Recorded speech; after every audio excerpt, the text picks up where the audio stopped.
Hogwarts. I really don't want to be a wizard. This video is purely for entertainment and does not infringe on copyrights or laws. The rights to the novel and image belong to the original author. We do not claim ownership. Don't like waiting and want to listen to this fanfic in full now? Subscribe to our Patreon, where you'll find the best fanfics. Chapter 51, Snape's Advice, 2-in-1.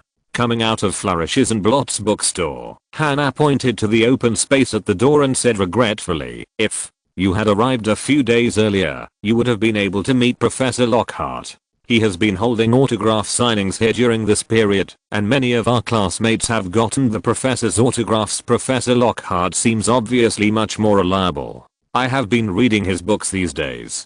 I believe I will learn a lot of useful things in this year's Defense Against the Dark Arts class," Hannah said, and Gretel nodded in agreement, not choosing to break the little witch's fantasy before school started. There was no regret on his face, but full of joy. Then the little witch said that on the days of the book signing, the Weasley family took Harry to Diagon Alley to buy textbooks. Mr.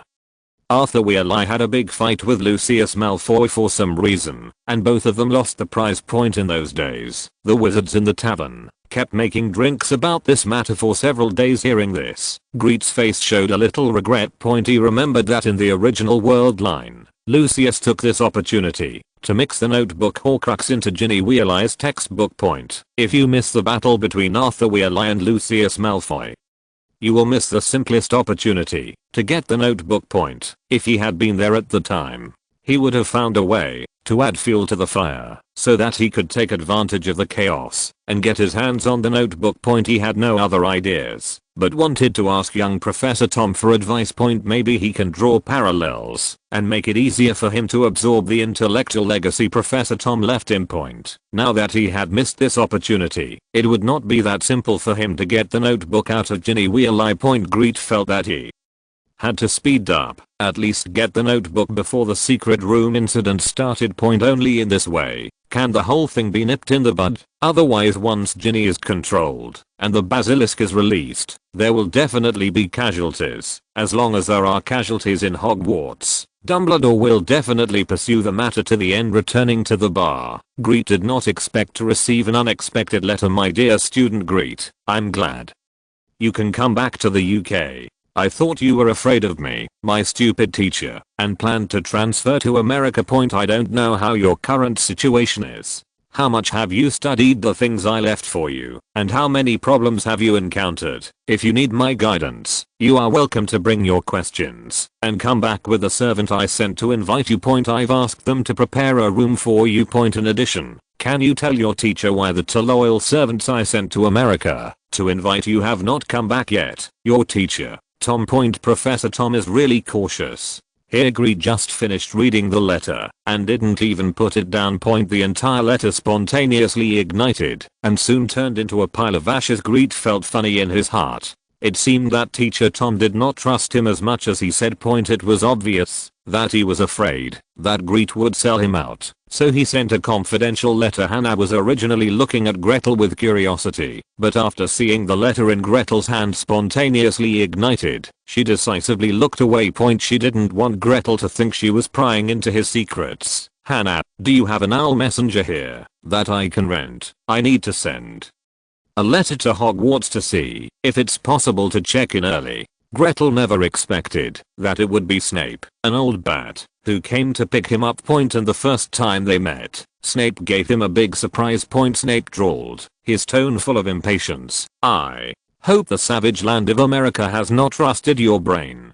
If you can't answer my question, you can take the train back to Hogwarts by yourself." Let me ask you, there are several ways to brew potion, Professor. 7 kinds: decoctions, brews, infusions, ointments, poultice, tinctures, and lotions. What materials are needed for the beauty potion? The beauty potion has 2 stages. The materials required for the first stage are fairy wings and morning dew. The second stage requires ginger, mantle, rose, and unicorn tail hair. The moment Snape appeared, Hannah seemed stunned and sat there motionless. Gretel did not recover until Snape took her away from the tavern. After the two of them had left for more than 10 minutes, they took several swigs of the brandy that was to be served to the guests' tables, and then let out a long breath. as if they had survived the disaster. Uncle Tom, did you see that? Gretel is so handsome. Professor Snape is so strict, and he got all the answers right. Hannah's tone was very excited. She had known that Gretel was excellent, but she didn't expect him to be so knowledgeable. Grete was able to answer all the questions that Professor Snape asked about how to brew the potion. Questions that she had never even heard of before. Judging from the professor's expression, Grete's answer was obviously approved by him. She even saw a smile on the face of Professor Snape, known as the Devil. Merlin, this is incredible. Hannah couldn't wait for school to start now. She couldn't help but tell others about the secret that Snape could actually laugh. After apparating with Gretel near Hogwarts, the two stopped. It seems that you have not wasted your 3 months in America, but I don't think it is worthy of praise, so I put down the showy expression on your face. In my opinion, if you can forget what you have learned in 3 months, then you should give up the subject of potions as soon as possible. Grete was too lazy to pay attention to this arrogant person, and just lowered his head silently and rolled his eyes. No one is a fool. How can we not see the corners of your lips that just turned up? However, Gretel did not expect Snape's praise, and he did not care at all about Snape's venomous instinct that had been engraved in his bones. After getting along with him for a school year, he had already become accustomed to this kind of verbal attack. Every moment. Instead, he was grateful that Snape would take over the task of escorting him back to school. You must know that the time of any potion master is extremely precious, and being able to put down your own potion to pick him up is enough to show your favor. After all, at first he thought it would be Professor Flitwick coming. There is no way who makes his dean the most idle in the entire Hogwarts. He is the only one who has time to receive the little wizards who are in a bad mood every day and listen to them talk about their sorrows. By the way, let the little cakes dance to make them happy. The next step is Hogwarts. You can't use apparition here, so you can go back with me on the broomstick. Don't tell me you can't ride a broom. I asked about it and found out that your flying lessons were pretty good. Moreover, Rolanda Huoki said at the regular teacher meeting that you have a good talent, but you are a little too lazy to show it. If you insist that you can't ride, then just run from here to Hogwarts. I won't take you. In order to pick him up, Snape was prepared, even preparing 2 broomsticks. It looked like it wasn't the crappy brooms used in flying lessons, although they still look a bit old. At least the tail hairs of these 2 brooms are still intact. However, Gretel did not take the broom from his hand. Instead, he smiled slightly and took out his wand. In Snape's shocked eyes, Gretel soared into the sky, leaving only Snape's back fading away. Snape was stunned for a moment, then with a sharp look in his eyes, he kicked his feet and hurried up. When Hogwarts Castle could be seen in the distance, Snape motioned for Gretel to fall to the ground. McGarrett, if I were you, I would never show off my flying spell in front of anyone. This is a piece of advice. He didn't explain much. He just pulled out the other broom and threw it in front of Gretel. As one of the Dark Lord's most trusted servants, he knew more than most Death Eaters from Gretel's flying spell. He could see the figure of that person. Although he has turned from darkness to light, it does not mean that he has abandoned everything in the past. He knew what the Dark Lord looked like to others. He was not the only one who had seen the Dark Lord's flying spell. If anyone else sees Gretel flying, even if just one person thinks of the Dark Lord, Gretel's future will be filled with darkness. This is the case with British wizards. They don't dare to deal with the Dark Lord, and they can even kneel before the Dark Lord without dignity. However, if there is a person who is somewhat similar to the Dark Lord, and they have enough ability to handle it, they certainly wouldn't mind giving that person some eye drops and some stumbling blocks. Let's leave aside others. Let's just talk about Dumbledore, the actual controller of Hogwarts. If he saw Gretel's flying spell, he might not do anything, but he would definitely keep Gretel under surveillance. It's better not to have this kind of thing happen. He trusted Dumbledore, but that didn't mean that he completely agreed with Dumbledore. Even if there wasn't a Dark Lord waiting outside. He had long wanted to protest to Dumbledore. He wholeheartedly disagreed with many of Dumbledore's actions, especially that damn savior training plan. Gretel didn't know that Snape had so many words in his mind, but there was no doubt that Snape had never harmed him. Okay, Professor. Gretel didn't say anything else. He picked up the broom and followed Snape to fly slowly to Hogwarts Headmaster's office. "Welcome back to Hogwarts, Mr. Gretel." Professor McGonagall still has the same expression. That has never changed. Serious and kind. Professor Sprout still had the same smiling expression. However, it can be seen from the thinner cheeks that the living conditions in the ancient jungle during this holiday should not be that good. But her eyes were full of joy, so she should have gained a lot. In addition to Snape, who had just returned with him, 3 deans from the 4 major colleges came. The only person they didn't see was Professor Flitwick from Ravenclaw. Seeing that no one paid any attention to him after welcoming him, he planned to go back to his dormitory. Who would have thought that, as soon as he started to leave, the office door suddenly opened. Professor Flitwick walked in drunkenly. Also coming in was Dumbledore, who also smelled of alcohol. Snape spoke sadly. "Headmaster Albus Dumbledore, so when you said you went to the tavern to find Phileas Flitwick, you meant to go to the drinking party with him?" Dumbledore blushed for the first time in a long time. "It was a rare opportunity for us to have a 10-pin bowling match, so we just watched it for a while." Severus, you should come too. You don't know the angle of the goal. It's so great. If I were more than 10 years younger, I would definitely choose to play. It was okay if he didn't speak, but when he spoke, Professor McGonagall's face darkened. "Mr. Gretel, you can go back to Ravenclaw Tower first. A house elf will bring you food later. If you have any other needs, you can ask them." Gretel ignored Dumbledore and Professor Flitwick's calls for help and quickly fled from the office. Before the door could be shut tightly, Professor McGonagall's anger burst out. "Last semester, something as big as the mysterious man sneaking into Hogwarts happened. Didn't you learn a lesson? Seeing that the school season is about to start again, aren't you worried that something dangerous will happen again if any little wizard is harmed because of our laziness? How can we explain it to the parents? Also, Albus, have you forgotten that the school board impeached you?" Ravenclaw Tower. The Uhmm, which had been deserted for 3 months, finally welcomed a living person. The usually aloof Dorknoker suddenly became talkative. After asking Grete several questions in a row, he reluctantly opened the door to the common room. Gretel almost didn't recognize Sebastian when he saw him for the first time. If it weren't for the birdcage with his name engraved on it, he wouldn't have believed that the fat bird in front of him was actually a raven known for its intelligence and majesty.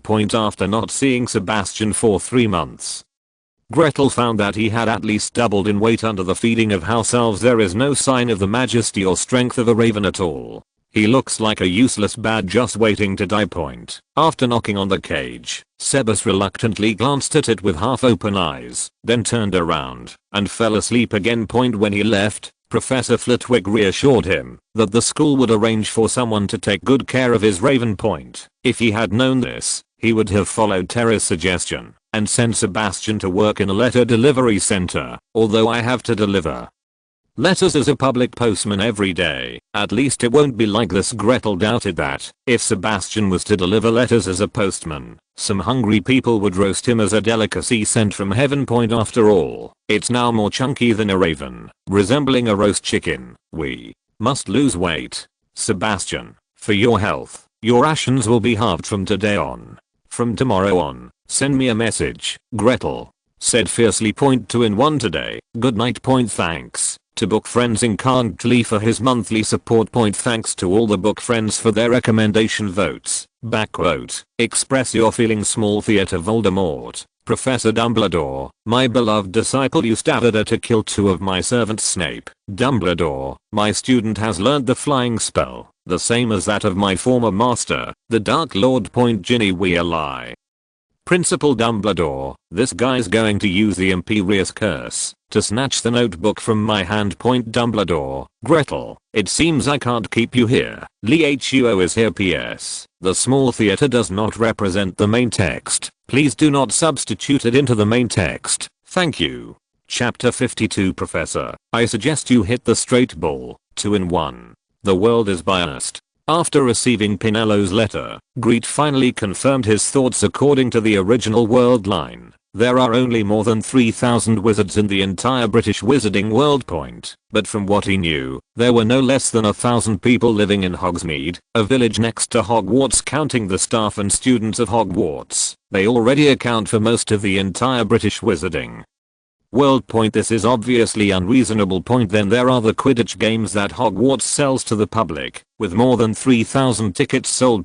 So Gretel always felt that the world he came to was not a simple story in a book. Sure enough, after entrusting Pinello to conduct an investigation, Gretel intuitively felt how many people there were in the British wizarding world. There are nearly 60 million people in the UK. If the probability of a wizard appearing is 1 in 1,000, there should be at least 60,000 wizards in Great Britain. What's more, the chance of a wizard appearing is much higher than 1 in 1,000.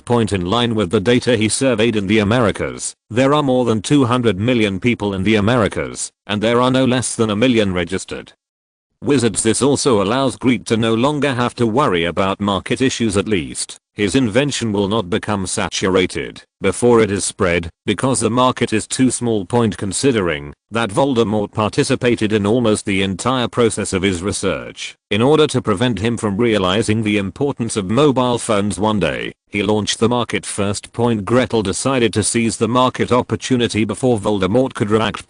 Plant a seed in everyone's heart that the product produced by Gretel Company must be a high quality product.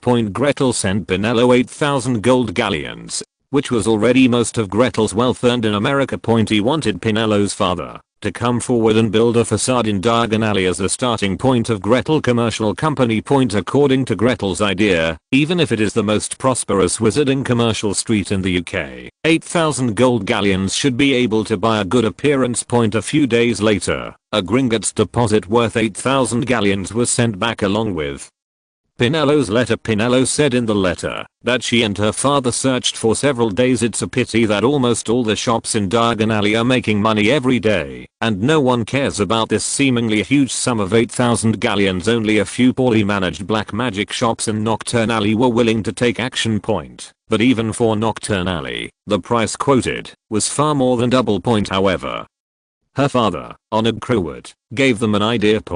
If you just want to bring your product to the market, you don't need that much upfront investment. They can put their inventions on consignment at the Diagon Alley Magic Items shop, and they only need to pay a very small consignment fee. This is also the first choice for most wizards to invent new things. Consignment samples can test the market prospects of new things, while reducing investment risks. Gretel has never doubted the future of mobile phones, but if this happens, it is very likely that he will alert the enemy. He didn't think that the efficiency of himself and Pinello could compare to Voldemort's countless Death Eater army. In a research laboratory, there were only 2 of him and Pinello. Even if they worked non-stop for a year, they would not be able to capture 1% of the market share. Not to mention entering the Muggle world in the future. This also made Grete make a plan to recruit new people. So he needs to find new helpers. Unlike last school year, this time he no longer needs to rely on other people's knowledge. His own knowledge is enough to support the next research. In other words, it is no longer possible for anyone who comes on board to obtain the same partner status as Pinello. Unless that person can keep up with his research ideas, or even replace him as the main researcher of the laboratory. He just needs others to give him loyalty and help him keep secrets until the business empire is formed or collapses. After much consideration, Grete decided to hold off and decided to save an inventory before considering his business plan. The recruitment matter can't be waited for, but no matter how urgent it is, Gretel can't hold high the recruitment banner at Hogwarts. You don't need to think about it to know that once Gretel starts to act, he will definitely attract Dumbledore's attention. He doesn't want the White Devil to think of him as the 3rd generation Dark Lord just yet. Before he had the ability to arm wrestle with Dumbledore. When you are busy, you will always find that time flies by quickly. Gretel always felt that September 1st had already arrived before she had done anything. Harry did not expect that his first meeting with Gretel in the new semester would be in Snape's office. Why, you made a mistake too? Harry's eyes were full of questions he never expected, that when he and Ron drove the car to school, they would bump into the Homping Willow Point. The worst thing was that when Ron and he touched outside the auditorium, Snape caught him, obviously. Not, Grete. Pointed to the crucible with billowing smoke on the table, and shrugged helplessly. Point at this time, he should have been in the auditorium looking at the new level of Little Wizard Branch, cheering and celebrating the new blood injected into his college like everyone else. Point unfortunately, as soon as he got up this morning, he was captured by Snape. Point he and Snape had to brew a beautiful potion for 100 people within 3 days, because damn Lockhart. Point he accidentally saw Snape teaching Gretel his superb skills. In preparing potions he showed off to his book friends that he and the potions master had become colleagues, and promised to send a bottle to his book friends. Of course, it was impossible for him to ask Snape for help, and Snape would simply ignore him. Point Snape would only stare at the pretty boy, who had stolen his defense against the dark arts professorship with emotionless eyes until he left with a guilty conscience. Point in order to ensure that he would not break the promise of his book friend, Lockhart spent a huge sum of money to buy all the beauty potions in Mrs. Primpine's beauty apothecary. Point as one of the suppliers to the apothecary, Snape was forced to rush production within 3 days in order to deliver this month's supply on time. Point so Gretel was caught as a young man, and he didn't even have the chance to attend the dinner party. Point his dinners were delivered directly to the office by house elves. Mr.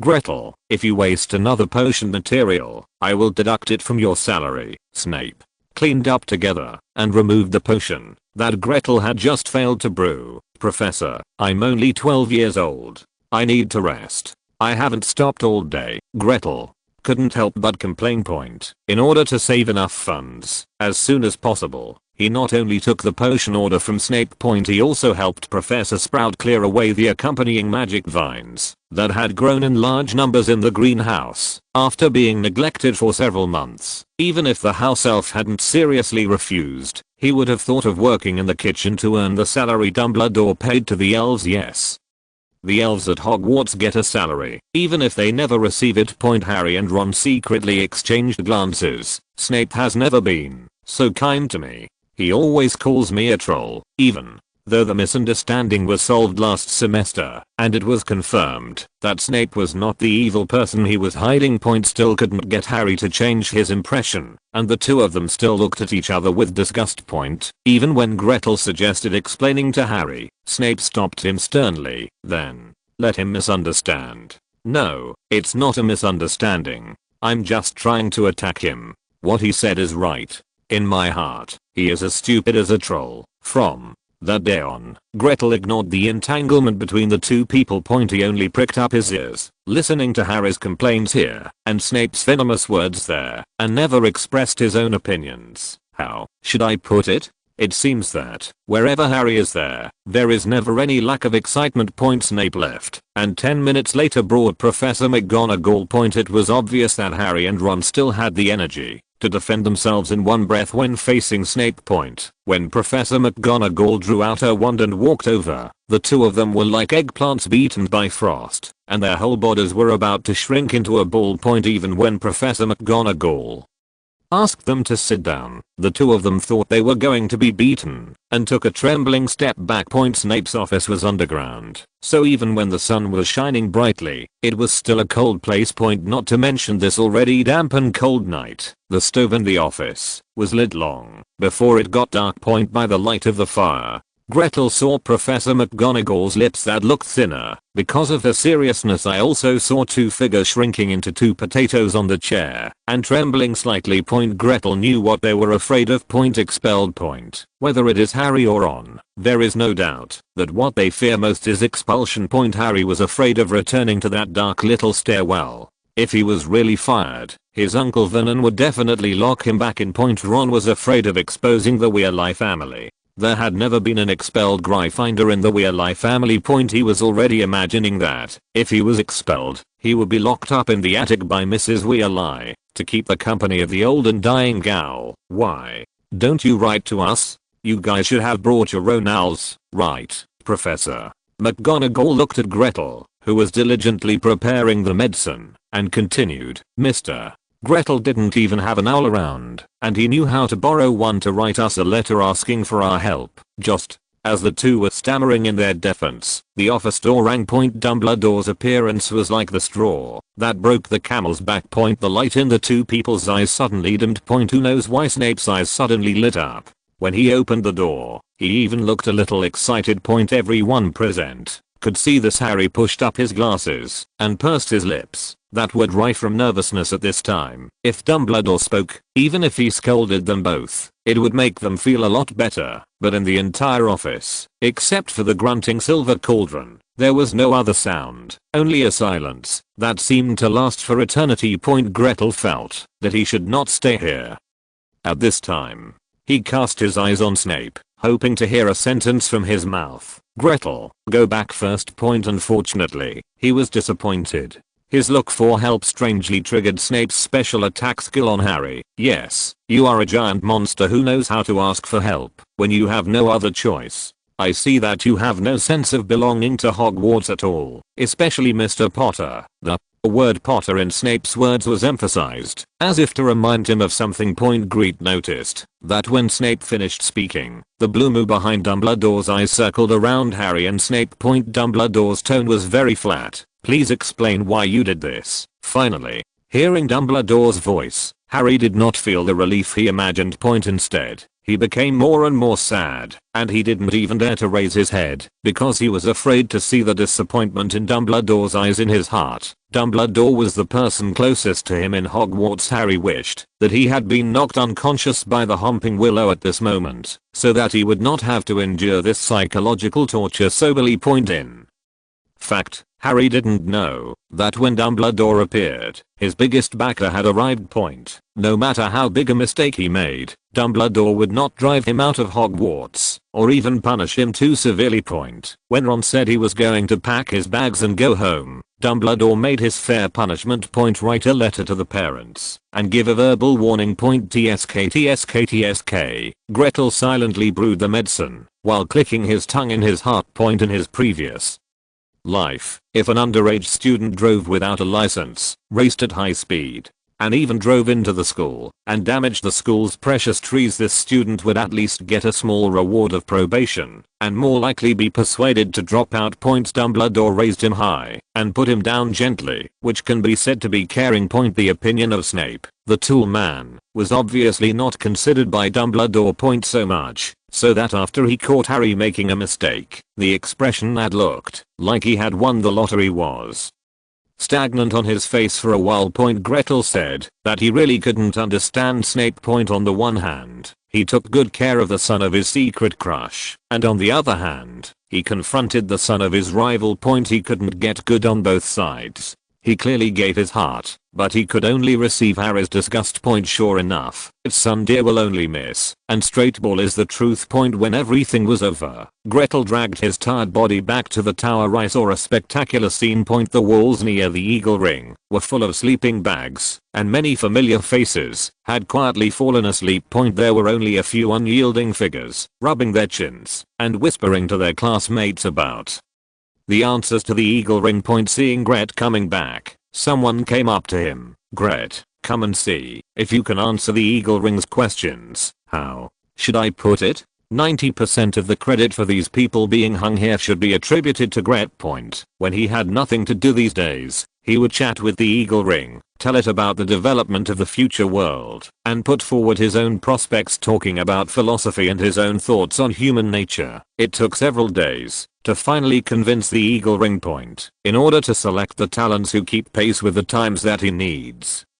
Grete can be said to have taken great pains, thanks to the book friend Ding Wang for his monthly ticket support. Wow, thank you all for your recommendation votes on this chapter. I have to say that the big guys are too talented. Your chapters are almost making me laugh to death. 2 in 1 today. Good night. Small Thea to Gretel. Professor, you can't do this. I suggest you play straight. Maybe you can snatch the godfather status of a certain black dog. Snape, I don't care. Whatever he thinks. Gretel, Professor, as long as you nod, I will help you kill a certain escaped black dog. I will do it.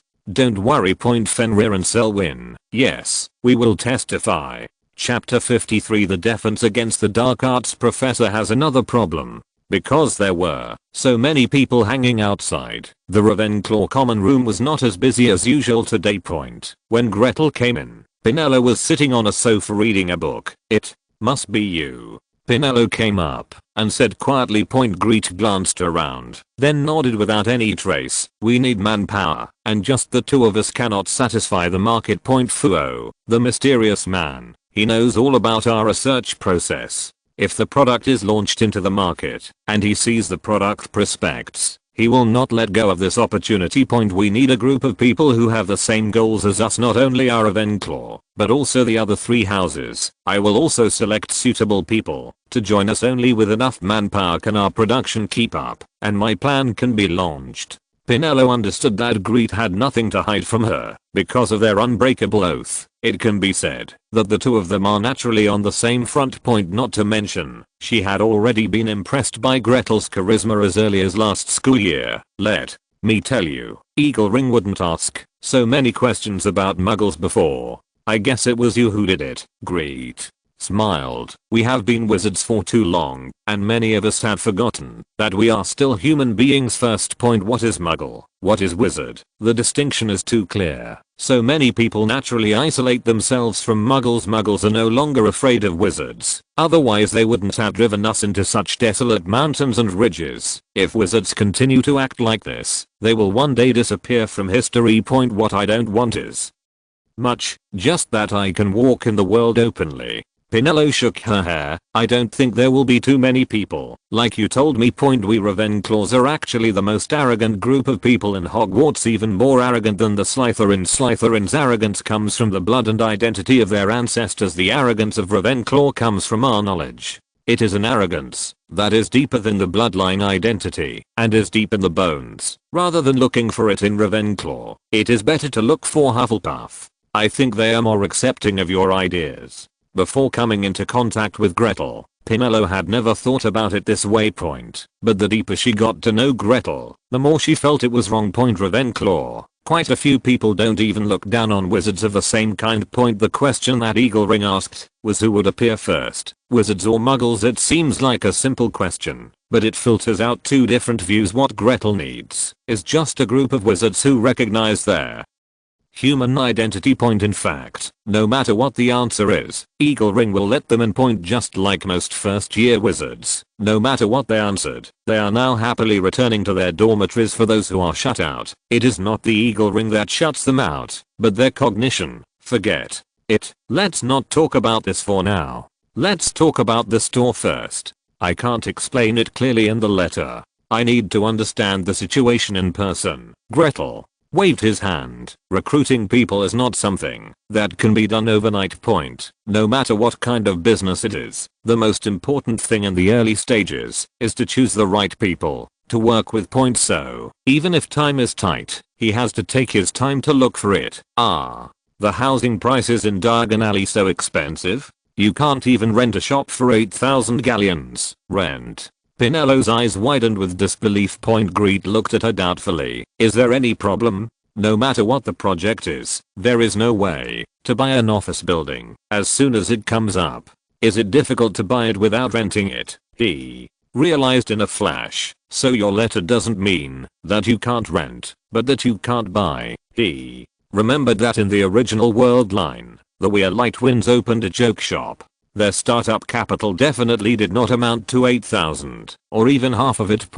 When he received Pinello's letter, he thought the rental price in Diagon Alley would plummet in a few years. No, one rents a shop and sends 8,000 galleons all at once. Both me and my father thought you wanted to buy a shop there, and use it as your headquarters, Pinello said helplessly. After working on it for a long time, it turned out that this was an error. The first class of the new semester is Gilderoy Lockhart's defense against the dark arts class, different from last semester. This semester's defense against the dark arts class is taken with the Hufflepuff badges. The same goes for the herbology class, where the classmate also changed from Slytherin to Hufflepuff. Grete feels that this should be to reconcile The relationship between the four major colleges, in order to prevent some people from recognizing people from other colleges on the same level as themselves, until they graduate from Hogwarts in the 3rd grade, after everyone has chosen their own courses. It is not that easy to bring everyone from the two colleges together to take classes. How can I put it? It is much more interesting to have lessons with the little badgers of Hufflepuff than with the little snakes of Slytherin. Point at least, during the waiting time before class, I no longer have to see the proud eyes of the pureblood snakes. Gretel, try this. I made it myself in the Hogwarts kitchen. Hannah came close to Grete and gave him a piece of candy that was elastic when pinched and covered with crystal liquid inside. Point. If gummy candies are considered sugar, perhaps it was the correspondence over the past few days that made the two of them familiar, and Hannah obviously regarded him as a friend. Point. Faced with Hannah's sharing, Gretel did not refuse. Point. It has a very good taste. The elastic part tastes like purified juice, but it is not greasy, but extremely refreshing. Point. Until a spicy taste ran down the nose and rushed to the forehead. Point. Gudang, it should be said that she really deserves to be the future landlady of the Leaky Cauldron. In her 2nd year, she openly brought liquor to Hogwarts after politely declining Hannah's offer to feed him again. Gretel summoned spring water to cool his face. Point. Unfortunately, it was of no use. Lockhart came out of the classroom coquettishly and walked in with a waltz-like dance step, his green robes fluttering in the wind behind him. Point. It caused many students to exclaim. As the author of a best-selling book in Great Britain, he has such charm. Point. It can be said that in this defense against the dark arts classroom, everyone except Gretel, an insider, is his fan. Point. But luckily Grete was already drunk, otherwise he would not be able to hide the disgust in his eyes. Unfortunately, Grete obviously didn't sleep well after being drunk. He even made a lot of noises while lying on the table to sleep. Point. How could Lockhart, who considered himself the most attractive man in Britain, allow someone to fall asleep in his first class? He walked over quickly, and while he was menacing, he did not forget to show his 8 shining teeth. Point. Walking to the table, Lockhart took out his wand and tapped the table arrogantly. Students, I believe you all know that as an internationally renowned writer, I have received the Order of Merlin Level 3, am an honorary member of the Anti-Dark Arts Alliance, and have won the Wizarding Weekly Most Charming Smile Award 5 times. Do you know how I did it? That's because when I was a student at Hogwarts, I never fell asleep in any professor's class. The same goes for Professor Bin's History of Magic class. His words resonated with many young wizards, and bursts of laughter erupted in the classroom. Professor Bin's History of Magic had a hypnotic effect comparable to Water of Life and Death. Ravenclaw's pursuit of knowledge never ends, and I have always been so strict with myself. Point. Sir, please stand up and explain why you sleep in class unexpectedly. This classmate and I are still in the same college, so we are not allowed to make this kind of mistake. When Lockhart didn't notice Gretel, Terry kept poking Gretel under the table, trying to wake him up from his sleep. Point. But it obviously has no effect. Point. Hannah, who was sitting not far from Gretel, didn't dare to say a word and almost stuffed her head into the desk drawer. Even her favorite Professor Gilderoy Lockhart couldn't attract her attention. Point. She really didn't expect that a little bit of brandy would make Gretel faint. Point. She swore that if she had known that Grete was too drunk, she would never have given Grete a taste of her new invention. Oh, is this the smell of alcohol? Lockhart leaned in and sniffed, then raised his wand. Students, do you know what is the best way to wake up a drunk wizard? Of course it's a hangover spell, but underage wizards are not allowed to drink. To punish them, we can use it. Clear water like a spring. Lockhart was still able to control this little magic spell that was commonly used in daily life. Point. The clear spring water fell on his face drop by drop, finally waking Grete up from his sleep. Look, isn't it very cool? After seeing Gretel's face clearly, Lockhart's unspoken words stopped abruptly. Point. For some reason, Terry saw a trace of nervousness on his face that shouldn't exist on the professor's face. Mr. Gretel, if you feel uncomfortable, I can send you to the infirmary for treatment. Hannah raised her head a little and observed secretly. It's okay, Professor Lockhart. I'm fine. It won't affect the class.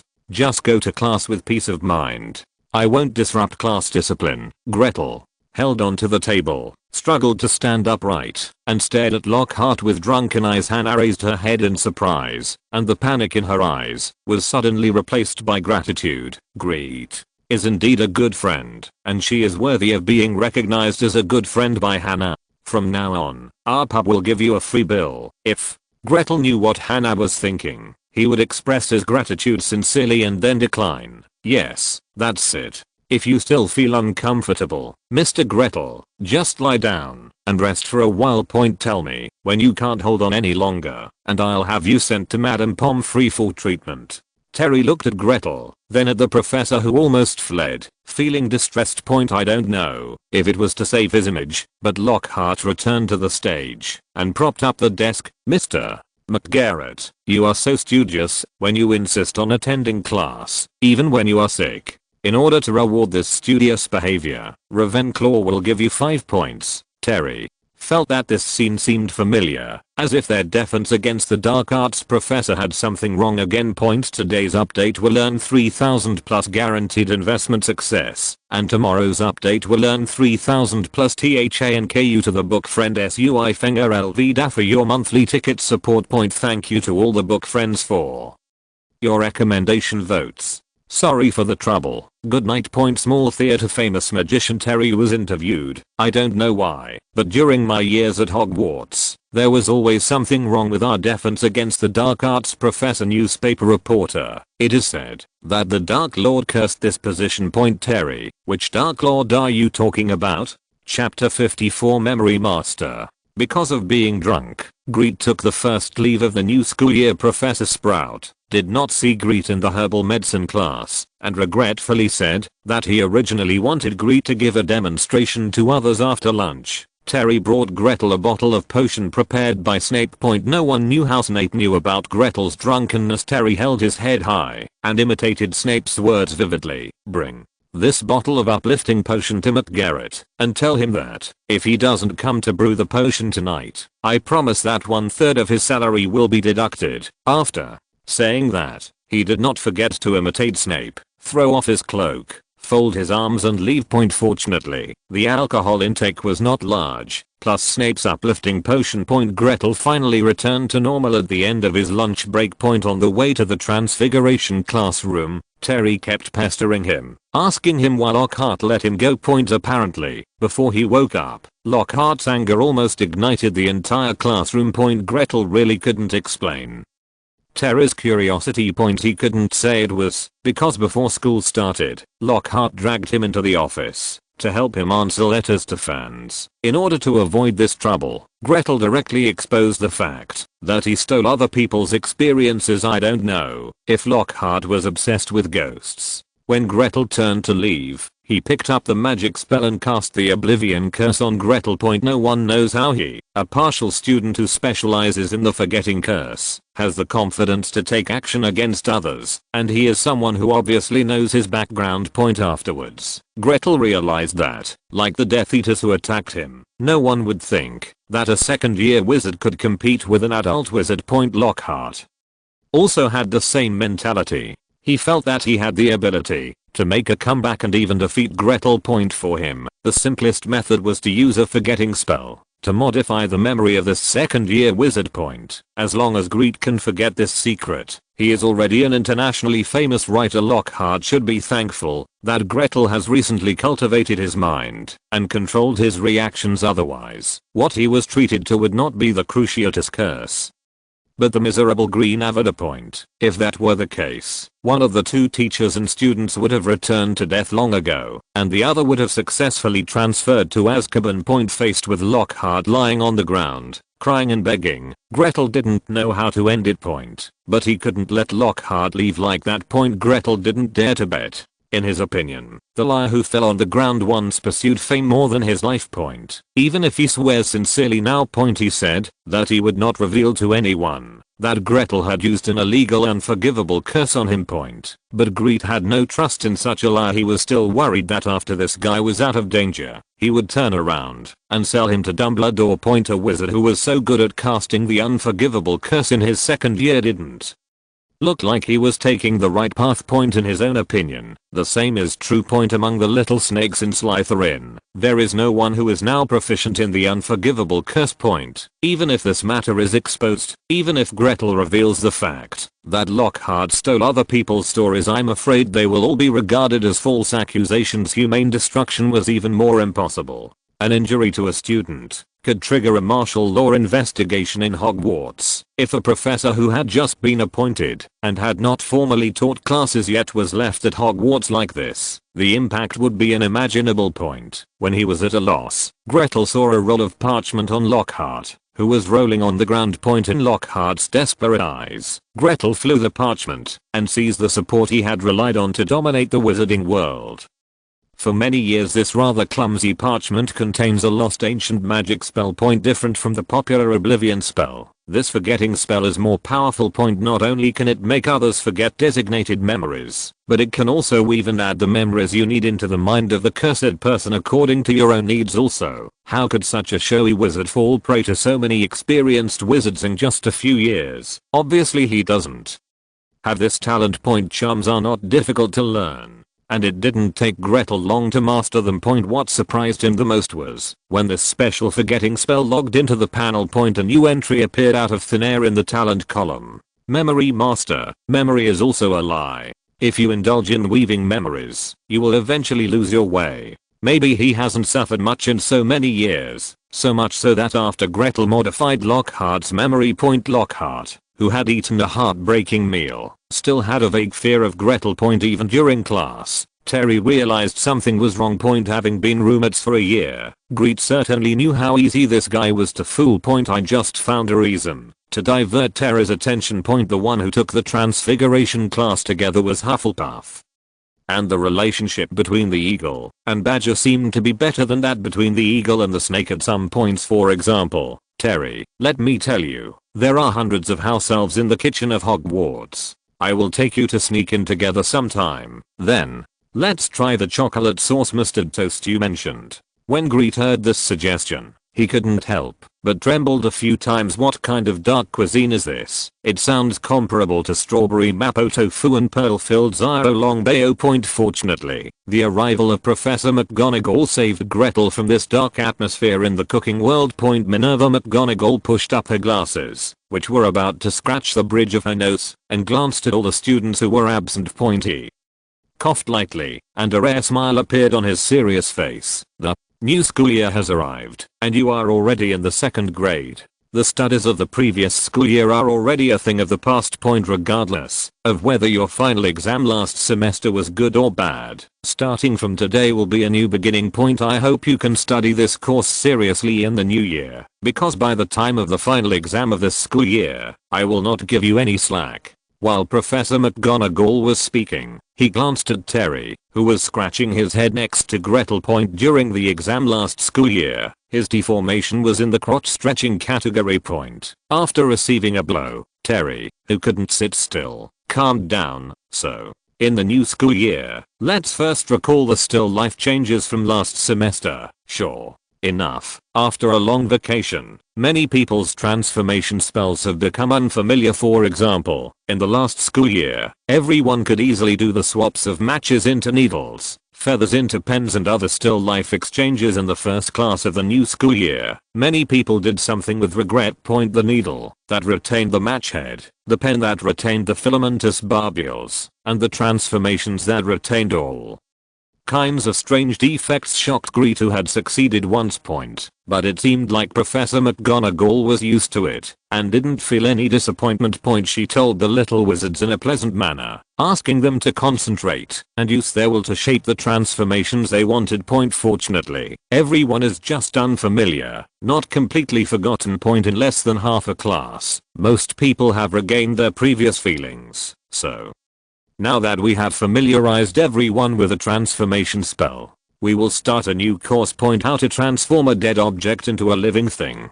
To demonstrate, Professor McGonagall grabbed a bunch of feathers and threw them into the air. The spell sounded, and after the magic was covered, the flying feathers turned into a group of smart white doves, hovering over the heads of all the little wizards. The transformation of animals obviously arouses the enthusiasm of young wizards more than the transformation of still life. Even when get out of class was over, a bunch of people were still throwing transformation spells at the leaves in front of them. The goal of this lesson was to turn leaves into butterflies, and very few people succeeded. Gretel was sure that if it weren't for Professor McGonagall's classes for other grades, this group of people can collectively ask Professor McGonagall to stop the class after the teachers and students said goodbye to each other. Gretel stuffed his things into his small bag and rushed out of the teaching building. He was rushing to the greenhouse to find Ginny Weasley, the little princess of the Weasley family. He had already inquired about Gryffindor's first year curriculum.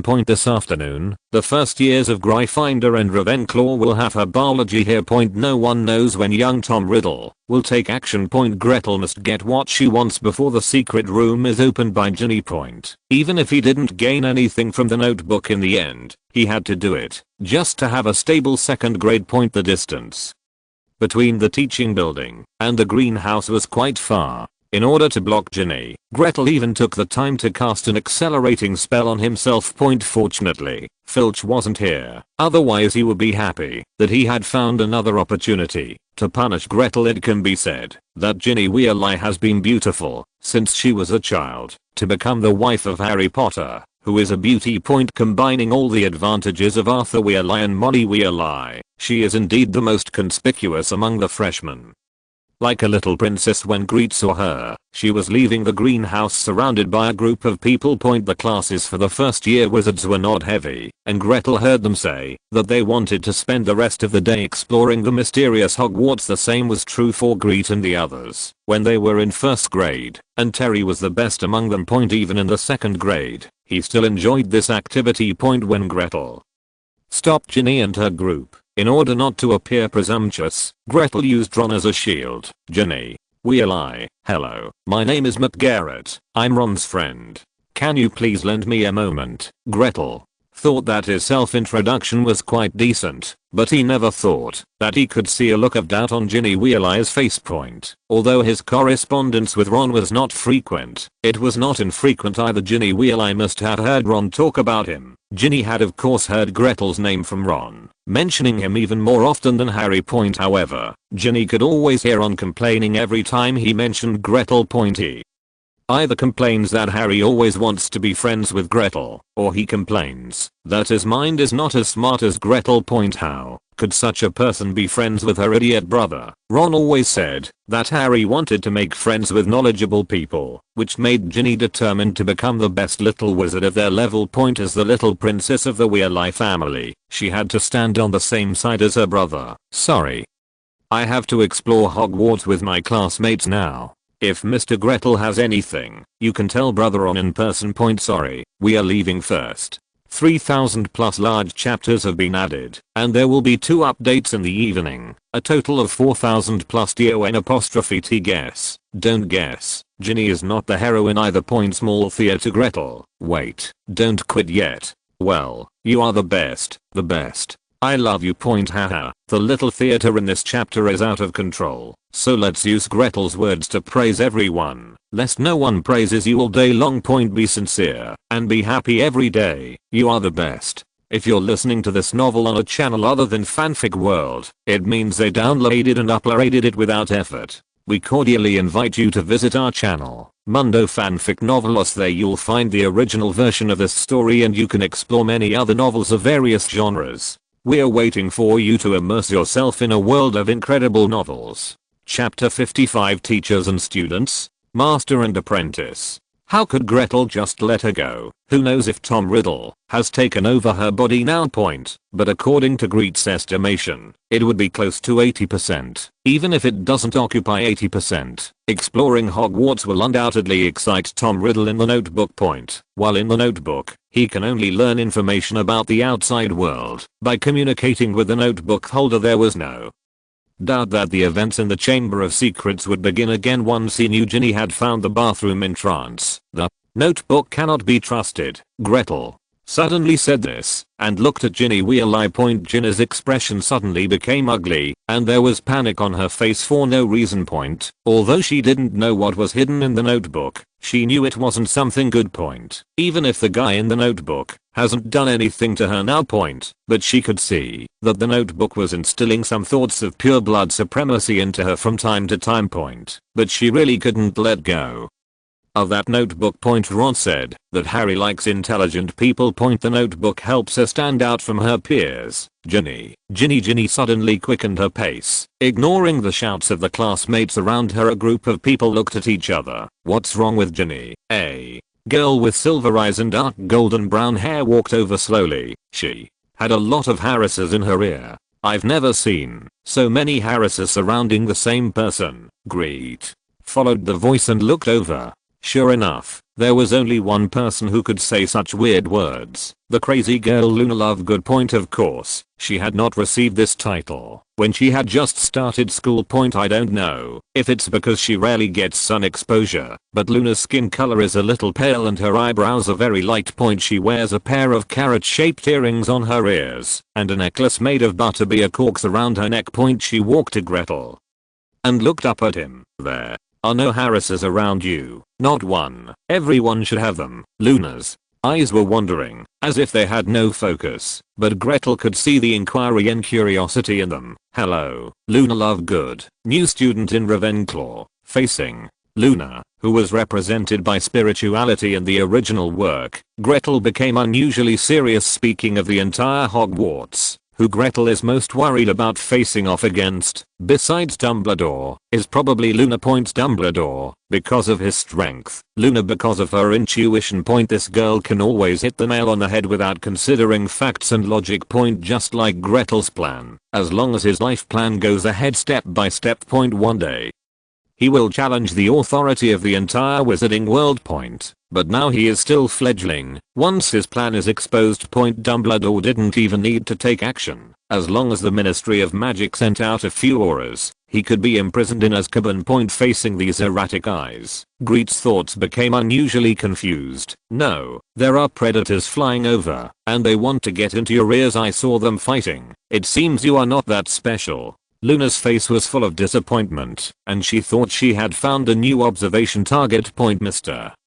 Lovegood said she had always been curious, from the day she was born. Gretel didn't care about his image in Luna's mind. After regaining his composure, he hurriedly introduced himself, and went straight to the castle. Hey, he disappeared again. Maybe if you follow him, you can discover the secret of the Harriser. Looking at Gretel's back, Luna's unfocused eyes became active. You are late. Snape frowned and stared at Gretel, who had arrived after a long journey. I have something else to do. I'll start preparing the materials right now. Gretel skillfully took out the materials he needed from various cupboards and prepared them with concentration. Snape snorted. I don't care if you have anything else. I'm just worried that you won't be able to afford the salary I paid. While talking, he slapped another bottle of dream potion on the table. If you're interested in making a career in potions, it's best to avoid alcohol, not even butterbeer, until you're of age. Also, I don't need your help here today. Take this bottle of medicine and go back and have a good sleep before coming back tomorrow. Obviously, the arrogant Professor Snape checked Gretel's class schedule again. He knew that from today until 10 o'clock the next day, there would be no classes for the second year of Ravenclaws. Gretel remained motionless, grinding the fairy wings seriously. He respects the contract the most. Since he took over the job of preparing potions, he also received the established salary.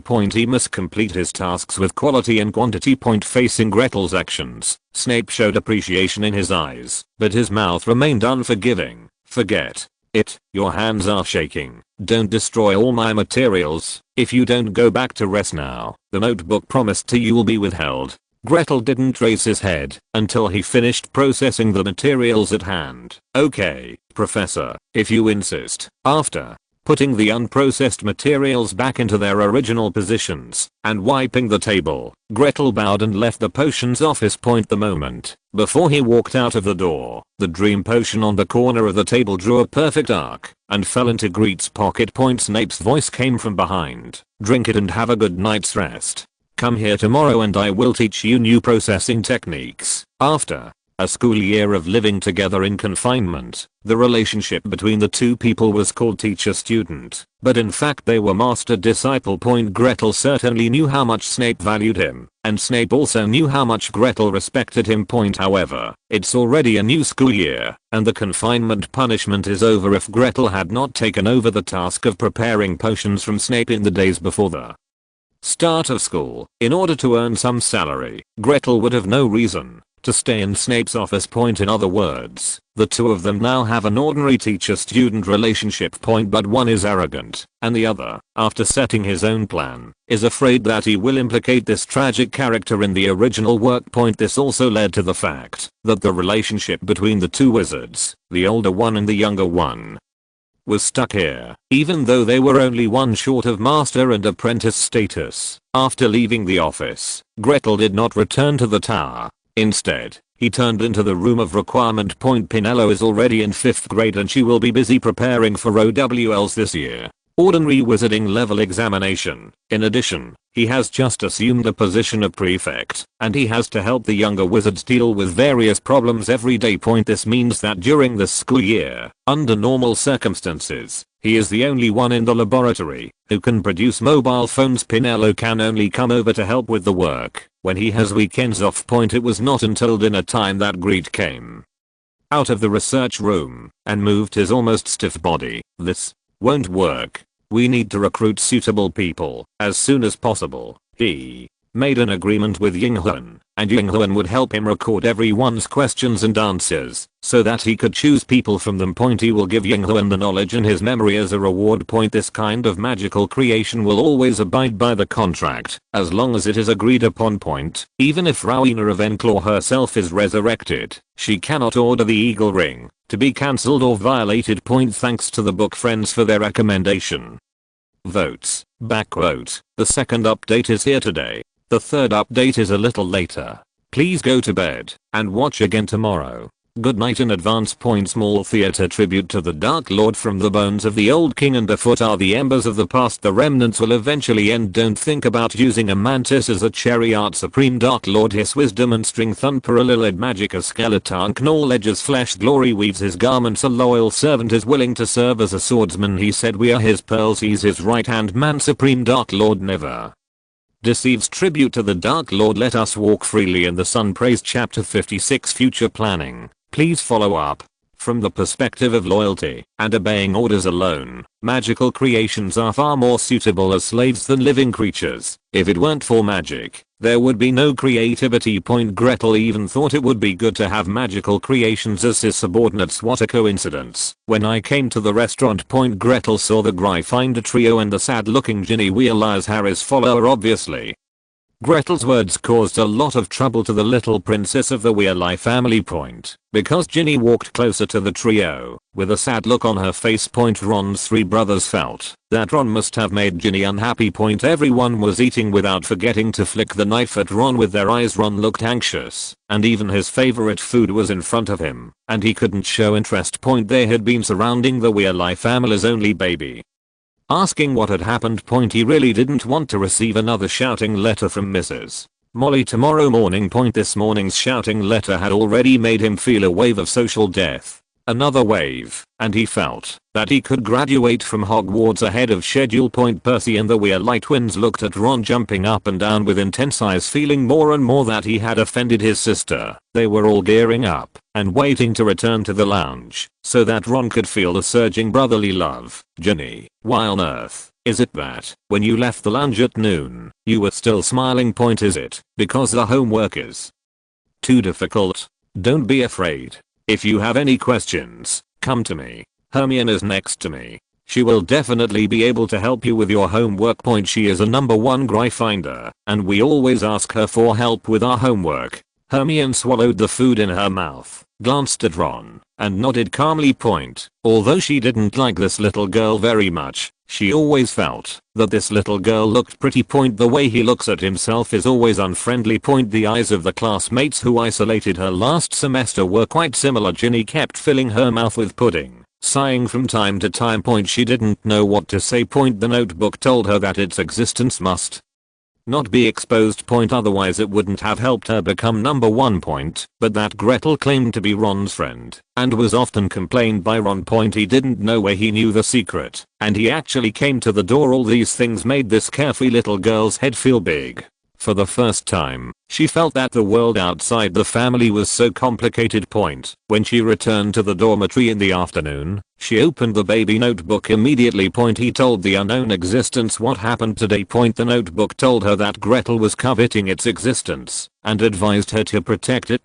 Ginny thought so too. She felt that what Ron was complaining about was definitely not unfounded. I heard that people from Ravenclaw will do whatever it takes when faced with knowledge. Even more Slytherin than Slytherin. Otherwise, why didn't he report it to the professor instead of coming to her privately? Thinking of this, Ginny found the courage to become the only representative of wisdom in Harry Potter's heart. Ginny Weasley, the little princess of the Weasley family, must protect her notebook. No one can take her treasure away from her. She suddenly felt that it was not safe to hide the notebook under the pillow. I quickly swallowed a few mouthfuls of food and hurried to the lunch. From today on, she, Ginny Weasley, would live with her precious notebook and carry it with her wherever she went. Her sudden rise made the trio look at each other in confusion. Only Ron was left, anxiously enduring the tortured eyes of his 3 brothers not far away. Is this really okay? Pinello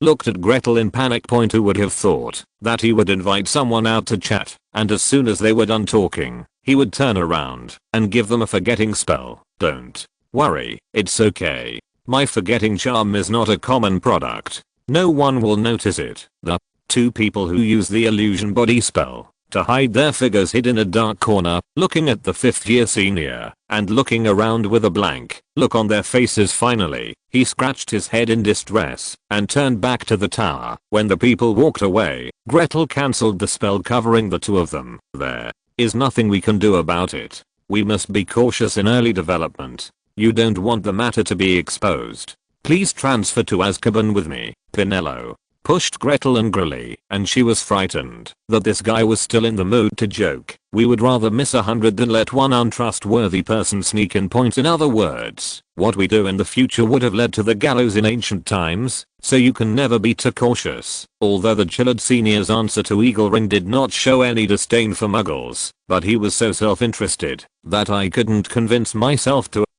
trust him. In the memory I weaved for him, he chose to ignore the lives of Muggles because of the secrecy law. And because of the danger, he chose to sit back and watch his companions fall into danger. He actually took this outrageous memory for granted. I can only send him back with a forgetting spell. Pinella was not aggrieved for Chillard. She was just worried that Gretel would expose himself. A flashback spell was enough to turn Gretel into a street rat at Hogwarts. There is no single reason that can explain his behavior of casting an oblivion spell on his classmates. If she had known Gretel would be so extreme, she would have given him her wand. It would be better for her to be exposed than for Gretel to be exposed. Seeing Pinello hand over his wand, Gretel rubbed his nose in embarrassment.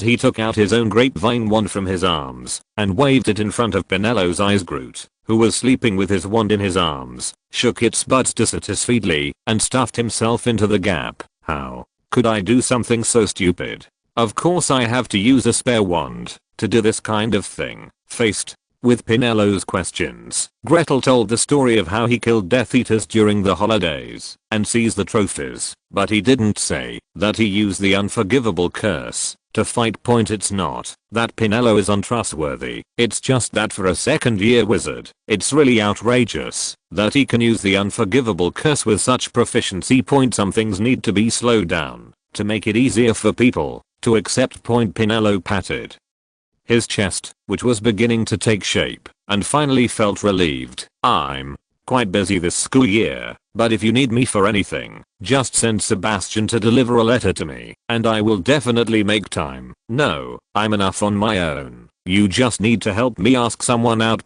Just worry about your homework and graduate early. According to our plan, everything outside of Hogwarts will be entirely up to you. Gretel calculated that in 3 years at most, after the True Wizard tournament, the entire magical world would be in chaos. Pinello could just take advantage of this opportunity to absorb a large number of precarious wizards and expand their organization. Together with the Death Eaters and the Order of the Phoenix, they formed a three-legged alliance. This is also the best opportunity for development. Once he misses this time, he can really only choose one of the good and evil sides to join. At this moment, the most important thing is to select a group of trustworthy people to work frantically with him. Developing an organization requires money. His first invention must earn him the first pot of gold for organizational development. The third update is here. Good night, dear book lovers. I wish you sweet dreams, and I hope you can read more on Tuesday. Reading is a matter of recommendation. Thank you and show your heart. Small Theatre. Today's magic news. We are very happy to have Ms. Pinello, the veteran and current CEO of Gretel Company, as our guest today. Pinero, hello to all the viewers at the venue and in front of the TV. Today's magic news. Hello, Ms. Pinello. There are rumors that the founder of Gretel Company founded Gretel Company because of his identity as the Demon King. We want to know whether this rumor is true or not. Pinello, it's all false. Everyone says that our chairman is a demon king born to hang over the entire Muggle and wizarding world.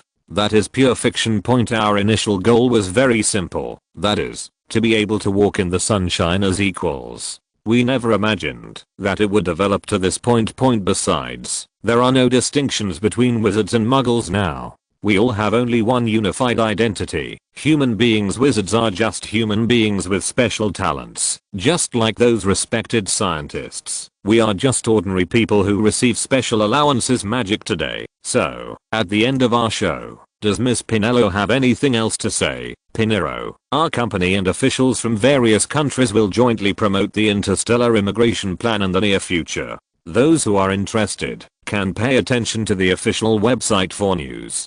Thank you. P.S. The Small Theatre is purely the author's madness. Please do not take it seriously. Chapter 57 Compound Potion. As the first week of classes ends and the weekend approaches, there is a campus legend on the Hogwarts campus. Legend has it that there is a succubus in the Black Lake.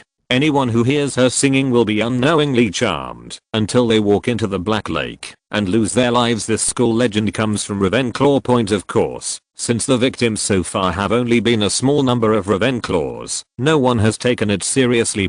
Even the other three houses would laugh and say that the Ravenclaws finally started to get along with each other and write campus legend. Someone who has something good to say comes over and tells the person who is talking about the banshee with a scared look on his face.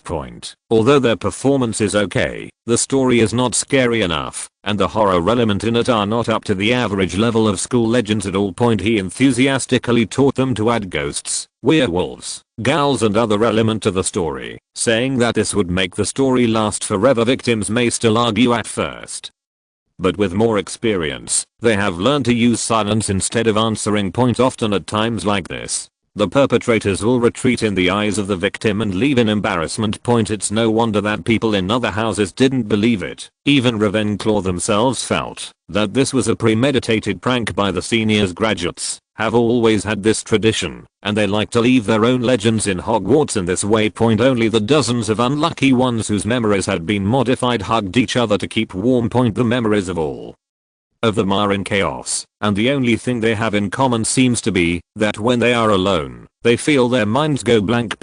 When I woke up, I was standing in every corner of Hogwarts. Because there was no evidence, they sought help from professors, but failed to receive any attention. Don't worry, there are no such creatures as banshees at Hogwarts. Also, the one who charms the sailors with his voice is called the Siren. I think that while you are making up campus legends this year, you still need to make up for your mistakes for Ravenclaw. The ordinary wizard level exam is not difficult, but seeing your level, I think you need to review your homework more. Fortunately, no one was bewitched twice, and this incident truly became a campus legend. Only Gretel and Pinello, who were the chief culprits, and the dozen or so new members who had been recognized, laughed loudly in the research room. There are nearly 200 people in the 3 grades of Ravenclaw, and there are dozens of older people who have been asked out, but only the 13 people in front of them meet Gretel's requirements as a witness. Pinello watched them and Gretel sign a contract not to betray each other. The 7th grade graduates are the smallest, with only 3 people. They will go directly to Diagon Alley after graduation to operate the first store in accordance with Gretel's requirements. Gretel's salary was generous. The elitors of the Ministry of Magic were willing to sacrifice their lives all day long, and their monthly salary was only about 100 galleons for these interns who had just graduated from Hogwarts. Gretel offered them a monthly salary of 50 galleons, and agreed that their salary would be increased on time, based on their years of service. With more manpower, Grete was finally able to be somewhat freed from the heavy workload. Gretel couldn't believe her eyes when she saw Ginny Weasley again. In just 1 week, her red hair, which looked like burning flames, was now covered with a layer of ash, which was a bit too dry. His eye sockets were sunken, his face was pale, his lips had no color, and his cheeks were all thinner. However, with such an obvious change, wouldn't any of the 4 Weasley brothers have any doubts? Gretel approached Ron. "It's okay." Ginny said she worked too hard this week and didn't sleep well. She just needs to have a good rest over the weekend. Ron waved his hand carelessly and continued to patch his wand. He really didn't want to see the whole wand break into under the heavy pressure when he was casting a spell. Fortunately, I was in Charms class when I broke off this time. Even though the wand hit Professor Flitwick with a big bump on his head, the professor did not settle the matter with him. Instead, he advised him to find a new wand at home as soon as possible. Ron didn't dare think about what would happen if his wand hit Snape during potions class. He will definitely be skinned. He will definitely. Ron shuddered and wrapped him tightly a few more times. He didn't want to be soaked in a potion bottle. Fred once said that the pot at the door of the potions classroom was prepared for disobedient little wizards. When they popularized the matter, their tone was serious and full of gloom and horror. Upon hearing Ron's words, Gretel slapped his head and gave up communicating with this idiot. The last time I went to Ginny Weasley, I just wanted to see if I could buy the notebook from Ginny to avoid this trouble. Who would have thought that this little girl was quite wary and wouldn't listen to him at all.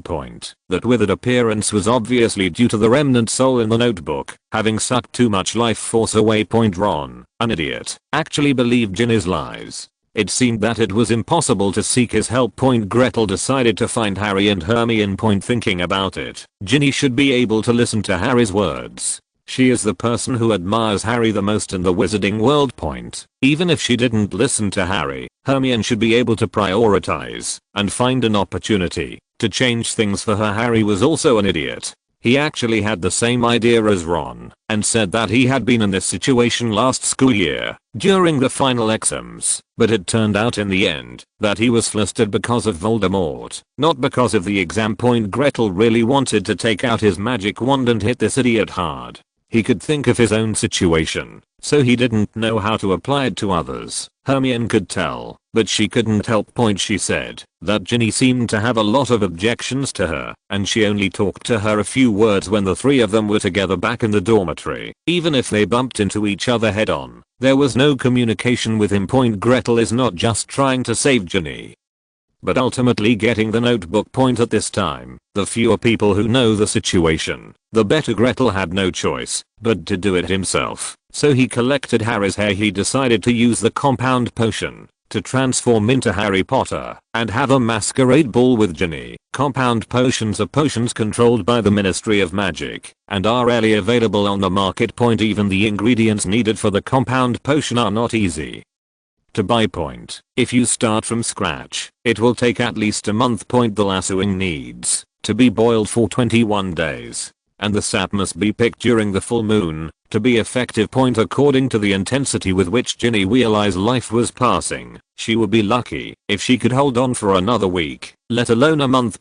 Once Tom Riddle in the notebook absorbs enough life force, he will definitely not miss the opportunity to open the secret room. In order to save time, Gretel had to find Snape. The materials you need are all ingredients for compound potions. You must tell me what you want to do before I can give them to you. As a master of potions, Gretel had just finished reporting the materials he needed when he was keenly noticed by Snape. Gretel was hesitant. He didn't know whether Snape would turn to him or Dumbledore. After all, this matter involved Voldemort's Horcrux. The confrontation didn't last long, and Snape finally pointed at the medicine cabinet with a frown. In the first medicine cabinet, there is a bottle of compound medicine that I failed to configure. The effect only lasts for 30 minutes. If it's useful to you, take it away to avoid poisoning yourself. Tomorrow is Tuesday. I beg you book friends to catch up on reading on Tuesday. Thank you. Click to the last page to determine the ranking. Thank you. Small theater. Arthur Weir lie. Molly, I heard that a new store has opened in Diagon Alley. They are looking for clerks, and they get 50 gold galleons a month. I have worked hard for a month in the Department of Misuse of Muggle Articles and I only have 50 galleons. What do you think? Should I resign and become a shop assistant? Molly Weir lie, rolling her eyes. Have you ever heard of a clerk earning 50 galleons a month? The boss would only do this if his head was eaten by a gal. Arthur Weir lie. Yes, how is it possible? It's better to save money and save Cullen a car. Unfortunately, Ron didn't know where he gave me my Kono. I will try to tease Molly later, and I must ask her to send another shouting letter to Ron to eliminate the hatred in my heart. Chapter 58 Accident and Confrontation. How to say it? Grete never thought that things would go so smoothly. Faced with Harry's concern, Ginny Weasley did not even hesitate and took out the notebook from her pocket. Thinking back to the first time she met Ginny, Grete could not even finish a complete sentence.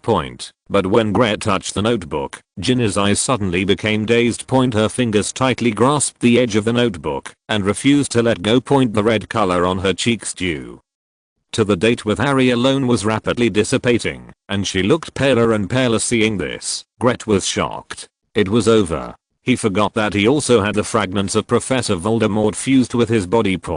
Now that the snake was completely alarmed, Tom Riddle wanted to use Ginny's vitality to get out. The bright red brown hair was rapidly withering, and the smooth skin was becoming wrinkled little by little. The expression on his face was a mixture of painful struggle and Tom Riddle's pleasure of breaking free from the shackles. Seeing that if this continued, Ginny Weasley would die in front of her, Gretel took out her wand with a ruthless heart. Crucio. The pain of the Cruciatus curse was aimed at both the body and the soul. With a scream that overlapped Ginny and Tom Riddle, Ginny loosened her fingers that were tightly holding the notebook.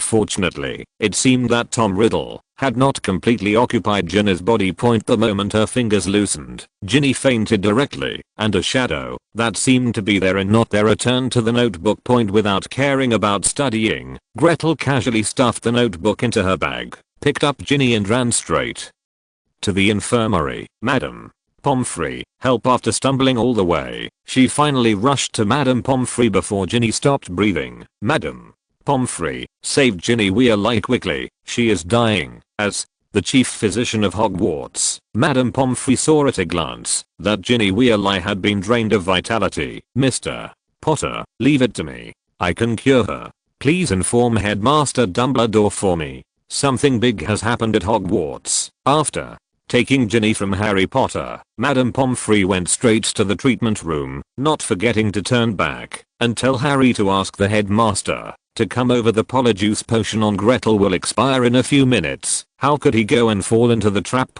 Since Pomfrey can cure Ginny, he must clear himself now. Just pull a classmate over, regardless of whether he agrees or not. Harry, played by Gretel, panted and said, "Classmate, please help me. I'm exhausted after running all the way here. Can you please ask Headmaster Dumbledore to come over? The password for the headmaster's office is iced lemon juice. There are still many good people in the world."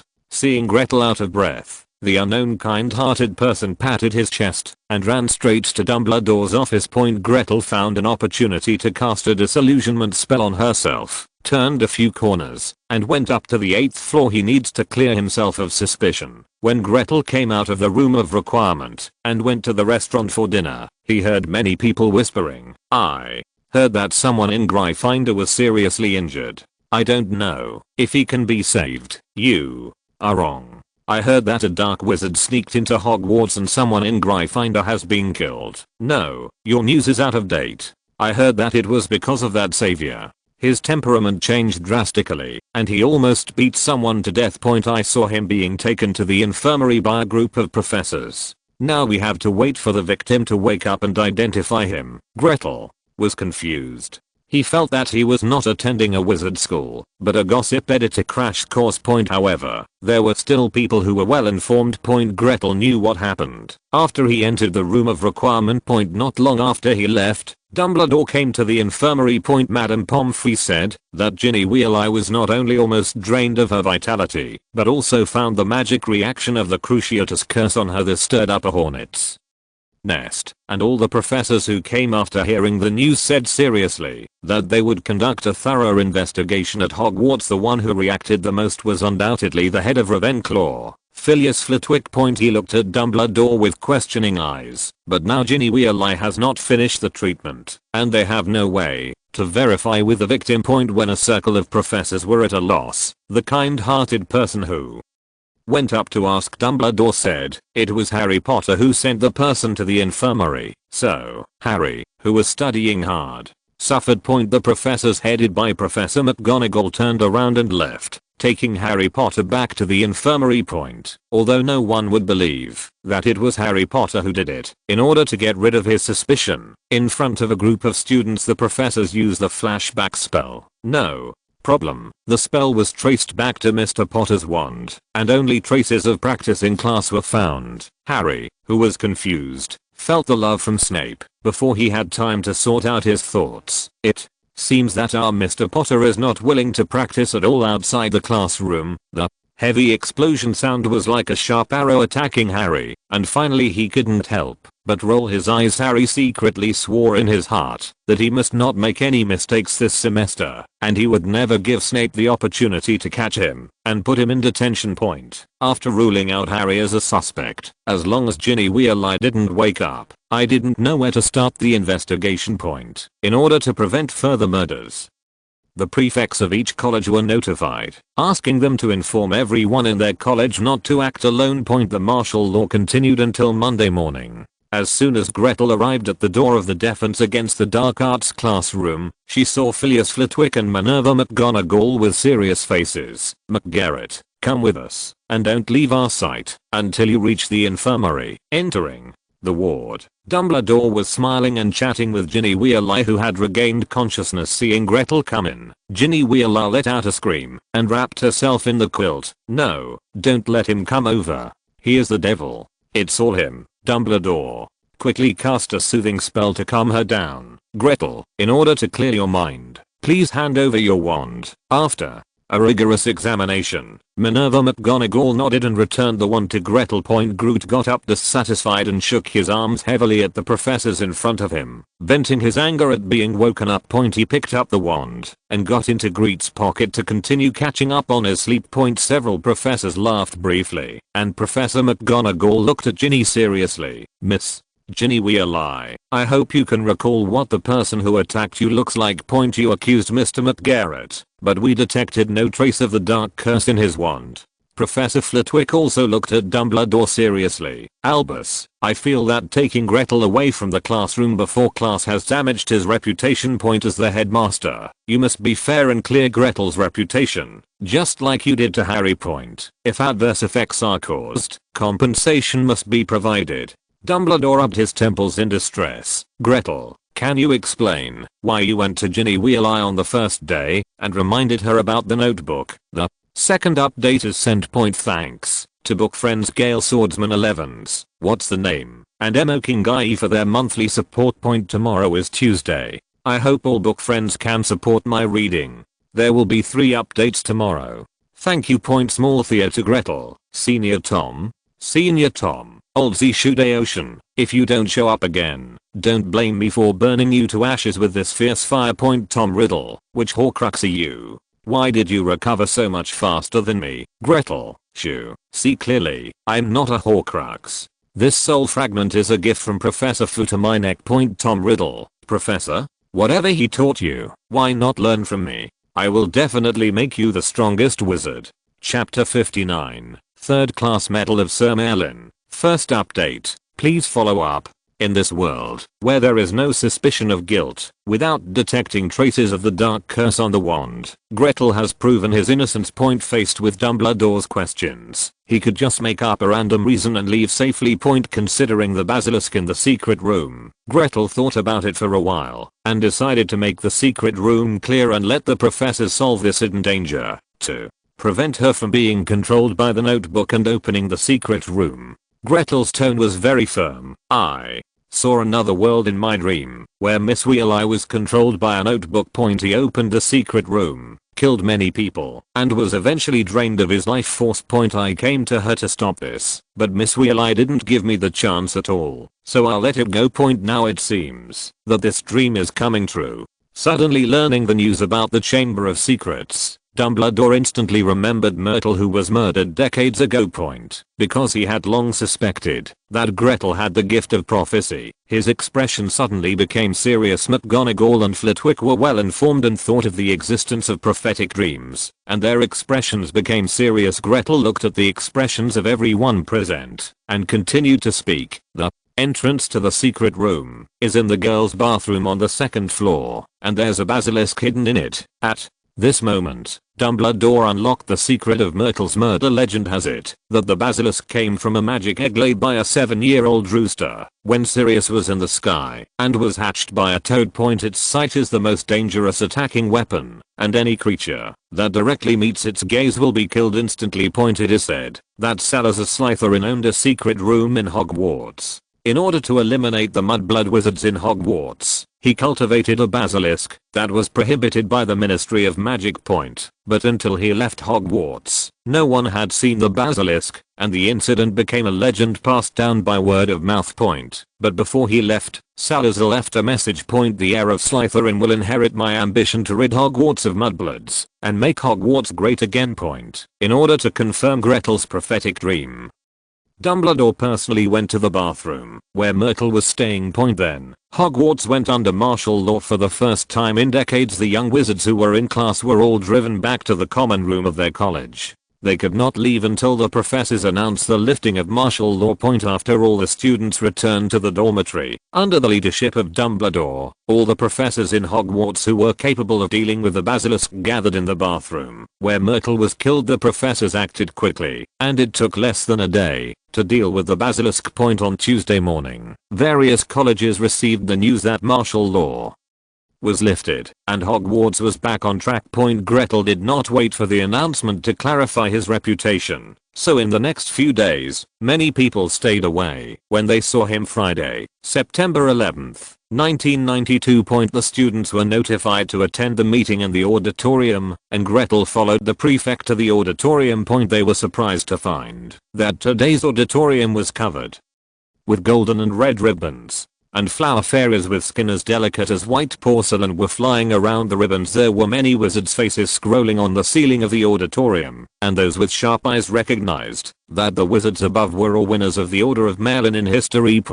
After everyone was seated, Dumbledore stood up and attracted the attention of all the teachers and students in the school. Only then did someone notice that there were a few unfamiliar faces on both sides of the rostrum. Judging by the uniforms they were wearing, they should be relevant officials from the Ministry of Magic. We are gathered in the auditorium today because we have two things to announce. First, we want to clarify an unsolved case from 49 years ago. Rubius Hagrid, please come in. The door opened. Hagrid squeezed the umbrella in his hand nervously and excitedly stepped into the auditorium that he had wanted to enter for more than 40 years. 49 years ago, a heartbreaking thing happened at Hogwarts. A Ravenclaw wizard, Myrtle Elizabeth Warren, was killed here. At that time, Rubius Hagrid was expelled from Hogwarts because of unfair accusations made by some people. Today, 49 years later, we are here to clear his name. The cause of Myrtle's death was not the acromantula raised by Rubius Hagrid, but the basilisk.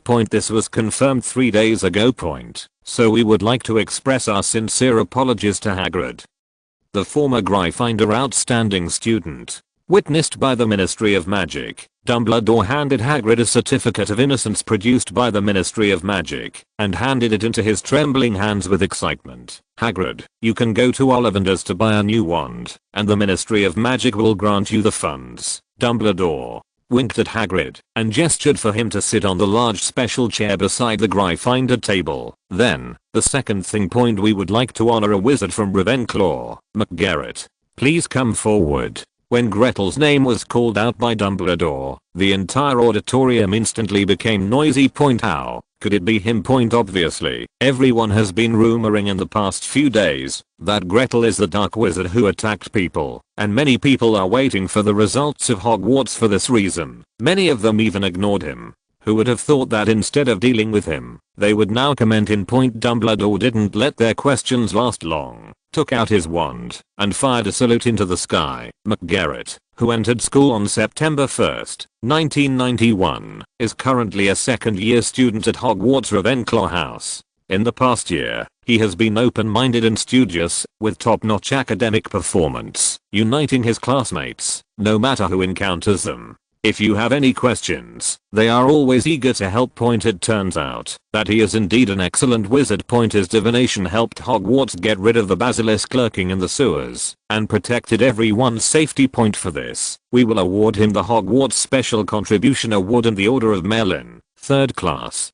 Deafening applause and cheers started from the Ravenclaw table and swept through the entire auditorium. Among the congratulatory gazers, Gretel felt a resentful gaze from the professor's chair. Following his gaze, Gretel saw the only professor who prohibited him from observing, Sybil Trelawney. To Gretel's surprise, he not only received the Medal of Merlin and the corresponding bonus, but also received a potion bottle containing Fox's tears and a fang of the basilisk that earned him the medal. The investiture ceremony was over, and Grete finally took this opportunity to have the dinner that he had not been able to have at the beginning of school. Terry, on the other hand, pestered Gretel and took away the medal he had just earned. What Grete didn't expect was that Terry wasn't doing it as a souvenir. Instead, he held the medal and walked around the dining tables of each college. Whenever he saw someone who had been avoiding Gretel in the past few days, he would let out a cold snort from the tip of his nose. This guy. Seeing this scene, Gretel's chest felt hot, and she decided to find an opportunity to give Terry a gift. After having enough wine and food, Gretel squeezed the small bag and let out a cold snort in his heart. Senior Tom, it's time for you to ignore me now. First update, thanks to bookfriend crossing_ad for his monthly support. Thank you all for your loving recommendation votes and show your heart. Small theater, Forbidden Forest cabin, Hagrid crying loudly, pulling the wand out of the umbrella. Gretel, thank you for helping me clear my grievances. I can finally use my wand openly. Gretel, waving his hands repeatedly with a frightened look on his face. Hagrid, don't rush over, you will trample me to death. Chapter 60, The Secret of the Horcrux. Second update, please follow up. Go back to Monday. Before dealing with the basilisk, Snape called Gretel out on the pretext that he needed Gretel's help with the material. How dare you? Snape's expression was a bit complicated, angry, worried and mixed with ferociousness. I know it's you. Even if the other professors don't think you are suspicious, I'm still sure it's you. The bottle of Polyjuice potion has been used up. Snape's tone was firm. Grete did not hide anything. Yes, I never thought I could hide it from you. The flaw in my plan was that I asked you for the materials I needed for the Polyjuice potion. Aren't you afraid that I will report to Dumbledore? Snape looked at Gretel with a sinister look, standing in the sunshine. No, I believe Professor will not. You and Dumbledore are not of the same mind, as long as what I do does not involve Harry. Grete shrugged. Besides, so what if I'm reported? The most I can do is be expelled from Hogwarts. Oh, and there's Azkaban. But do you think Azkaban can contain me, especially since that person was still watching covetously outside Hogwarts?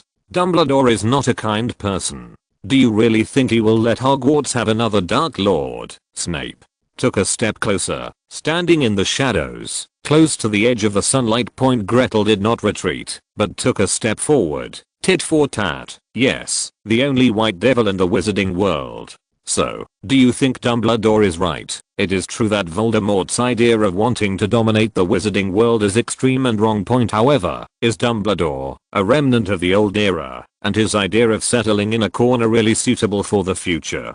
Gretel forced himself into the darkness, stepped on the dividing line, and forced Snape back point in an instant. He softened his tone and stepped back. Professor, we have been together for a year, and you still haven't figured out what kind of person I am. Do you think I'm the kind of person who would hurt others at will? You may doubt it, but I actually saved Ginny Weasley point without the Cruciatus curse. She would have died on the spot. The Cruciatus curse was the only way to drive out another soul at that time point. The remnant soul in the notebook was trying to drain Miss Weasley's life force and soul. He wanted to escape from the trap so much. Snape didn't know what he was thinking and was silent for a long time. Dumbledore came to my place and asked me if the ingredients for Polyjuice potion were missing. Grete raised his eyebrows. Obviously, you didn't report me. Yes, I didn't. Snape stared directly into Gretel's dark brown eyes. But if one day you become a murderous Dark Lord, I will risk my life to fight with you.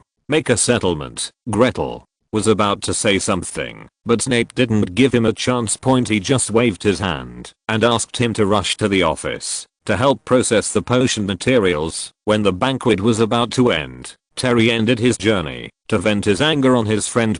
Facing Terry's reluctant look, Gretel smiled. If you really want to play, just hold it first and don't lose it. With Grete's permission, the reluctance on Terry's face instantly turned into excitement. He solemnly hung the medal on his chest, quickly took a few bites of food, and stuffed it into his stomach. Gretel, I won't leave with you later. I'm going to be a guest in the Gryffindor common room. By the way, I didn't even go when Hufflepuff invited me before, so let's go together today. After the banquet was over, Gretel did not return to the tower, but turned around and went up to the 8th floor. I believe that this time, Senior Tom Riddle should be able to communicate with him calmly. Gretel placed the fangs next to his notebook and wrote down his request for a meeting. Perhaps it was because Gretel ruined the resurrection plan that Senior Tom Riddle became autistic. Grete waited for a long time, but didn't wait for him to appear to show his sincerity. Grete took out a crown from his bag. After getting the notebook, he specially took it out from the large room where things were hidden in the room of requirement. The crown is shaped like a crown and is set with sparkling gems. The bottom edge of the crown is also engraved with Ravenclaw's famous motto, "Extraordinary wisdom is the greatest wealth of mankind." Senior, if you don't show up again, I will give you a tattoo of a basilisk's fangs. Believe me, my skills are not very good. To prove it, Grete wore dragon skin gloves, held his fangs, and stabbed the golden crown. Along with a burst of thick smoke, a shrill cry rang out from the crown. After a while, the wail disappeared and it completely turned into a dead thing. When Gretel turned his fangs back, the notebook on the table moved silently, and words appeared on the blank paper crazily. We are originally one. Why do we hurt each other like this? What nonsense are you talking about? Who is one with you? Gretel spat and continued, stop hiding it, Senior. You have absorbed more than half of Ginny Weasley's vitality. You are already capable of projection. If you keep hiding yourself like this, don't blame me for being ruthless. Seeing Gretel's hand getting closer and closer, Tom Riddle finally didn't dare to gamble anymore and reluctantly projected it in front of Gretel. I'm jealousy that represents ambition. Arrogance is Salazar's locket. And anger is Gaunt's ring. Gluttony is Hufflepuff's golden chalice. Greed is Ravenclaw's crown. Apart from the obsession with the body, do you represent lust or laziness? Tom Riddle's tone was very firm. Because of the induction of the soul fragments, he recognized that Gretel was also the original Horcrux. Tell me, is there a possibility that I'm not actually a Horcrux? Gretel looked helpless. Impossible. You have the same smell as me. I can feel it. I didn't expect someone to be resurrected before me. Except for the main body and you and me. The remaining Horcruxes have not woken up. Let's work together and kill the main body so that he doesn't use us as the cost of resurrection. There is no one in the world who can trust each other more than those of us who share the same origin. Gretel never expected that the first Horcrux made by Professor Fu would be the first thing he wanted to do. When he woke up, he also tried to seduce him, the professor's direct descendant, and join him on the path of resistance. Isn't this the 7 deadly sins? But according to what he said, it seems to be correct. Salazar Slytherin originally looked down on Muggle wizards, and as his heir, Voldemort was naturally arrogant. Marvalo Gaunt was his maternal Grandfather, the ring was Voldemort's proof of pure blood, and the anger concealed the fact that he was half-blood. The golden cup of gluttony, the crown of greed for knowledge, Nagini in a few years, should be Voldemort's laziness. Well, Harry, it should be lust. Don't you see that he is in 4th grade and the savior is in love every day? Based on this calculation, Professor Fu did not leave Grete with a Horcrux trap at all. Gretel, on the other hand, was a complete accident. As we all know, making a Horcrux requires a living life as a sacrifice, but his roommates are still alive and well. While Grete was deep in thought, a cunning look flashed in Tom Riddle's eyes. He did feel the flavor of the same origin in Gretel, but compared with the soul fragments contained in the Horcrux, it's just insignificant, not enough to become a Horcrux that can be reborn. He saw the determination of the wizard in front of him, and he was much more ruthless than when he was the same age. He could feel the same kind of smell from Gretel, and this smell made him obsessed. Compared with Ginny Weasley, this wizard was the existence suitable for him to occupy. Caught off guard, Tom Riddle's remnant soul pounced on Gretel. The second update is here, and the third update will be in the early morning. Book friends, go to sleep and read again tomorrow. Good night. Let's talk a little bit in this chapter, not make up a little theater. PS. The Horcrux is purely made up by the author, mainly to serve the plot of the normal dealings with Professor Fu. Later, a lunatic who is obsessed with conquering the world really cannot be a teacher. In order to get a normal Professor Tom, he can only make it up like this. I hope you don't mind. If you really do, I apologize. I'm sorry to have delayed your reading for so long. Thank you all for your support. Thank you. Chapter 61, Model Worker Tom Riddle 007. Third update. Facing this guy who has been insidious since childhood, how could Gretel let down his guard? Even when he was thinking about things, he did not forget to pay attention to Tom Riddle. Seeing him rushing toward her, the fangs in his hand, that were not lowered, instantly approached the notebook where the remaining soul resided. Stop, I was joking. Even though it was a remnant soul, Tom Riddle still seemed to be frightened into a cold sweat and cautiously stepped back. You're really good. After a moment, Tom Riddle adjusted his mood and praised with his arms crossed. Why don't you follow me? Although I don't know what the relationship between you and the original body is, you must know that every time a Horcrux is separated, his already torn brain will become more and more crazy. There is no future for following him. Come with me and help me resurrect. I guarantee that one day your status will be above 10,000 people. Grete yawned and said angrily, it's all empty talk. The professor left me countless magic knowledge after all. You're such an empty talker and you just let me do it with you. Do you think I'm Webby? That idiot from the Sly family? Let's do this. You teach me what you know, and I promise not to hand you over to Dumbledore. Tom Riddle's eyes were like suppressed volcanoes. He never thought that one day he would be threatened. Arrogant by nature, even if he was under the sword, he did not choose to give in. Why don't you hand me over to Dumbledore? I'm a little curious about what he thinks of a wizard who dares to cast unforgivable curses in Hogwarts. Grete frowned, as if young Tom Riddle and Professor Fu were indeed a little different. As Professor Fu, who endured humiliation enough to lodge on the back of Quirrell's head, Gretel believed that if someone threatened him like this, his first reaction should be to make a decision and then act, rather than choose this kind of death-defying situation. In that case, we have nothing to talk about. How could Gretel accept his threat? The fangs in his hand stabbed directly. Seeing that Gretel didn't hesitate at all, Tom Riddle was a little dumbfounded. Negotiations do not always come and go, and there is no way that the table will be turned over as soon as the negotiation begins. He panicked for a moment, originally thinking that Grete had deliberately obtained him because he was using him as a treasure. Now it seems that even a broken tile may not be comparable. After this battle, his momentum suddenly softened. Fortunately, as soon as the page was pierced, Gretel heard his words of resignation, and he tore it up easily, and the venom-stained waste paper turned into a ball of fly ash. He didn't ask Tom Riddle to do it for free.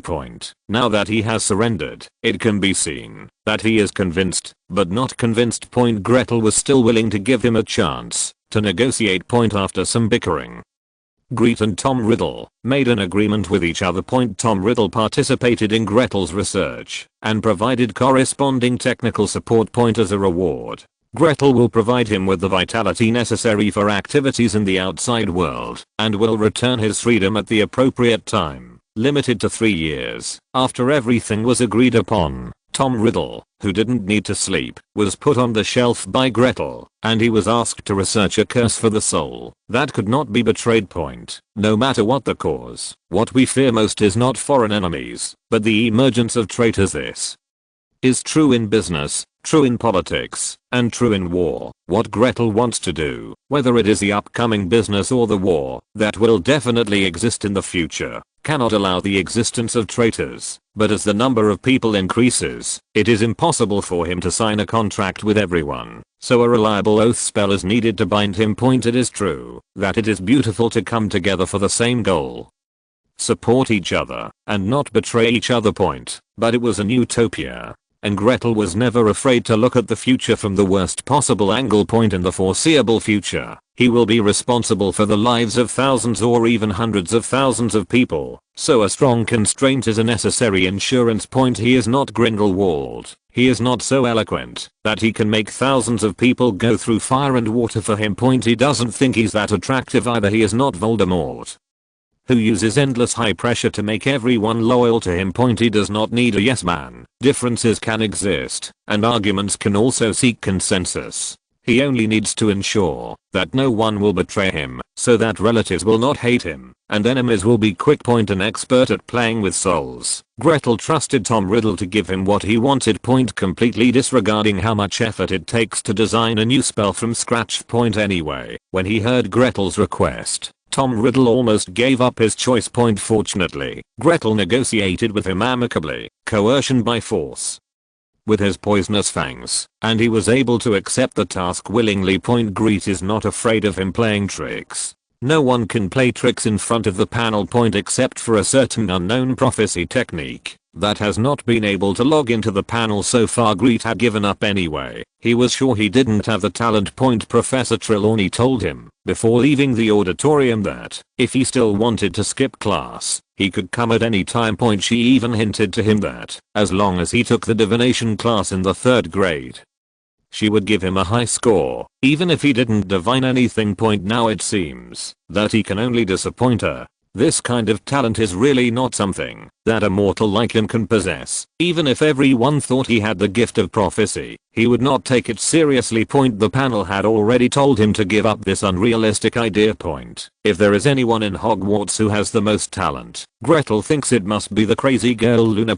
Yes, in just 2 weeks, Luna Lovegood got her own exclusive title in Ravenclaw, which is full of weirdos in Grete's opinion. This girl is really evil. It was obvious that he and the other 13 people rarely spoke in the tower. Luna would still suddenly approach him and speak in a lowered voice. "You guys smell the same, I can tell, Merlin. If it weren't for Hogwarts, Gretel would have wanted this crazy girl kidnapped and sent far away." Fortunately, Luna was always alone. No matter how close she was to anyone, she kept it to herself. Otherwise, Gretel felt that his yet to be formed team would be known to the world by Luna before it was launched. What will happen then will probably be a joint suppression by Dumbledore and the Ministry of Magic. Then he will go to Azkaban, a place full of talented people, to develop his own team. Think about it. The team members whose purpose is to break the secrecy law are either murderous prison felons or eerie dementors. It's not a serious picture, no matter how you think about it. Grete felt that he needed to find time to have a good communication with this crazy spiritual girl. At least she had to figure out what caught her attention. If that doesn't work, the only option is to use the forgetting curse to modify her memory. Although he felt that the forgetting spell might not work as expected on this girl. It was already late at night when Gretel returned to the tower. There was no fox escort today. Faced with Filch's inspection, he had to learn how to play hide and seek like other night wanderers. I have to say, it is indeed a bit thrilling to squat on a mushroom with the illusion curse hanging under the squib's nose. When Grete entered the lounge, he saw those unfocused silver eyes again, looking at him with a half smile. Take action tomorrow. Gretel secretly made a decision. 3rd update. It's too late. Good night, all book friends. By the way, I don't remember if I said it before, but let me just say it. Luna is not the heroine either. All the female characters that appear are currently female supporting characters. Gretel has little love for children. Small theatre daily prophet. He is an unprecedented tyrant. Quibbler. He is a devil who plays with people's hearts. Magic gossip. He never trusts anyone. Today's magic. He ensures the purity of the team with his consistent system. Magic times. Wizards human rights representative proposed establishing and improving a newspaper censorship system to help promote harmony. New World Zengbayo. After review, the Wizards Human Rights Organization is an illegal organization and will be banned. This announcement is hereby made. If you're listening to this novel on a channel other than Fanfic World, it means they downloaded and uploaded it without effort. We cordially invite you to visit our channel, Mundo Fanfic Novelos. There you'll find the original version of this story and you can explore many other novels of various genres. We're waiting for you to immerse yourself in a world of incredible novels. Chapter 62 Mudblood. Get out of Hogwarts. Gretel didn't expect that he would have no chance to talk to Luna. Before dawn, Professor Flitwick walked into the tower with a sad look on his face. With him comes Filch, the janitor whom everyone hates. Mike. Gretel, you are suspected of murdering a Hogwarts student. According to the order of Principal Dumbledore, you are required to come with us now for investigation. Filch's voice was hoarse, with a look of gloating on his face. Gretel ignored him and turned his attention to his dean. Grete, I believe you are innocent, but in order to prove your innocence, you may need to be kept in solitary confinement for a period of time. Gretel looked confused. The matter in the secret room had been solved, and Tom Riddle was also locked up in the room of requirement. It is said that things have settled down this school year. How could someone still be killed? If Filch was the only one here, Gretel would probably just throw him out without even bothering to give him a look. But Professor Flitwick also came here, looking worried. Okay, Professor, let me clean it up. Flitwick nodded and found a stool to sit on. McGarrett, you are now a suspect. In case anyone else is killed, leave your wand behind. The sound of Filch adding insult to injury resounded throughout the dormitory. Flitwick wanted to stop him, but after a long sigh, he nodded silently. Grete took out the wand from his pocket, passed around the gloating Filch, and handed it into the hands of the dean. Terry also got up from the bed. Professor, it's impossible. Gretel just won the Order of Merlin yesterday. Flitwick waved his hand. It's okay. You can continue to sleep. Gretel will be fine. I believe in him as much as you do. How could they still sleep in this situation? Terry and the others all got up and came to Gretel's side. Don't worry, the professor said it will be fine. When this happened, Gretel felt more doubts than resentment at being wronged. He was really curious as to which guy caused the incident and even blamed him. It didn't take long, and under the worried eyes of Terry and others, Gretel followed Professor Flitwick out of the Ravenclaw lounge. The murder occurred on the 4th floor of the castle, in the corridor, where the sorcerer's stone was hidden last school year on the way to the murder scene. Professor Flitwick ignored Filch's nagging dissuasion. Introduced the current situation to Gretel. An hour ago, Night Watchman Filch finished his last patrol. The body of a young wizard was found on the 4th floor after identification. It was confirmed that he was a first-year student from the Muggle world in Slytherin College. Because of his origin, he had been bullied many times in the past 2 weeks by purebloods who considered themselves noble. Last night, under the intensification of others' efforts, he escaped from the common room. But he never thought that he would lose his life just like that. When Gretel arrived at the scene, he saw Dumbledore and the heads of the other 3 houses in front of everyone. A body with a dry body and grey hair, almost shriveled into a mummy shape, and wearing a silver-green ribbon, leaned against the wall. On the wall behind him, a row of large words was daubed in blood. Mudbloods get out of Hogwarts. Grete's full name is clearly marked in the lower right corner. After seeing Gretel arriving, Dumbledore nodded to Filch. Okay, Mr. Filch, I've been patrolling all night. You must be tired too. Go back and rest first. I'll leave the rest to the professors. Just fine. Filch's expression was startled, and then he responded awkwardly. Before leaving, he looked at Gretel regretfully. After looking at the mummy leaning against the wall, He dragged his tired steps downstairs. Of course Gretel knew that this old gal was regretting that he couldn't see his excitement. Mr. Gretel, calling you here does not mean that we regard you as a murderer. We just want to find out about the situation from you. Facing Dumbledore's gaze, Gretel looked at the blow under his glasses without any guilt. May I ask where you were after curfew last night? I left the room of requirement around 11 o'clock, and it was probably not even 11:30 when I arrived at the tower. Anyone who was still asleep in the common room at the time can attest to this for me. We will verify this later. Now we need you to confirm. Do you know this person? Dumbledore sprayed a beam of silver light from his wand, and what appeared was a short boy with a watermelon head and sparse teeth that looked extremely sharp. Of course Gretel didn't know him. Among the 4 houses, Slytherin had the least contact with him. Those guys were so pure that their brains were almost clogged, and it was very difficult to talk to them.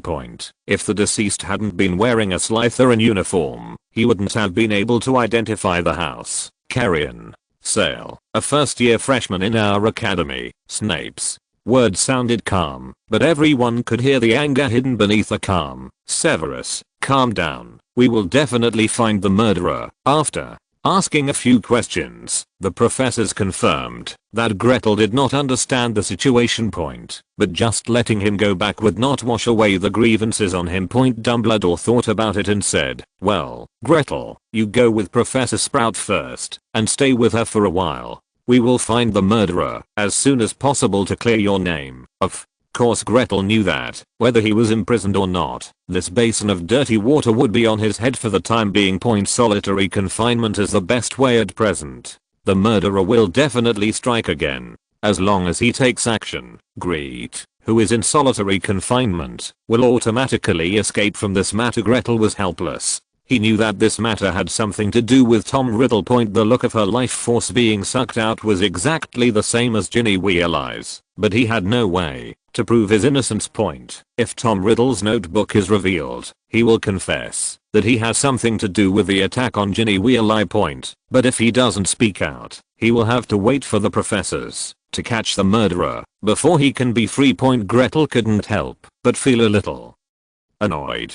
If he had known earlier, he would have been better off not participating in the notebook matter. Now he didn't get the benefits and even made a mess. He thought about the room of requirement to test his idea, but there was no reason to leave Gretel. Don't worry. Trust us, we will definitely restore your innocence, Professor. Sprout didn't know what Gretel was worried about. He just thought he was angry about the injustice he had suffered. Professor, I was wondering if someone else would be killed if the murderer is not caught next time. Sprout pondered for a moment. Indeed, but Dumbledore said that he will activate all the magic circles in the school. As long as the murderer takes action, he will definitely be caught. Don't worry, just help me take care of the magical plants in the greenhouse in the past few days. As for the courses you missed during your confinement, Phileas will apply for a time turner to make up for it. Until he settled in Sprout's office, Gretel didn't understand how Tom Riddle came out of the room of requirement. He is a disembodied notebook soul, and he is absolutely incapable of doing such a thing without the help of others. Chapter 63. Gretel is also at Sundeer. Because there has been a death in Hogwarts for a long time, in order to avoid another attack. Students in the 3rd year and above of each house have received notice that this year's first trip to Hogsmeade has been temporarily cancelled. As a result, Gretel's newly restored reputation plummeted again in an instant. Even if Terry wears Gretel's mail in order to show everyone Gretel's contribution. Still no one wanted to stop talking bad about Gretel. Of course, Grete, who is in confinement, knows nothing about the outside world. He treated this confinement entirely as a training in herbalism. During the usual herbal medicine class, Professor Sprout always prepared the materials needed for the class in advance. In the dense plant jungle behind the classroom, there are many dangerous plants transplanted by Professor Sprout from all over the world. Therefore, little wizards are never allowed to enter. Privately. It wasn't until this confinement that Gretel, accompanied by the professor, saw a lot of herbal medicines that only existed in textbooks, like a giant, fat black slug's baboon tuber. The whole body is covered with some shiny bumpy protrusions. When the bumps are squeezed, yellow-green pus will flow out, and the smell is very similar to gasoline. According to herbal medicine textbooks, its concentrated juice can treat acne, but if undiluted, it can cause pain and boils. This was the first time he had seen a real thing. There are also pink swollen pods that bloom as soon as the seeds fall to the ground. Professor Sprout said that 3rd grade students will be asked to study this plant. There is also a long-eared grass that swishes and shrinks into the soil when it hears a sound. Its juice can be used to prepare a potion to restore hearing. This greenhouse had also been expanded using the traceless stretching charm. After following the professor around for more than half an hour, Gretel didn't even see the edge of the jungle. Okay, the plants in front may be a bit dangerous for you, and I have to be careful when handling them. I won't take you forward today. The area we just walked through will be left to you to deal with during this period. After catching the goblins, remember to shake them unconscious and lock them up in glass bottles. These dirty little things will produce a lot of them if they are not caught for a few days. They have destroyed dozens of herbs this semester. It can be seen that Professor Sprout really has a strong opinion on this group of goblins who destroy plants, and his eyes almost widened when he mentions them. Of course, as a reward, Gretel can use some herbs to prepare the magic potion he needs. All the professors knew that Gretel was not a murderer. This was considered a confinement to the outside world, but in fact it was to protect him. In order to ensure that his character will not be destroyed by rumors. The confinement can only be lifted after the grievances on him are washed away. Just like Luna, if it weren't for her detached attitude towards things, if it weren't for her extraordinary optimism, it has long been destroyed by the bullying day after day. It seems that in her world, nothing can make her angry, and she can always resolve the sorrows in her own unique way. She never minded other people's ridicule, even if it was malicious. She never felt annoyed. When her classmates collected their belongings, she would just silently search for them on her own. If she couldn't find them, she would just smile and never hold grudges or be prejudiced against anyone. Anyway, Grete couldn't understand it. If it were him, the grass would grow 3 feet high on the grave of someone who treated him like this. She never begged others to stop playing pranks on her, nor did she go to the professor to help her find justice. Maybe that's why others are getting more serious. It's not that Grete never thought of helping her, but Luna's innate spirituality really put him off. A person like him, who has so many rifts in his heart, is most afraid of meeting someone as pure as Luna. Anyway, sometimes things that have nothing to do with you, just close your eyes and let them go. Besides, in the original world line, without his existence, Luna would still be a fairy-like existence. Even though he thought so, his conscience would still quietly condemn Gretel at some point. If Luna didn't give him the feeling of being able to see through people at any time, Gretel would definitely lend a helping hand. But everything didn't work out, so he still chose to hide far away, not only for himself, but also for the sake of the people who believed in him and joined in. After lunch, Grete fell asleep next to a sage bush in the greenhouse. I don't know who had built a small bed here. It looked like it wasn't Professor Sprout's. The bed was a bit small for her. This special sagebush was transplanted from Asia by Professor Sprout, and it has the effect of promoting sleep and calming the mind. She plans to cultivate it for a few more years to make the sagebush more prosperous. When Grete woke up again, there was only a thin layer of gold left in the sky, which reluctantly hit the crystal top of the greenhouse. Sitting up, Gretel saw a small coffee table next to the bed, with small berries of various colors piled on the coffee table. All he could make out was the red chaff, a small wild strawberry-like berry used in potions to cure hiccups. There are also pink and purple raspberries, which are generally used as a catalyst in digestive potions. There were many other dark purple and sky blue berries that he couldn't even name. Eat with confidence. The professor won't say anything.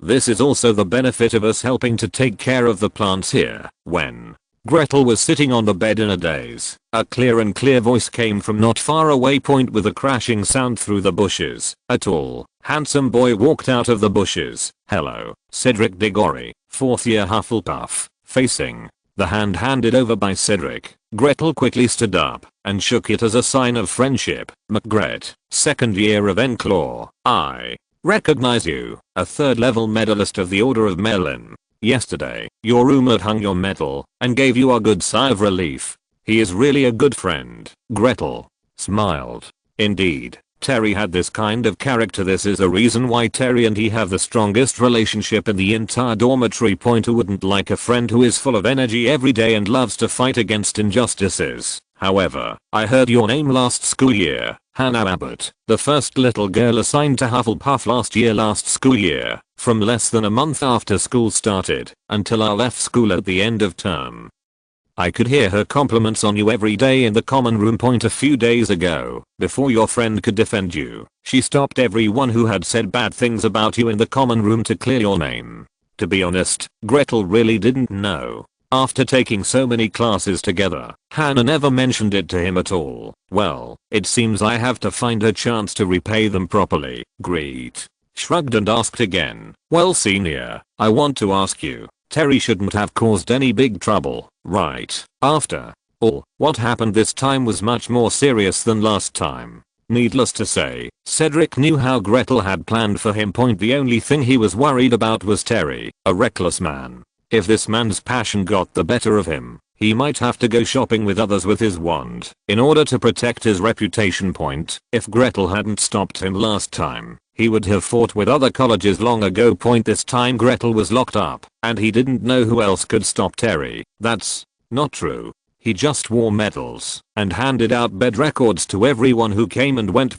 He tried to prove to everyone that you had been with him since returning to the dormitory last night. He has been posting for a day, and the results are pretty good. At least when I came here, there were not so many people who were sure that you were the murderer. A warm current surged through my heart, but what I said was, this guy knows it's useless to do this. Cedric didn't say anything, but the smile on his face couldn't be suppressed. Second update. Book friends, please take good care of your health.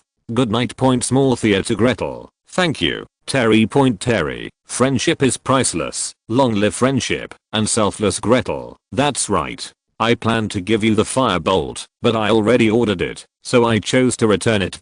Terry, throwing his arms around his legs and drooling, gifts are non-refundable.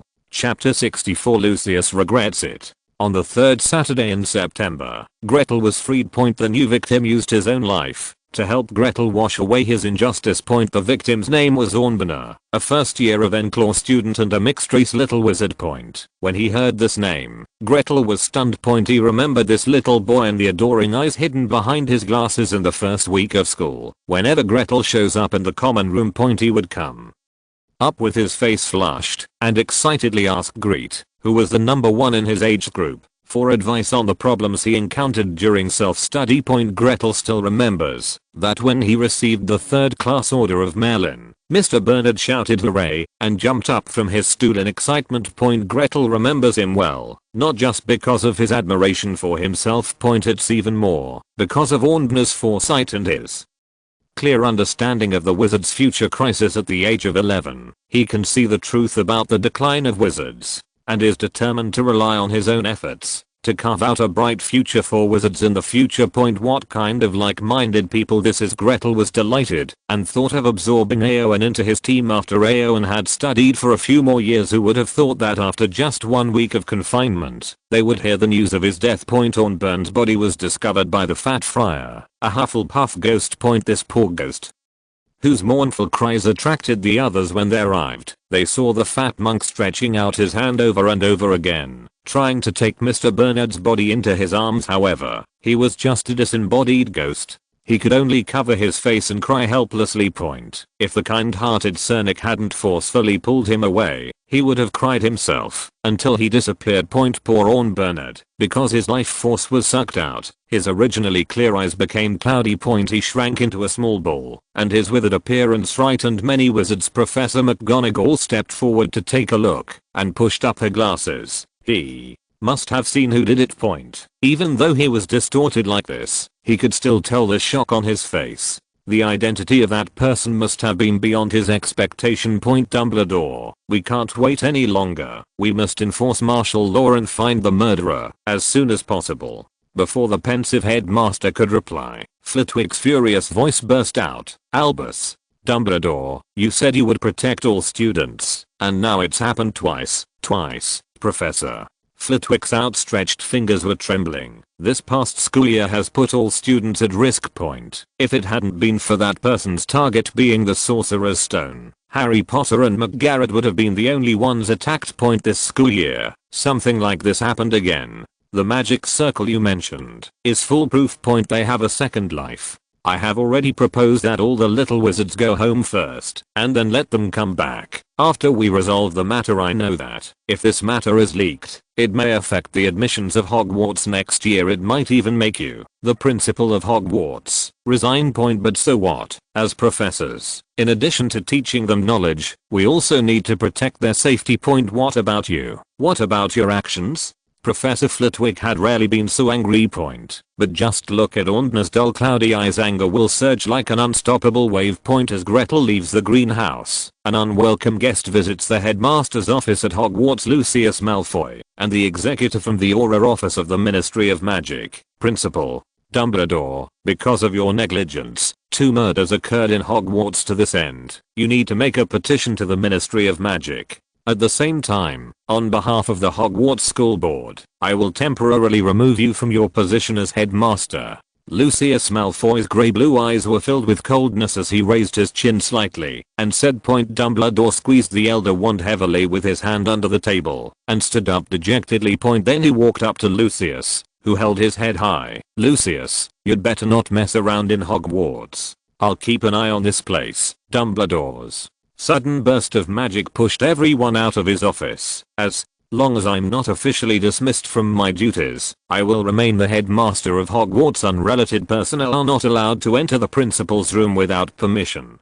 Dumbledore walked down the stairs with his hands behind his back. Before he left, he wanted to explain something to the professors. The aura from the Ministry of Magic said nothing, but followed him with an honest face. Point. Lucius was left standing in front of the closed door of the principal's office, with a mixture of blue and red on his face. I don't know who broke the news, but the school board sent someone to drive Dumbledore away. Point. So, as the representative of the school board, Lucius Malfoy was miserable. Point. No matter where he goes, he can hear the blurts of the little wizards he passes by. Point. The young master of the Malfoy family, Draco Malfoy, was not spared and was also angered by everyone because of this incident. Point. No one except Slytherin welcomed Lucius' arrival. Point. However, even with this disgusting treatment, Lucius Malfoy still did not choose to quit Hogwarts. He was like a vulture looking for food, searching the castle over and over again on the pretext of patrolling Hogwarts. No one knew what he was looking for because of Dumbledore's instructions. All the professors ignored his behavior and no one stopped him at all. Point. As the caretaker of Hogwarts, Filch was familiar with every detail of Hogwarts. After Lucius learned about this situation, he decisively came to the door. He had thought that the caretaker, who had been cared for by Dumbledore for many years, would be kind to him. Point. But I never thought that Filch's attitude would be surprisingly enthusiastic. Mr. Lucius Malfoy, if you need anything, just ask. I hope you will take care of me in the future. The haggard Filch had a flattering smile on his face, which was really uncomfortable. Point. Lucius didn't feel this way. Point. Compared with the cold looks he received today, at this moment he only felt that Filch's flattery looked so pleasing to the eye. Point. Of course he knew that this squib was trying to curry favor with him because of his identity. He had seen too many such people. Point. But to him, everything doesn't matter as long as it is useful in the future. He will not hesitate to leak some sweetness from his fingers to such people. Point. Lucius raised his pale pointed face, picked up the dark gold cane, and gestured in the air. I'm looking for a black leather notebook or diary, about 9 inches long and 6 inches wide. It looks a little shabby and has a triangular silver protective sleeve in the corner of the cover. Filch thought about it for a long time and shook his head under Lucius' expectant eyes. Sorry, Mr. Lucius Malfoy, I haven't seen it. If you need it, I can help you find it. Point. You know, after decades of being a night watchman, no one knows Hogwarts Castle better than I do. Point. I know all the hiding places. Lucius did not refuse, or in other words, he really needed such a helper. There are more and more rumors about the return of the Dark Lord. He wants to get the notebook back before the Dark Lord returns. He already regretted stuffing the notebook into Ginny Weasley's cauldron ever since he learned that Ginny Weasley had been attacked. and her things taken away. He never had a good night's sleep. If I had known earlier, I would not have dealt with this batch of dark magic items. Even if the Ministry of Magic wanted to conduct a thorough investigation, it would have only cost more galleons, so now he has to work hard to get his things back. If he wasn't worried that the Dark Lord would settle the score in the future, he would really want to give up the search. However, he didn't notice that Argus Filch, who was walking in front, had a strange curve at the corner of his mouth. Chapter 65 Squib actually knows magic. Opposite the tapestry on the 8th floor of Hogwarts Castle, where the troll beats Barnabas silly as the entrance to the room of requirement. Grete rushed here. After leaving the greenhouse. He wants to go to the room where Tom Riddle's diary is hidden to confirm his thoughts. In order to prevent Tom Riddle from causing damage, Gretel requested that the room be so empty that it only had a set of tables and chairs. He clearly remembered that when he left, the diary was still on the table. Tom Riddle, who was forced to be 007, sat in a chair and thought hard with a melancholy look on his face. But this time, when I came in, the tables and chairs were still there, but Tom Riddle and the diary were all gone. There was only a solitary piece of paper on the table, with blood written on it. Mudbloods will always be mudbloods even after all this time. The blood showed no signs of corruption, and looked the same as when it had just been written. Gretel knew that it was Tom Riddle demonstrating to him. Even if he has turned into a Horcrux, it is not something that a mudblood can handle. This piece of paper was left intentionally, just to show off his abilities to Gretel. Too lazy to communicate with this lunatic who was obsessed with murder, Grete disposed of the eyesore paper with the blazing fire. He knew Tom Riddle could feel it. The blazing fire is just to tell Tom Riddle, who lives in the diary, that he has gained his freedom, and the game of cat and mouse has just begun. During the past few days in the greenhouse, except for helping Professor Sprout take care of those troublesome plants, he spent the rest of the time in his mind. So far, he has not fully studied even 1/10 of the treasure house Professor Fu gave him. Because it involves too many soul spells, and without a famous teacher to guide you, casual research may turn you into the same ghost as Professor Fu. If you can establish a good relationship with the young Professor Fu and the diary, you might be able to confirm and absorb it. That's why he wanted to get the diary. Now it seems that the old Voldemort, who was so divided that all he had left was obsession, looked at him differently. So Gretel no longer insists on getting help from Tom Riddle. Besides, he was just doing research. As long as he didn't do anything to his soul, he wouldn't be able to turn himself into the next Professor Fu so easily. With this kind of thinking, Gretel relieved the pressure that had been on his mind. In the memories left by Voldemort, many little magic spells related to the soul were discovered. For example, the mark on the arm of the Death Eater is the product of an improved soul locating spell. In the hands of ancient wizards, it was a necessary means to protect their apprentices and slaves. Similarly, Gretel also improved this little magic spell, deduced it in reverse, and used the fragments of his own soul as positioning coordinates within a certain range. Gretel can sense the location of other souls of the same origin through magic. Therefore, even though he had been locked in the greenhouse, Gretel did not feel anxious at all. Because he knew that no matter who Tom Riddle's helpers were, they would definitely continue to take action.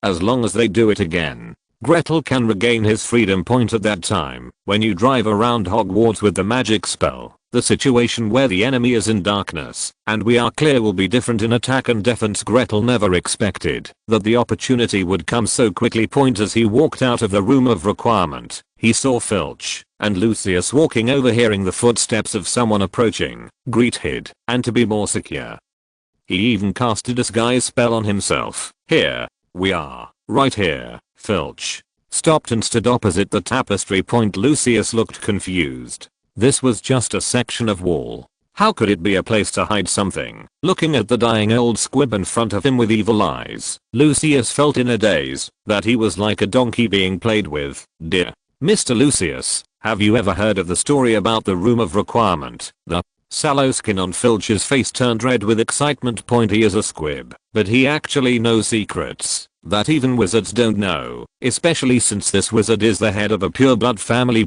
Not only that, he could also teach the wizard in front of him, like teaching a student, and make him obey his words. This really made Filch unable to restrain his excitement. This is the entrance to the room of requirement. As long as you concentrate on the site of need and walk through this section of wall 3 times, a door will then appear on the wall leading into the room of requirement point. Since you are looking for a hidden object, focus on imagining a room where the object is hidden. What Filch said was true, but Lucius was doubtful. Taking a deep look at Filch, he felt that the squib didn't dare to offend him. Not only because he is an adult wizard, but also because of his status as the governor of Hogwarts. If Filch was making fun of him, Lucius swore to Merlin, Dumbledore couldn't save him. Following Filch's words, Lucius closed his eyes and devoutly imagined the room he needed. A secret, undiscovered room where the Black Diary is hidden. He walked very carefully, strengthening his requirements in his heart with every step he took. Until the third time I passed by, a smooth door suddenly appeared on the flat wall. Lucius relaxed suddenly. It seemed that the squib had not lied to him after all. Just as he turned to compliment Filch, he saw a wand that looked like a wooden stick in the squib's hand. Why is it said to be like a wooden stick? To be honest, if it weren't for the peeling off of the skin, the phoenix feathers inside were exposed. He would just say it was a stick. Fainting, Lucius's last thought before he collapsed was, why can a squib cast a spell? It's not scientific at all. Not to mention the frustrated Lucius. Grete, who watched the whole process from the sidelines, was also shocked by Filch's performance. Gretel saw that when Lucius closed his eyes and began to recite silently, Filch took out the wand from his arms, but he didn't do anything. Instead, he quietly stuffed the wand into his sleeve. Until the moment he came out of the room of requirement, Lucius's spirit instantly relaxed. Filch lowered his wrist and took the antique from who knows how many years ago in his hand. Either way, the world of wizards is actually one of intrigue. The scene of fighting a magic spell like a gunfight is not realistic at all. A real wizard battle is to find every opportunity to catch others off guard. That kind of gentlemanly behavior, like a cowboy fighting a gun, counting down to 3, does not exist in this country of gentlemen. Fighting against each other is the serious way for serious wizards to do it.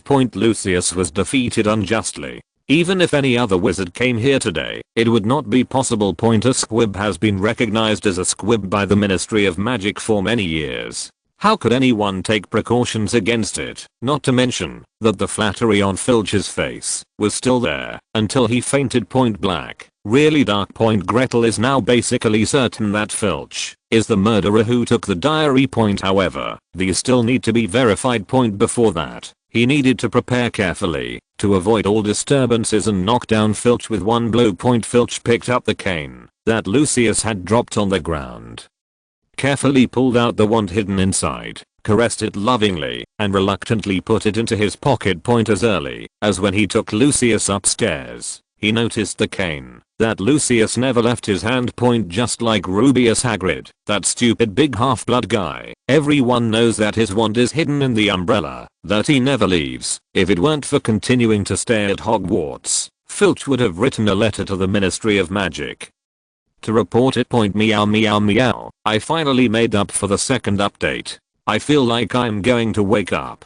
Good night. I must start saving my manuscripts today. If I don't save my manuscripts and stay up late every day, I might suddenly get over it one day. In the following days, we will maintain a steady 2 updates, occasionally 3 updates, save a wave of drafts, and release updates in April for the big guys to see. Good night. Oh no, good morning, my lovely book friends. Your chapter is really interesting. Small theater Grete. Go to bed quickly. Stop quaking. I will quack if you do. Professor Fu.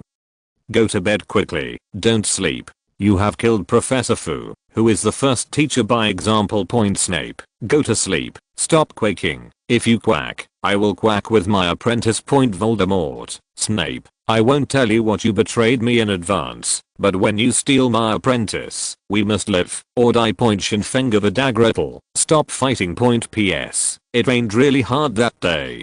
Chapter 66 Gretel. It's really you. 2 in 1. Filch didn't touch anything else on Lucius except his wand. Yingadim. Leviosa, a floating spell. The unconscious Lucius floated up from the ground point. Even though this was not the first time he felt magic power coming out of his body, Filch was still very excited. After the spell was cast, the lowered arm could not help but tremble slightly. Just as he pushed open the door of the room of requirement, a spell that was not loud but spoke at a slightly rapid speed came into his ears. The two spells of Expelliarmus and Stunner hit Filch's body one after another along with Gretel's voice. Filch watched with astonishment as the wand came out of his hand and then fainted on the ground unwillingly. As expected of you, Tom Riddle's voice came from Filch as Gretel continued to throw the petrification spell at Filch and silence him. However, his voice sounded very hoarse and extremely weak, which was inconsistent with the current situation that had taken away the life force of the two young wizards. Gretel took precautions, and when he looked closer, he saw that Filch had opened his eyes, but they were different from his usual cloudy eyes that concealed malice. These eyes are obviously particularly clear now, and there is no trace of the resentful jealousy in them that was almost solidified in the past. But beneath the clear eyes, there was deep exhaustion and unwillingness hidden. Senior Tom Gretel really couldn't believe that the man with tired eyes in front of him was the proud Tom Riddle. It's me. It's ridiculous. I escaped, but fell into the hands of this despised squib. The calm tone could not hide his deep anger. After thinking for a moment, Tom Riddle spoke again. You should know legilimency. Do you want to see how I escaped and how I fell into the hands of this squib? Transferred to that familiar room in the room of requirement, Tom Riddle was suddenly relieved. Come and see what happens to arrogance. Gretel had successfully mastered legilimency a few months ago. With the addition of Voldemort's experience, he can now be called a legilimency master. Gretel saw in Tom Riddle's memory that a page from the diary was attached to his back without him noticing. Follow him out of the room of requirement. Every page of the notebook is my limb. I can communicate with the outside world through a single piece of paper. I haven't done this because every time I tear out a piece of paper, it makes me weak. Gretel used the disillusionment spell to overcome Filch's night patrol, and the paper came off his back at that time. Tom Riddle felt that a squib that no one suspected could help him hide his whereabouts. When Filch returned to his residence after his first inspection, the piece of paper floated in front of him. Want to have magic. From the day he was born, Filch wanted to be a wizard. God knows why he turned out to be a squib. Everyone suggested that he forget everything about wizards and go to the Muggle world. But he was unwilling to accept it. Why should he, who was born in a wizarding family, have to live with those dirty muggles day and night? The thought of this made him faintly nauseated. He spent countless late nights stroking the old wand passed down from his family. Secretly he hates himself as a squib, hates his parents who gave birth to him, and hates wizards who come from the Muggle world but have talents that he envies, hates everyone with magical powers. Tom Riddle's words unleashed a beast that had been caged within him. Faced with the temptation of a piece of paper, no, Tom Riddle just asked a question. The one who really confused Filch was himself. Slytherin's little snake unfortunately became the first victim. In fact, Tom Riddle did not intend to kill anyone. It was Filch who felt the magic power rushing into his body. He laughed uncontrollably, allowing the little snake to recognize his identity. In order to save Filch, Tom Riddle had to help him handle the finishing touches. In order to avoid suspicion, Filch left a slogan on the wall at Tom Riddle's suggestion. Of course, it was Tom Riddle's suggestion to frame Grete as he wanted the insider to be imprisoned in Azkaban. Even if he can't, he will be expelled from Hogwarts like Hagrid 59 years ago. However, Hagrid is not Gretel, and Filch is not Tom Riddle. Gretel is not as unknown as Hagrid, and Filch does not have as much charisma as Tom Riddle. Gretel ended up just being locked up. However, the transferred magic power was limited after all. Once Filch turned over, how could he restrain himself? Late every night, in a corner no one knew about, Filch cast spells wantonly, venting the repression of being a squib for decades. Not even a week had passed, and Filch had squandered all the magic he had plundered. Having already experienced the beauty of being a wizard, how could Filch allow himself to be reduced to that squib being played with by others again? He's going to take action again. Even Though Tom Riddle firmly opposed it, Filch took action without hesitation. Faced with Filch's madness, Tom Riddle decided to abandon him, but he never thought that he would fall into the squib's trap. He used wooden pegs cut from hawthorn branches to tear out the diary one by one and nailed it to himself. The leaves and flowers of the hawthorn tree have healing properties, but the broken branches have a death-like smell. Hawthorn branches have always been a good material for black magic. Filch didn't know where he learned the evil spells from the ancient dark wizards. The ability of this curse is to plunder other people's souls, sew them together with one's own with wooden nails, and finally merge them with one's own, forcibly robbing other people's talents. This kind of curse was once circulated among the dark wizard community, but eventually disappeared in the long history due to mutual plunder. It is mentioned in only a handful of documents, and was deemed lost centuries ago.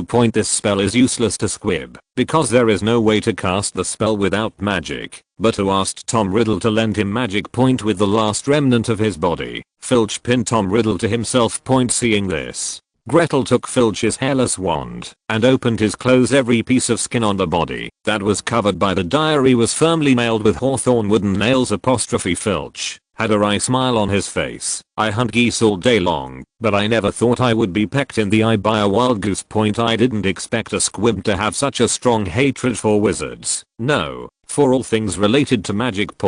Because of the curse, I became a vassal. If he wasn't so eager to have magic again, no one would ever discover his secret. After he fused with my soul. Because no one would doubt that a Squib could kill wizards at Hogwarts at that time. As long as he plunders slowly, he will one day grow to the point where no one can rival him. Okay, he's crazy, but he's stupid, much stupider than a mudblood. Squib is the curse that magic has placed on him. It could be seen that Tom Riddle had been holding back his anger for a long time, waiting for someone to listen to his anger. To be honest, Gretel was surprised when Legilimency told him that Tom Riddle was very grateful to him at this time. You're not wrong. I'm really grateful to you. I can allow myself to fail, but I don't allow myself to fail in such a miserable way and die without a trace. So, after the Squib had me nailed to him and asked me to help him again, I had no objection. Because I know that as long as he takes action, you will be free. After you are free, you will definitely come to check. The piece of paper I left is the medium for our communication. Admittedly, at the beginning, I just wanted to show off your little wizard's ability to show off, and to show off that I could gain freedom from your hands unexpectedly. This turned out to be my life-saving straw. Gretel didn't speak. He only felt that the world was strange. If he is not tempted by the diary, everything will develop as it did in the original world. Tom Riddle used in his body to open the Chamber of Secrets, and Harry once again added to the halo of the Savior. Or, if Tom Riddle abides by the agreement between the two, there will be no subsequent series of events, and he will not be humiliated at the hands of the Squib. Or maybe it wasn't Filch he was looking for. Maybe he had been freed and successfully re-enrolled at Hogwarts in place of any wizard. However, there is no if. Lucius, who was lying on the other side, groaned. Gretel cast a stun spell without looking back and sent him to play cards with Merlin in his dream. What if he held back and never took action? Grete asked his own question. So I was so excited when I felt you burn the paper I left behind. This spell is far more powerful than I imagined. I no longer hope to escape. I just hope to leave this extremely dirty Squib. Guess why he came to the room of requirement by such a coincidence. It is true that this curse made me lose the ability to resist, but the secret of the soul is not something that a Squib like him can understand. How could fusing two souls have no side effects? Although I can't control him, I can give hints subconsciously. Even if Lucius hadn't arrived today, I would have hinted at the Squib's arrival in the room of requirement. He doesn't know the existence of this place. As long as he appears here, I believe that he will definitely attract your attention because of his abnormality. Gretel interrupted him. What if I'm careless and fall into the hands of a magical Squib? Tom Riddle laughed wildly. How could you, a mastermind who could hide from Dumbledore, fall into the hands of an unknown Squib? When I entered school, I was stared at by Dumbledore. Besides, even if you fail, then come and keep me company. With you and me as my company, what else can I not be willing to do? After laughing wildly for a while, he calmed down after a fit of coughing. I'm hopeless. I just hope you can separate me from this dirty squib. What? Tom Riddle said was sincere, but Gretel did not believe it easily. He thought for a while, cancelled the coma spell, and woke Filch. Before Filch could react, Grete's magic rushed into Filch's brain following his eyes. Gretel had never thought that a person's thoughts could be so dark, and young Tom could not even compare to 1/10,000th of what he had in his mind. In Filch's mind, Gretel saw the horrors that Tom Riddle had been able to hide before.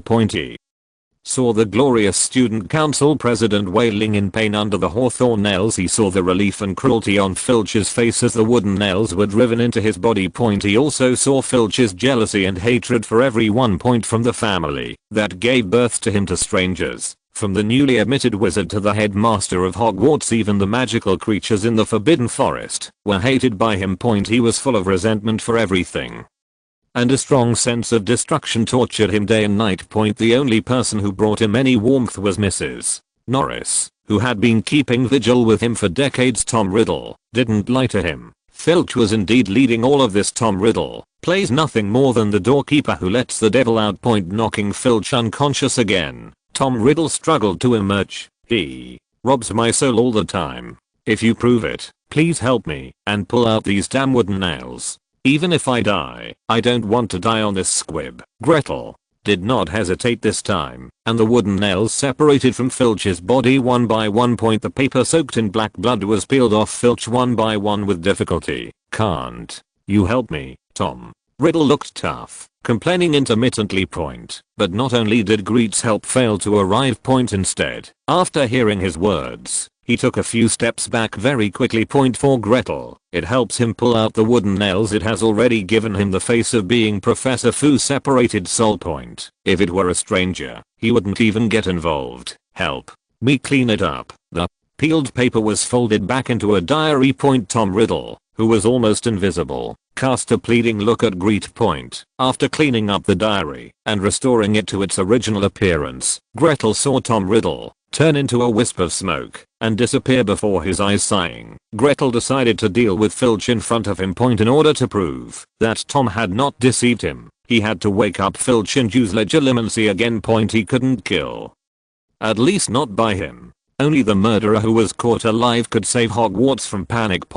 Just when he leaned down and was about to use the memory master method to modify the memories of the two people on the ground, the dead diary on the ground suddenly stopped moving. A ray of light flew toward his eyebrows, too close and too fast. Grete only had time to curse the farmer and the snake in his heart. At the same time, Tom Riddle's words came to his ears. Gretel, you are truly worthy of being the one who has not given up your vigilance against me even at this time. 2 in 1 delivered. Thanks to book friend Han Yang Yang for sending me the monthly ticket. Thank you. Small Thea to Gretel, the author is a rusher. I recommend kneeling down in the second round. He doesn't know how to be a eunuch. Professor Fu, +1 team members not appearing, plus NAUTHOR, impossible. A dignified 365 foot tall man can lose his life without losing his hook. He only has a complete book, and no eunuchs. PS. Dear book lovers, we probably won't have much to recommend in the future. Please raise your arms, and let's support each other, and walk together. The author guarantees that before 1 million words have passed, the book will not be completed without the eunuch delaying the check-in. The outline can be up to 200 W, and the results are 2 million, if the results are good. If the results are bad, we will slowly end it after 1 million. I also have to support my family. I hope the big guys will understand. Come on. Come on. Go, go, go. Chapter 67 The New Night Watchman. No one can accept death calmly, and Tom Riddle, a guy who has been pursuing immortality since he was a teenager, is not the exception. Even though Gretel had just freed him from the squib spell. When Tom Riddle's soul on the verge of dissipation rushed into Gretel's body unexpectedly, high-pitched and cold laughter resounded in Gretel's mind. Before Grete could panic, he saw a flash of cold light, and the arrogant remnant soul disappeared in front of his eyes. After a while, the panel flickered, and Gretel was surprised to find that there was another entry in the talent column. Gretel didn't expect that Tom Riddle would give him such a big gift. Original origin, From the remnant souls that escaped from the plundering curse, the magic power, the unity of life and soul are analyzed. Trinity, magic lives on. Tom Riddle's generosity shocked Gretel, and he didn't understand how an already so weak soul could dare to muster the courage to charge at him. Even without the existence of the panel, his state like a candle in the wind would never be able to compete with any healthy soul. In the face of a status quo that is bound to dissipate, even struggling seems so ridiculous. This simply made Grete dumbfounded, and he could only thank Tom Riddle in his heart for his generosity. After confirming that Tom Riddle was wiped out, Gretel could finally deal with Lucius and Filch with confidence. Gretel has already tested the ability of Master of Memory on Lockhart. It is naturally easy to use again. When Lucius woke up and saw Filch with wooden spikes all over his body, he was almost frightened to death. As the head of the Malfoy family, who is the most adept at taking sides among the 28 pure-blood families, the history of the Malfoy family can be said to be the highest among pure-blood families. Lucius has seen relevant records of this state in the family history. However, Filch's condition didn't seem quite right. His eyes were dull and straight, and he was muttering something unknown. He boldly stepped forward and heard clearly what Filch said, "I'm a wizard. I'm no longer a squib." To be honest, Gretel had little to do with Filch becoming like this. He simply cleared Filch's memory of seeing him. It was himself who caused Filch's mental breakdown. He sobered up much earlier than Lucius. When he was about to take Lucius as the next sacrifice, he suddenly found that all the magic power that filled his body had disappeared. Not only that, the souls of the people who had the wooden nails driven into their bodies also disappeared. Without Tom Riddle's help, he lost the ability to absorb the life force and magic of others. Even if I stapled the diary back to my body one by one, there was no reaction at all. Under the heavy blow, Filch, a mute for many years, suddenly fell from heaven to hell again. When Lucius woke up, he saw Filch, who had been mentally broken for who knows how long. On the evening of September 19th, 1992. Accompanied by a group of Hogwarts professors, Lucius Malfoy took Filch to the Inquisition of the Ministry of Magic. It wasn't until the end of September, when everything had settled, that Gretel heard the relevant news from other people.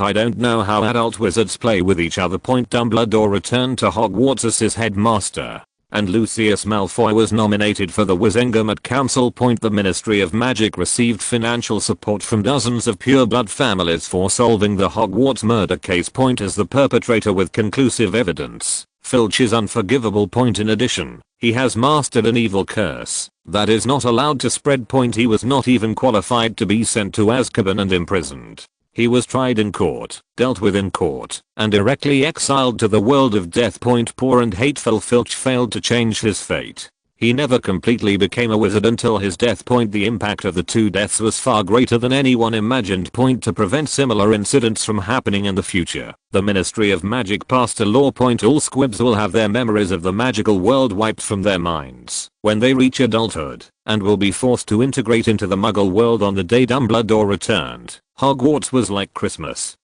with joy on everyone's face. The anxious Hogwarts also became stable again. In those days, even if the little wizards made mistakes, they would rarely be deducted points by the professors. Most of them would tell them with a smile that it would not happen again. When casting spells in the corridor, they don't have to worry about a sinister voice jumping out and saying they want to take them to see the professor. But what makes the little wizards happiest is that they no longer have to worry about going out at night. Mrs.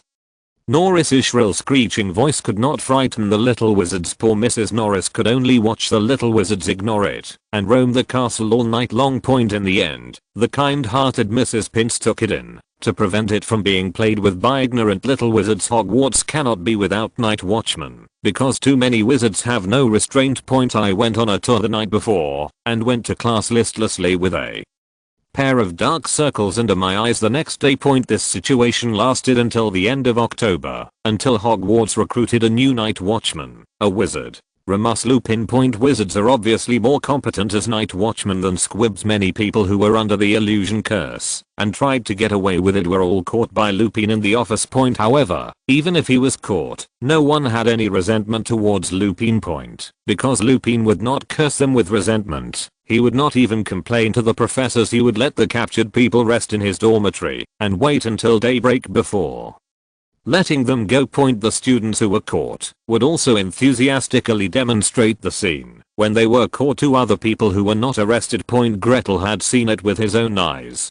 Terry lowered his voice and imitated Lupin. Mr. Lupin was standing in front of me at that time. He said, "This wizard, your disillusionment charm has exposed the wizard's robe." Mr.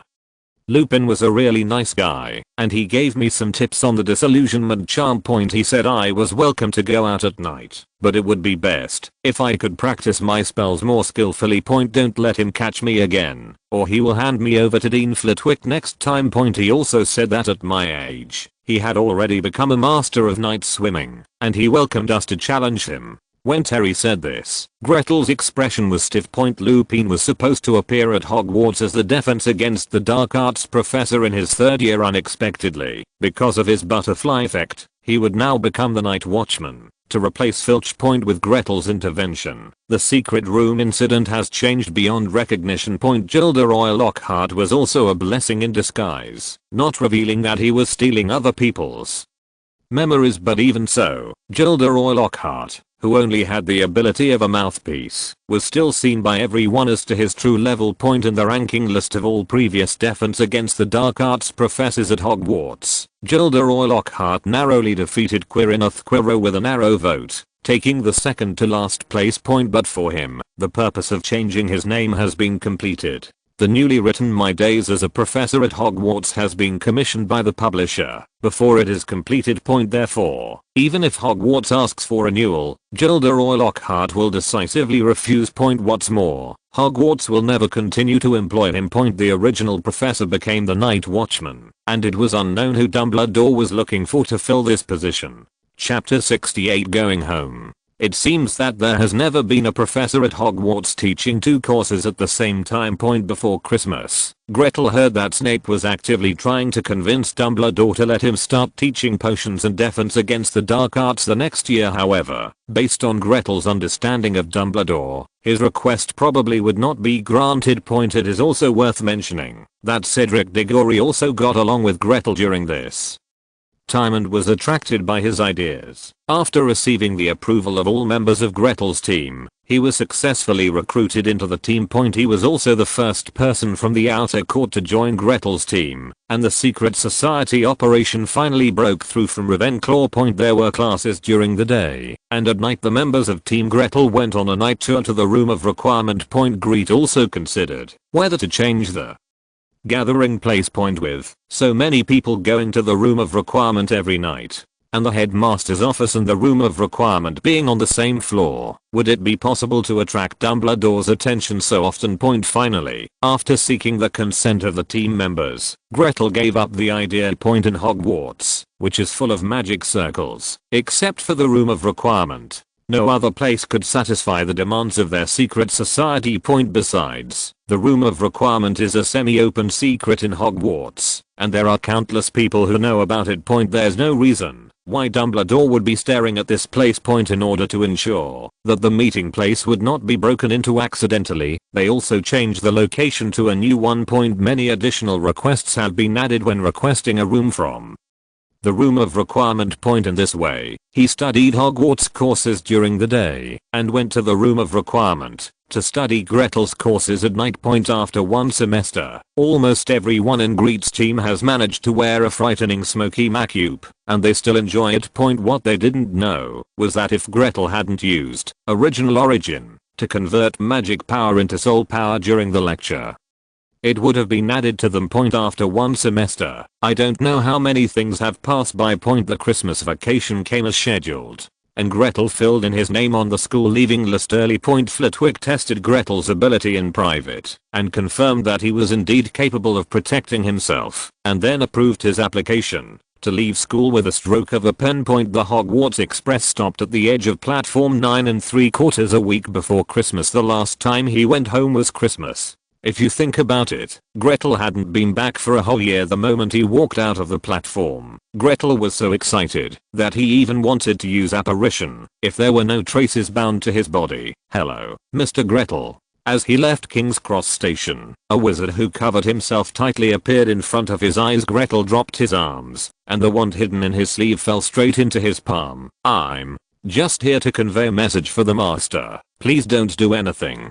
To prove himself, the visitor put the wand into his pocket, spread his hands, and looked at Gretel. The master's original words are, "Gretel, you must have killed the werewolves Fenrir and Selwyn. It seems that you have absorbed the things I left behind. Well, you are more talented than I thought. I won't send people to catch you anymore. These servants can't deal with you, so I won't let them waste time on you anymore. Give you a chance to come back to me before I ascend the throne again, and I guarantee that you will still be the best among all people. If I regain the throne and you come to me, I don't know whether you will receive this treatment." The visitor had imitated Voldemort's tone of voice, especially the cold laughter. When he closed his eyes, Gretel even felt that it was Professor Fu himself.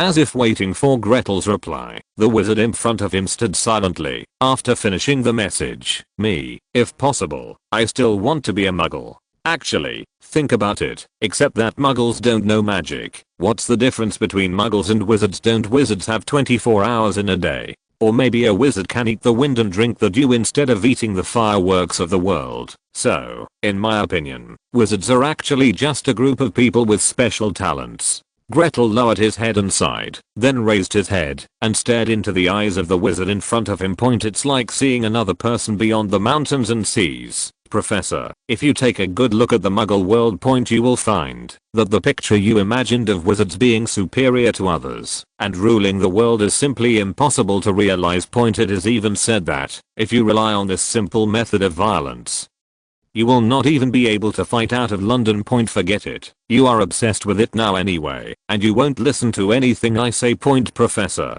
don't worry, I will try my best to save you on the day you fail. Not for anything, just to let you see the new era with your own eyes and the future." After saying that, Gretel walked away silently, and the wave of disembodiment flashed behind him. Only then did he murmur the last sentence. "For that person who will never have the chance to see it again, go and experience it for yourself, before the butterfly effect caused casualties." Gretel's idea was just to find a group of like-minded people, to build a business empire that spanned the magical world in the ordinary world. He never thought he would be the savior, even if those around him thought he was. In Gretel's view, Orn Bernard, who will grow up in the future, is the one who really thinks about the future of the wizard. He had thought more than once that, if he had not done anything to Ginny Weasley, this irreparable thing would not have happened. At least, no one died in the original world line until Voldemort was resurrected. This is also the reason why he completely stayed away from the savior team after dealing with the Filch incident. He doesn't want anyone who doesn't want to do it to die because of his butterfly effect. No one knows how he struggled to get out of his self-blame. It was also from that day that Gretel really faced his identity as a wizard. After not going home for a year, many people from the orphanage left, and a few new people came.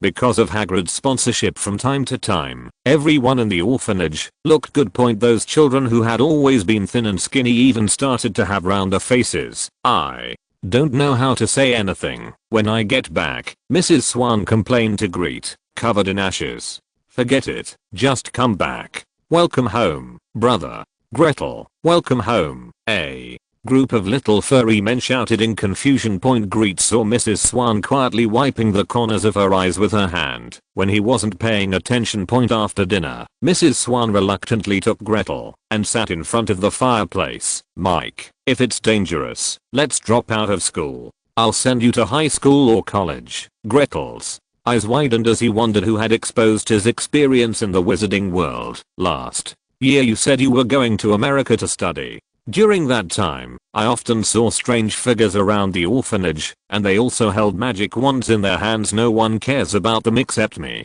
I think they cast the Muggle banishing spell you mentioned. Fortunately, with this amulet you gave me, I won't be affected. If it's really dangerous, then Mrs. Swan's face was full of worry about Grete, but she swallowed the rest of her words at the end. Gretel took Mrs. Swan's bruised hands and put them on his face. "Mother, Grete, don't worry, everything has been resolved, and no one will bother you again." Small Theatre Snape, Dumbledore, why don't you approve my application as defense against the dark arts Professor Dumbledore? 7 years, 2 subjects you can't take care of. Snape, tough, I can do it. Most likely with the time turner Dumbledore, the time turner cannot be used so casually. What if history is accidentally changed? There may be consequences. Snape, then find someone to teach potions. I will be your defense against the dark arts Professor Dumbledore. Impossible. As long as I'm alive, you can't become this Professor Snape. Okay, I understand. Then, have a PS. In Half-Blood Prince, Dumbledore personally told Harry that he knew that this position was cursed by Voldemort, and that the same teacher was able to become a professor because Dumbledore had already made a sacrifice plan. Leodang insect. In my book, no one wants to die. Just go and work for Gretel. Magic will last forever, and the Dark Lord will last forever. If you're listening to this novel on a channel other than Fanfic World, it means they downloaded and uploaded it without effort. We cordially invite you to visit our channel, Mundo Fanfic Novelos. There you'll find the original version of this story and you can explore many other novels of various genres. We're waiting for you to immerse yourself in a world of incredible novels. Chapter 69, The Strange Town of Gordo, 2-in-1. The next day. Grete received a message on her phone that had no beginning or end. I have something to do, so I won't go. The recipient of the letter was identified as Senny Dilgo. Senny Dilgo is a graduate of Ravenclaw this year and the leader of the 3 generals sent by Gretel to Diagon Alley. In the Diagon Alley main store, Senny has the final say on all matters, except personnel appointments and dismissals among the 3 graduates. Senny Dilgo is not the most outstanding, but when it comes to character, he is undoubtedly the most stable person. After 1 semester, Senny relied on his sophisticated worldly skills and became the undisputed leader of the 13 Ravenclaws. Everyone thinks he is mature, stable, and trustworthy. At the last gathering, before leaving school during the holidays, Grete announced his appointment in front of everyone, and everyone sent them their blessings in order to facilitate the 3 graduates to take up their posts directly after the final wizard examination. Gretel made an appointment with Senny before the holiday began, and on the second day of the holiday, they would go to Diagon Alley to select a location for the store. According to Senny's usually steady persona, he would record every little thing that happened every day in detail. How could he send such a message back when it was such a big deal to choose a location? Grete felt something was wrong, so he turned around and called Pinello to make a video call. The moment Pinello connected, Grete saw a big, unsmiling face squeeze in. It's this thing called a mobile phone that you guys are tinkering with. It looks very interesting. Hello, Mr. Cravat. My name is Mike McGarrett. I didn't expect that the first meeting would be through this method. I'm really sorry. I will definitely visit you when I have the opportunity in the future. Please give your phone to Pinello. I have something very important to see her. When Pinello heard this, he took the phone back and pushed Honor Cravat out of his room. Grete heard Honor keep mumbling before being pushed out. My daughter has grown up and has a little secret behind her father's back. Gretel didn't hear the rest of the words, but Pinello's ears turned red for some reason. Pinello, did you receive Senny Dilgo's text message? As the second in command of Gretel's team, the team members will give Pinello a carbon copy when reporting anything to Gretel. No. Pinello checked it again. Did you forget it? As soon as the words came out of her mouth, she immediately denied her idea. Mr. Dilgo is not such a careless person. So what message did he send you? Grete frowned. It's over. Something might have happened to Senny. We had made an appointment to go to Diagon Alley today to select a location for the store. He just sent me a message saying that he had something to do and wouldn't go. He didn't say anything, and the entire text message had no beginning or end. Pinello thought for a while. Indeed, Mr. Senny Dilgo is not such a person. No matter what happens, he will at least explain the reason. Even if it is inconvenient to disclose the matter, he will also explain the reason. Judging from this, your estimate should be correct. He must be in danger. Grete was very lucky at this time. Fortunately, in order to let the team members be more intuitively familiar with their products, Grete let everyone take away one while stocking up. By the way, Pinello, you must never call Sini. We don't know what situation he encountered, so if we call rashly, we may harm him. You can contact other people later to see if they know the situation. And don't forget to ask them not to contact Sini privately. As for the rest of the matter, you will wait for my notification. Through the positioning spell built into the phone, Gretel found the current location of Sini Dilgo. Sini is not British. His nationality is Austrian. Ordinarily, he should go to Durmstrang School of Witchcraft and Wizardry, and his grandparents also had high hopes for him. When he was a child, he heard his grandparents say more than once that Durmstrang was the best magic school in Europe, and they hoped that he could become a great wizard. Who knew that his parents, who also graduated from Durmstrang School of Witchcraft and Wizardry, insisted that he go to Hogwarts to study. Hogwarts generally does not recruit students from across the country, so in order for Sini to get the admission notice to Hogwarts before Sini was born, Dilgo and his wife settled in England with little Sini, who was still in the womb. He goes back to Austria to visit his grandparents every year during the holidays. Sini's grandparents lived in a mountain town in Austria, more than 200 kilometers away from London. The fastest way to travel such a long distance is a portkey. But if you want to use a portkey, the first problem is that you need authorization from the Ministry of Magic. But without a reasonable request, the Ministry of Magic will not approve his application at all. Besides, even if his application can be approved, based on the speed at which the Ministry of Magic usually handles problems, it will take at least a week before a receipt is given to him. If Sini really encountered any danger a week later, Sini was already extremely cold. He might just be able to catch up with the first 7. Of course, it was not Gretel's style to sit still and wait for death. Enduring great discomfort, Gretel stood on the roadside and raised his wand. The familiar bright purple bus appeared in front of Gretel with a crash. Welcome aboard the night bus, emergency passenger transport for witches or wizards in distress. Just stick out your wand and get in the car and we'll take you wherever you want to go. Before Stan Sampak's self-introduction was over, Gretel had already walked straight to the car. Mr. Sampaka, how much does it cost to go to Austria? Grete opened her wallet, revealing the shining gold galleons inside. Stan Sanderpak gasped. To be honest, he had never seen anyone so wealthy choose to ride on their night bus. After all, the experience of riding the night bus is really not very good. Unless they are really poor or have other unspeakable secrets, no one will choose them. Sorry, sir, the night bus does not have cross-border services. If you need to go to Hungary, I suggest you apply for a direct portkey to Hungary from the Ministry of Magic. What? If I charter a car? Gretel made a small mountain of gold galleons on the chair next to him. Grete noticed that Stan Sampak's Adam's apple moved up and down several times before he struggled to speak, his voice a little dry. The night bus really doesn't have the ability to go into the water. If you are in a hurry, I can personally lend you a broomstick. You only need to give me 300 100 gold galleons. For 100 gold galleons, this magical broom, my favorite, is yours. Gretel looked at this broom, which was probably older than the antiques in Hogwarts flying lessons, and couldn't help feeling worried. This broom, with its head almost falling off, is really better called a magic stick than a broom.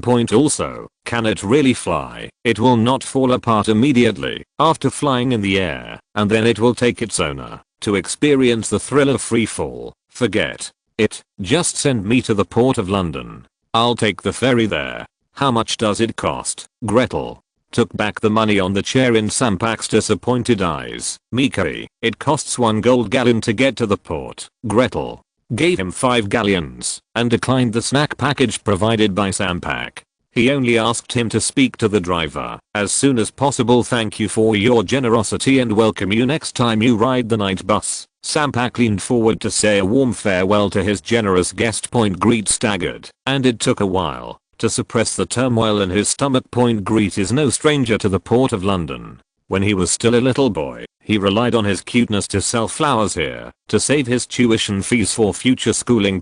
Of course, all this was done without telling Mrs. Swan. The flowers he received for 1 shilling could earn 2 shillings if he sold them to the ladies around these gentlemen. Sometimes, when I meet a generous lady, I will give him pounds directly as a sweet tip. In those years, whenever the welfare home was about to run out of food or someone was sick, Gretel would wrap his savings in envelopes and throw them into the yard. This behavior has solved Mrs. Swan's urgent needs many times, but he has never been exposed. Every year during Thanksgiving, Mrs. Swan would lead a group of big and small people to pray for unknown well-wishers. Captain Derek, are you going to the other side now? Grete enthusiastically approached a shirtless strong old man. He met Derek when he was working for a living in London Port. There would be a few rubbish targeting Gretel who had just made a lot of money. They followed him quietly into an alley. To be honest, even if Derek hadn't appeared at that time, Gretel would not have suffered a loss, as those broken bottles flying from the corners could prove. However, Derek's appearance prevented Gretel from being stained with blood and successfully saved the lives of those trash scum, and bedbugs of society. If you let me see you doing anything to this child again, just wait until I sink you to the bottom of the sea. If you don't believe me, just ask around. In London Port, Derek, do what I say. Derek took out the pipe from his waist and took a few puffs. Little bastard Gretel, I heard from Swan that you went to school in another place. What? You were expelled from school? I said, you little bastard, you won't be able to stay in school for long, so you should come back and learn to sail with me. Gretel slapped his forehead. This strange old man didn't know what he liked about him. From the day he saved him, he never tired of fooling him. He had always wanted Gretel to be his apprentice, so that he could inherit his mantle and continue to gallop around the English Channel. Then, you are overthinking. Well, okay, this is no longer a holiday. I want to come to the dock to see you. Hey, you little bastard, you come to the Three Treasures Hall for nothing. You must be begging me for something. Tell me what you have to say. Don't make any detours with me, old man. Gretel chuckled and approached Derek enthusiastically to give Derek a pat on the back. Sure enough, I can't hide anything from Uncle Derek. I have something urgent and need to go to the other side. The ferry is really too slow. Derek glanced at him and twisted to the right. That's it, you kid. Wait for me for a few minutes and I'll get those lazy guys back and we'll go to sea right now. Gretel scratched Derek's left shoulder blade in an interesting way. Derek is famous in the Port of London. Firstly because of his iron-like body that is naturally capable of fighting, and secondly because of his magical ship controlling skills in the Port of London. Whether you are sending someone off or delivering goods, as long as you are in a hurry, the first thing that comes to mind is Derek. His ship is famously fast. The ferry across the channel takes about 1.5 to 2 hours. Derek's boat only lasted an hour at most. According to him, when he was young, he had crossed the strait in 30 minutes by taking advantage of the undercurrent. Little Gretel, be safe. As soon as Gretel jumped ashore, old man Derek's powerful voice came from behind. Following the sound, there was also a small oil paper bag. Hold it to defend yourself. Who knows what this weird old man thinks? He never regards Gretel as a seedling in the greenhouse. After getting acquainted with Gretel, he took Gretel on adventures at sea more than once, and he didn't care. Even if he was complained by Mrs. Swan many times. Derek landed at the border of Belgium and France. Now that he is far away from Great Britain, Gretel no longer worries that the British Ministry of Magic will track the magical fluctuations in his body. Finding a place where no one was around, Gretel flew straight up. This was also the reason why he rejected Stan Sampak's flying broom. Compared with that old broom, Gretel felt that his flying speed was faster. After flying all the way and correcting the direction according to the positioning spell on Cena's mobile phone, Grete finally flew to this small town called Goddard in the afternoon. Rather than saying that this is a small town, it is better to say that this is like a small town. Grete looked down from the air and found that the layout of the town was strange.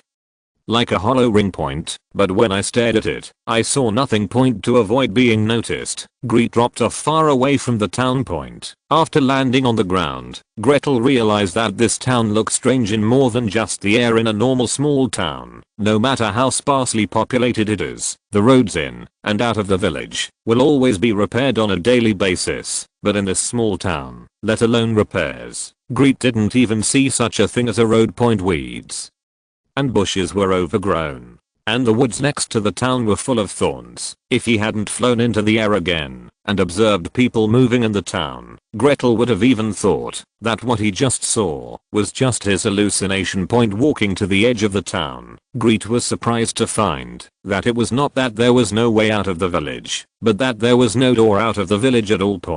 That wall has completely isolated the entire town from the outside world. Naturally, there is no need for such things as roads, but looking at the positioning spell, Sina's position is indeed fixed here. There was no other way, so Gretel had no choice but to cast a disillusionment spell on himself and quietly climbed onto the city wall. Unexpectedly, as soon as he went up, an old man with grey hair suddenly appeared and greeted him with a smile. Thanks to book friends blank, the author can't type. The characters and Civilization Observer for their monthly support. Thank you for your support. PS. Can anyone guess who the town of Gordo is related to? Chapter 70. The only member of the Sunset Red tour group. Guests from the outside are welcome. Our god, it has not had guests for a long time. The old man didn't mind Grete's doubtful eyes at all. He just smiled at Grete blindly. Don't worry, we don't have any malicious intentions. We just want to invite guests to be our guests. Now that he had been discovered, there was no need for Gretel to hide, and he generously lifted the phantom spell on his body. Mainly because there were a bunch of elderly wizards not far away, either male or female, all holding their wands and looking at Gretel warily, as if they were afraid that he would get angry and hurt someone. Seeing Gretel put down his wand, these elderly people also had kind smiles on their faces. Ordinarily, in such a weird town, if you see outsiders entering or outsiders wearing the illusion charm, you shouldn't be treated well. However, Grete felt an extremely strange friendliness or welcome from this group of people. The old man with the levitating charm beside him spoke. Mr. Mike Grete, I'm Vladimir Dilgo, Sina's grandfather. On behalf of the entire town of Gordo, I welcome you. At the same time, Grete saw a blonde, but rather fashionable looking old lady not far away, and she gently raised her wand. The soil next to the city wall was gathered together and shaped into a staircase leading down the city wall. A circle around the stairs. Bright red, lavender, bright yellow, flowers of all colors exude their fragrance wantonly. Gretel felt more and more strange. He fantasized that coming here to find Sina might make things difficult for him, or he might even be in danger. In any case, he never expected to encounter such a warm welcome. The white-haired old man in front of him, who calls himself Vladimir Dilgo. If you look carefully, you can indeed see similarities in appearance, such as the forehead that is much wider than ordinary people. Apparently it runs in the family. Grete has always suspected that as Chief General, Sina would turn into a light bulb when he gets older, but now there is no need to doubt it. His grandfather's discerning forehead had already helped Gretel clear up his doubts. No wonder Sina buys a lot of Potter's shampoo every month, which is a huge expense. However, Gretel felt that if he washed his hair less frequently, he might be able to keep his hair for a few more years. Vladimir landed on the steps, gave a friendly chest stroking salute, and then spread his right hand to invite Gretel to walk down the city wall together. Next to the city wall is Titanic's leather shop, and further ahead is Madame Daphne's ready-made clothing store. Mr. Dawson's craftsmanship is the well-deserved #1 in the town of Gordo. His restaurant is located on the busiest commercial street in the town. Mrs. Kellen runs the only tavern in Gordo town. No one can compare with her in making wine or bartending. Along the way, Vladimir enthusiastically introduced every store he passed to Grete. Whenever Grete passed by these shops surrounded by these old men and women, the owners of the shops would happen to go out. After sizing up Gretel, he returned to the store with a smile. Some enthusiastic ones would even come to the front of the team and stuff Gretel with some small gifts without even giving him a chance To refuse. The only person who was politely rejected by Gretel was Mrs. Kellen, known as the Queen of Drinks and God at Town Point, although she said that the starry sky-like cocktail she served was a special concoction that was basically non-alcoholic. But Grete knew how drunk he was, so before confirming Cena's current situation, he had to leave the bar of Mrs. Kellen, who looked quite disappointed with an embarrassed look. Finally, Vladimir Dilgo came up to her and whispered something.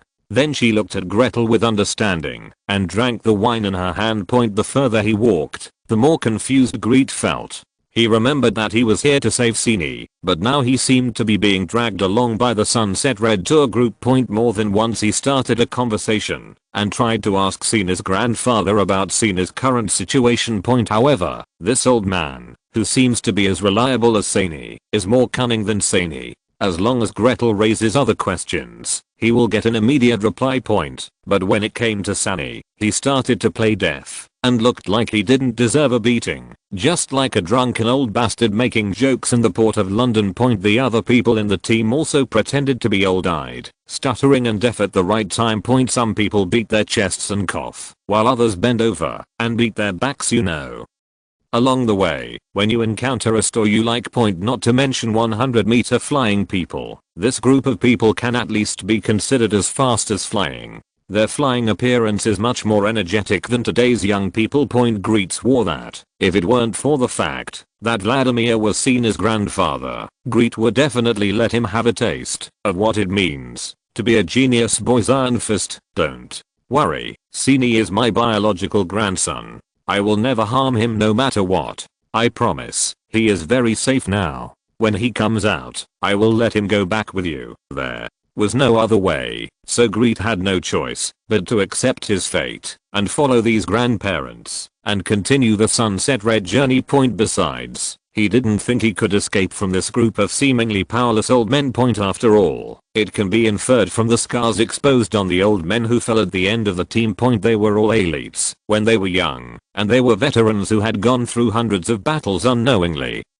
Gretel, led by Vladimir, walked to the center of the town. That hollow ring looked strange to him in the air. Now that he was able to get closer, Gretel was keenly aware of the fluctuations in magic. It seems that the hollow shape of this town is not a special design, but uses magic to hide certain things. Grete, who had asked various questions along the way, became strangely silent at this time. Secrets have always meant trouble, and he couldn't arouse the slightest interest in knowing about something that seemed to be top secret. Vladimir, a talkative old man, also fell strangely silent. The same goes for the people following behind, all with serious expressions, looking up at the nothingness in front of them. Gretel could feel a special atmosphere lingering around them. It was unclear whether it was loss or disappointment. This situation did not last long, just more than 10 seconds. Cena's grandfather always liked to introduce every plant and tree in the town to Gretel. Even the saplings that had just sprouted all had their own names in his mouth. At this time, he deliberately bypassed this place and dragged Gretel away from the central square. The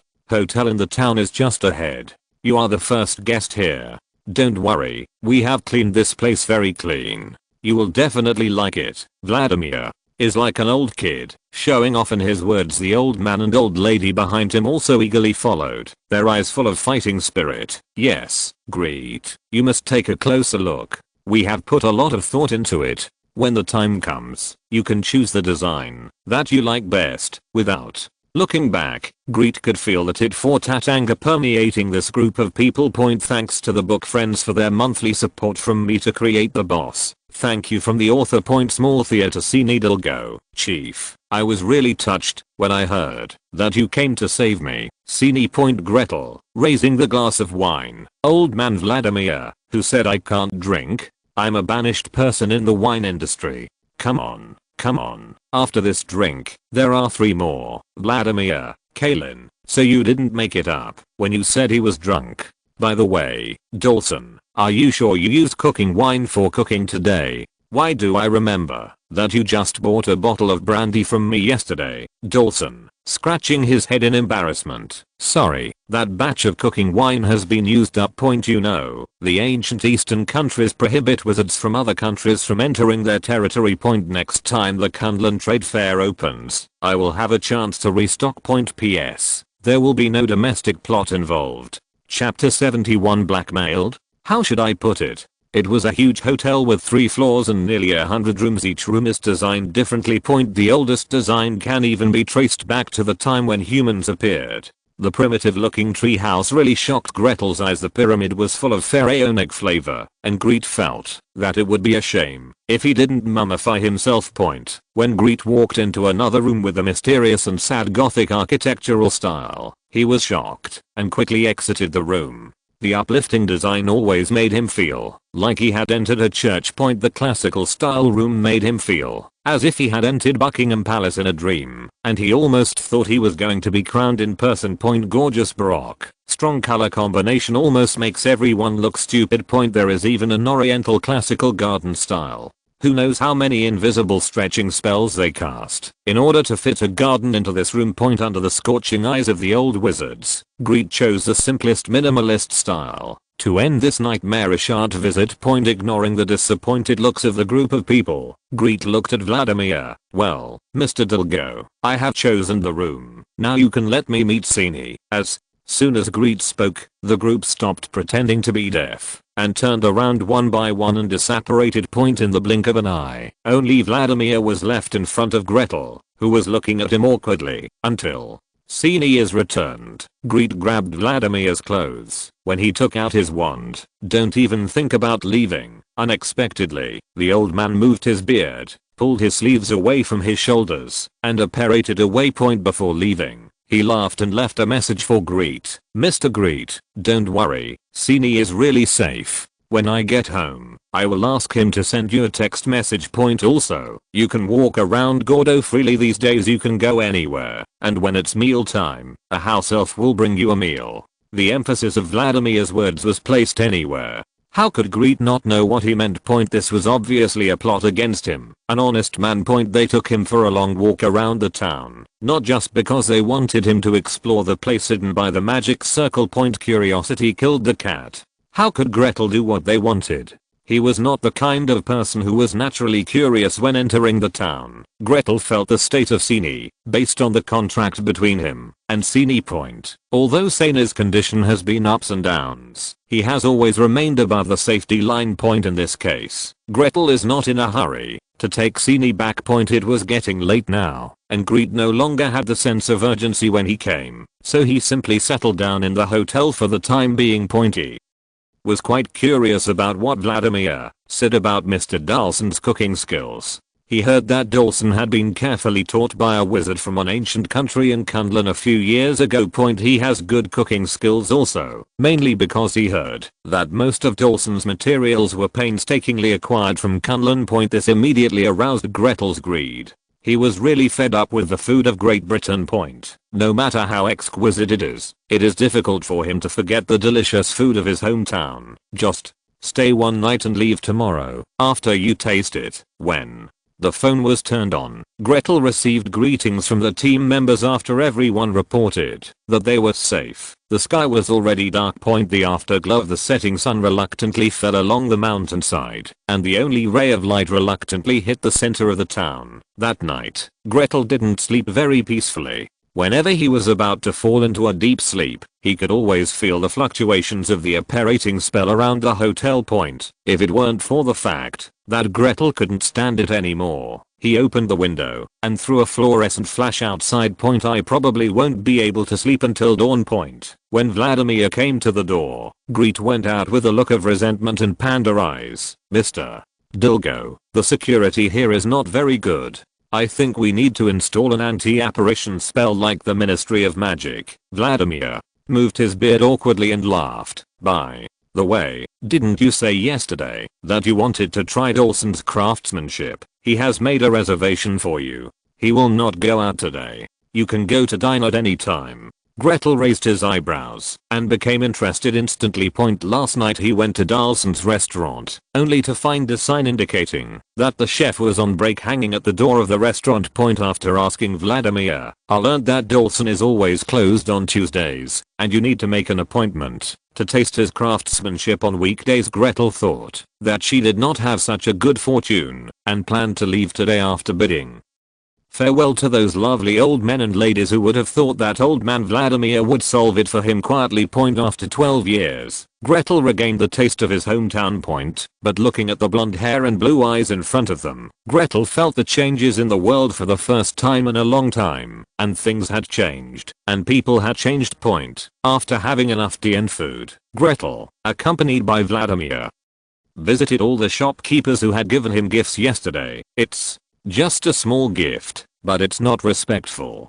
Grete presented the shopkeepers with mobile phones packed overnight. What Grete didn't expect was that all the shopkeepers got the mobile phones. The first thing he did was to open the gift, shake it in old Vladimir's face, and say meaningfully, "So this is a mobile phone." Without exception, everyone did the same thing. It wasn't until he visited Mrs. Kellen's bar that Grete understood why everyone behaved like this. Vladimir Dilgo himself was to blame for everything. After settling in Grete yesterday, the old man took Sina's mobile phone and visited door to door just to show off the mobile phone in his hand that is said to be able to transmit sounds thousands of miles away. No wonder everyone who received Grete's gift in return had a mocking look on their faces when facing Vladimir. After all, until now, the mobile phone in his hand still nominally belongs to his grandson, Sina Dilgo.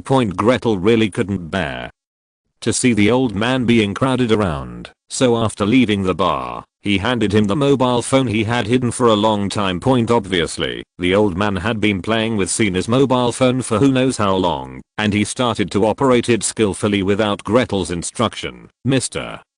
Dilgo, since Mr. Dalson's meal has been finished, and the return gifts have been sent, I will go back to London first. Please tell Sina that he doesn't need to worry about the store. Pinello and I will choose the address, and then I won't bother him about the store. Vladimir was still immersed in the joy of studying his mobile phone with a happy face. When he heard Gretel's words, he immediately looked up. What? You want to leave? That's not okay. As if he was afraid that Grete would take off if he disagreed, the old man followed Grete's example and grabbed Grete's sleeve. Come quickly, this kid is running away. Vladimir's voice was particularly strong, and Gretel even felt that his ears were tinnitus from the shock.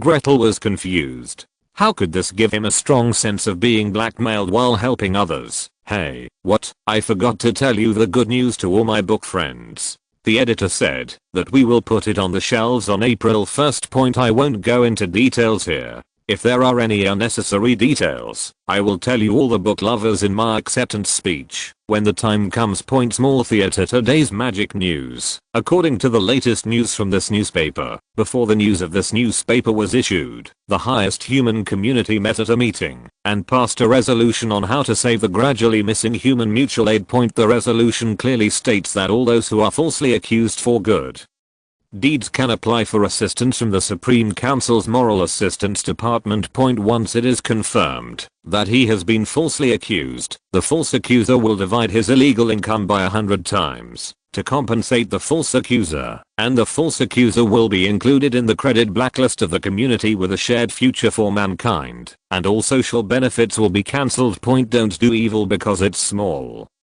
Don't do good because it's small, do it and cherish it. Chapter 72. Different from Grindelwald. Since entering the town of Godot, Grete has met many veterans who have survived many battles. They never hide the scars on their bodies, or in other words, when Grete observed them, their expressions were showing off. The scars on his body, which looked horrifying, were more like glory to them. The old people following Gretel looked at them with reverence. All the way to the open space near the center of the town, the place hidden by the magic circle. Their eyes were inadvertently filled with unspeakable sadness at that moment. Grete realized what this place was: the town of Godot. Gretel remembers that there was an absurd display in the Muggle world, waiting for Godot. 1. of the characters who is bored and waiting for Godot is named Vladimir, the same name as seen as grandfather in this play. Godot means something. Some say it means hope. They are waiting for the hope that they don't know when it will appear. Some people say that waiting for Godot implies that life is an endless and hopeless wait, expressing a kind of existentialism in which the world is absurd and life is nihilistic. Some people say that Godot is God. There are various opinions. Godot Town, elites from all walks of life, veterans who have survived hundreds of battles, secrets hidden by the magic circle. Austria, if Gretel remembers correctly. Nuremberg, which set off a storm in the wizarding world, is located in a mountainous area in Austria. All of this made Gretel think of the name that had been entangled with Dumbledore his entire life. Gellert Grindelwald. That phrase, for the greater good, once nearly took the entire world by storm. Gordo Town, what an ambiguous name. This group of people still chose to gather after defeat. Grindelwald's supporters. They are waiting for their Godot. Even if they knew that Godot would never come. Grete didn't know when the town of Gordo was called Gordo, but this did not prevent him from making irresponsible speculations. Perhaps the author of Waiting for Godot was once a follower of Grindelwald, and one of the saints, the boy who appears at the end of the play and says that Godot will come tomorrow. If he doesn't come tonight.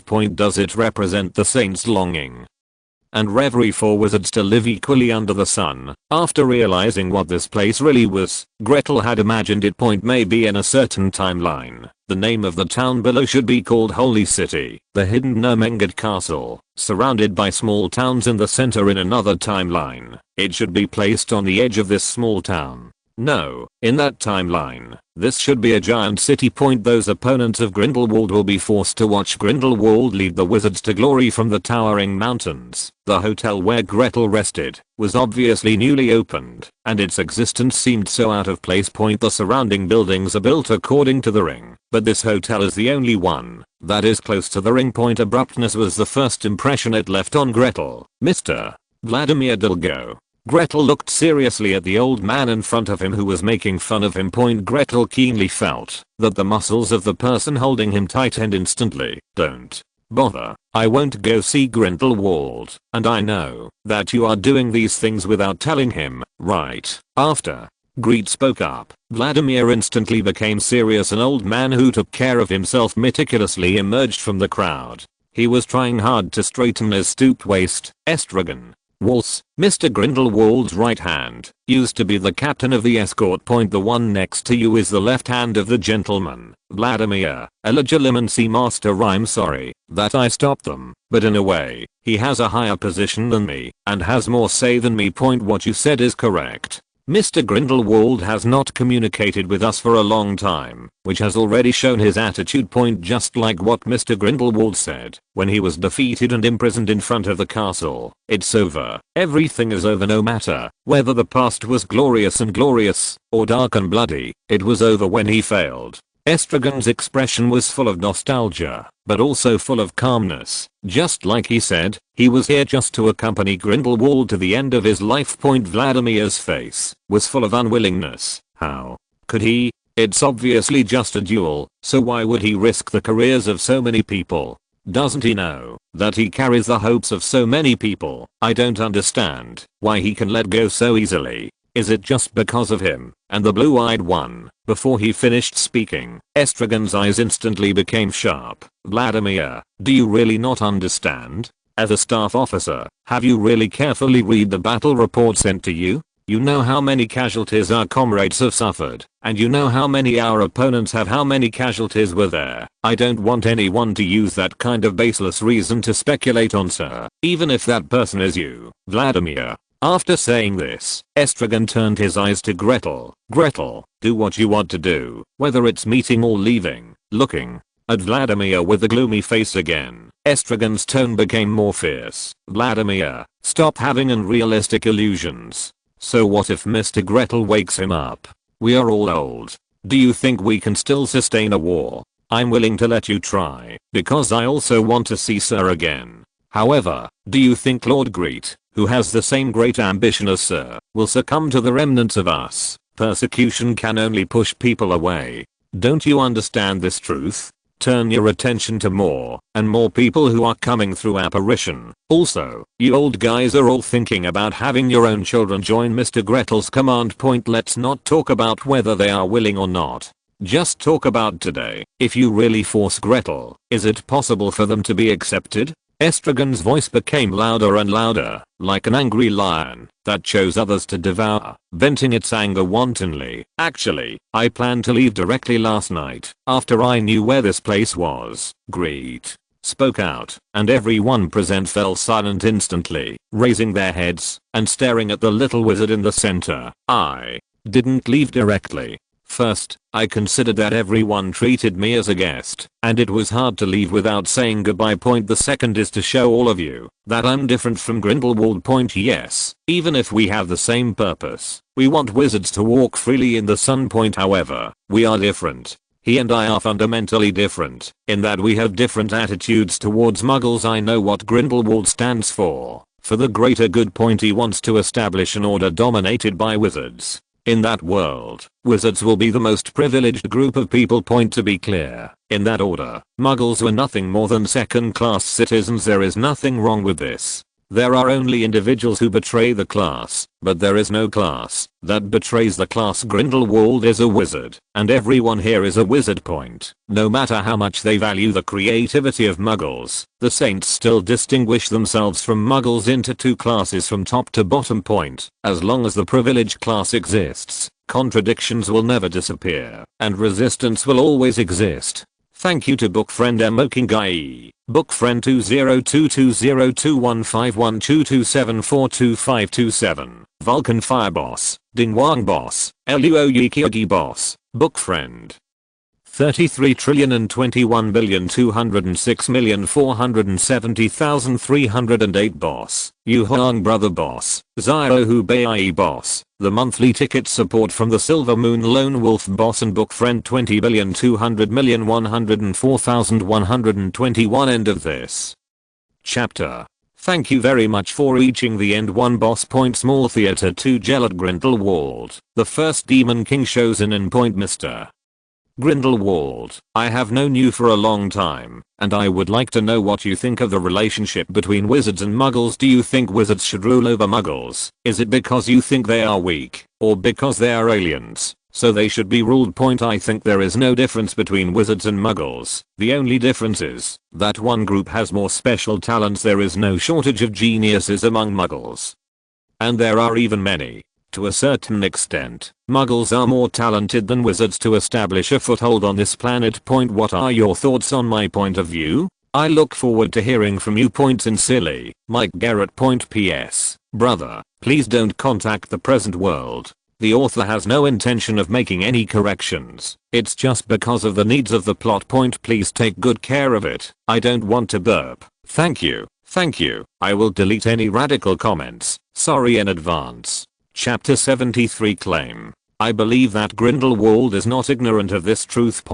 But in order to get more people to join his team, he could only acquiesce. It is true that to wizards, Grindelwald was a great man. But for muggles, in the order that Grindelwald will establish, the existence of wizards is tantamount to a giant stepping on their heads. I'm different. I value muggles more than Grindelwald. I don't regard muggles as human beings, vassals, regardless of whether they are wizards or muggles. In my opinion, they all have only one identity, human beings. As a wizard, I certainly want wizards to be able to walk freely, without having to hide their identities as wizards, and no longer have to hide in the corners of the world. But that cannot be achieved by stepping on another group. What I want is a human world where muggles and wizards coexist harmoniously. They do not regard each other as aliens. The difference between them is limited to their talents. Just like muggles, no one will be exterminated just because they have talent in reading or scientific research. Apart from talent, everyone has only one unified identity, human beings in such a society. Wizards are no more than a group of people with magical talents. Just like scientists, they are people with scientific research talents. People will be amazed, not afraid. Grete spoke a lot, and more people gathered, forcing Estragon to use a magic spell to help Grete amplify his voice. The Muggle government will not agree. They will not allow groups that they cannot control to exist. Point. Only by conquering them can they face the needs of wizards. An old and dry voice came out, as if the speaker had not spoken for a long time. Grete noticed that when this voice came out, everyone present became energetic and their eyes were excited. Looking in the direction of the sound, Gretel saw Needle go, holding up a mobile phone, and struggling to squeeze out of the crowd. Different from his usual gentleness, Cena's eyes at this time were as sharp as a freshly baked sword. Chief. I'm sorry, but I didn't betray you. Sani was still waiting to explain, but Gretel smiled and nodded. As long as it's safe, I believe you. We'll wait until it's over. Taking the phone from Sani, Grete only saw an autistic old man leaning against the wall. His hair was messy, and he didn't have the aura of the first generation Dark Lord who looked down upon the world. Yes, they wouldn't agree. I knew that from the beginning. However, in this world, war is not the only means that can bring people to the negotiating table. Grindelwald's eyes were deep. So, Mr. Gretel, what interests do you have that can satisfy the billions of muggles around the world? Having said this, Gretel was suddenly full of confidence. You're wrong, I don't need to satisfy the interests of billions of people. I only need to grow to the point where I can influence 1 in 10 people, or even 1%, and the Muggle authorities will take the initiative to bring me to the negotiating table. Food, clothing, housing, transportation, communication, and energy. I can do everything here, even without relying on the power of wizards. You are very confident. As if being poked, Grindelwald laughed a little wildly, until his old body coughed to remind him to calm down. Vladimir, listen, this kid is more confident than me.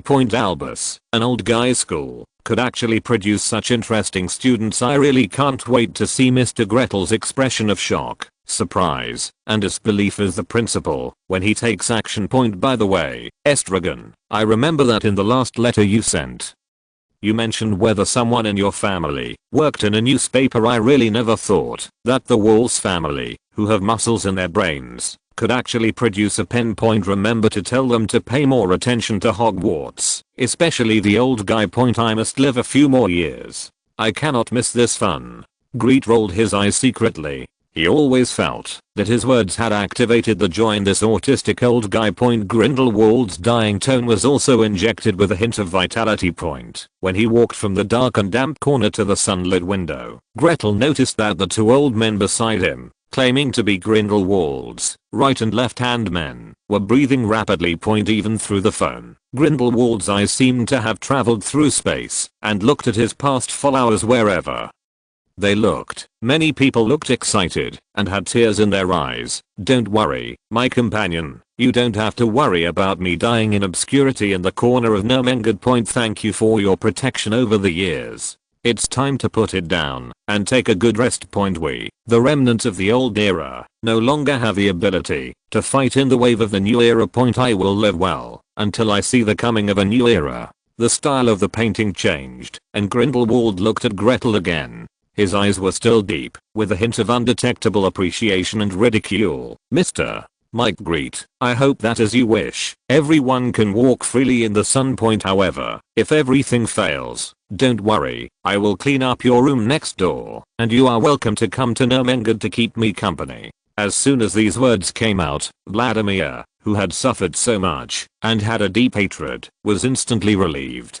Tears mixed with a smile fell down his face. When Sani left with Gretel, Vladimir Dilgo was sentenced by Grindelwald to 1 year in Nurmengard for defaming the leader under Grindelwald's orders. No one followed Gretel as he left to build a new era. According to the words of the first generation, they are a bunch of old bones. So why bother? If you want to be illuminated by the new dawn, take care of yourself with peace of mind, so that you can survive until the new era comes. In this case, Estragon and a group of excited old men and women gave Gretel a lot of tokens. What they said is that if there is any need, just go to their family with these tokens, and those descendants will definitely do their best. On the way back, Sani told Gretel what happened in the past 2 days. He has loved listening to his grandfather telling stories about his youth since he was a child, and this time is no exception. On the day of the holiday, he rushed to the town of Godot in a hurry. Sani told his grandfather what happened at school, and Vladimir told his grandson about his past experiences. The relationship between the two has always been so harmonious.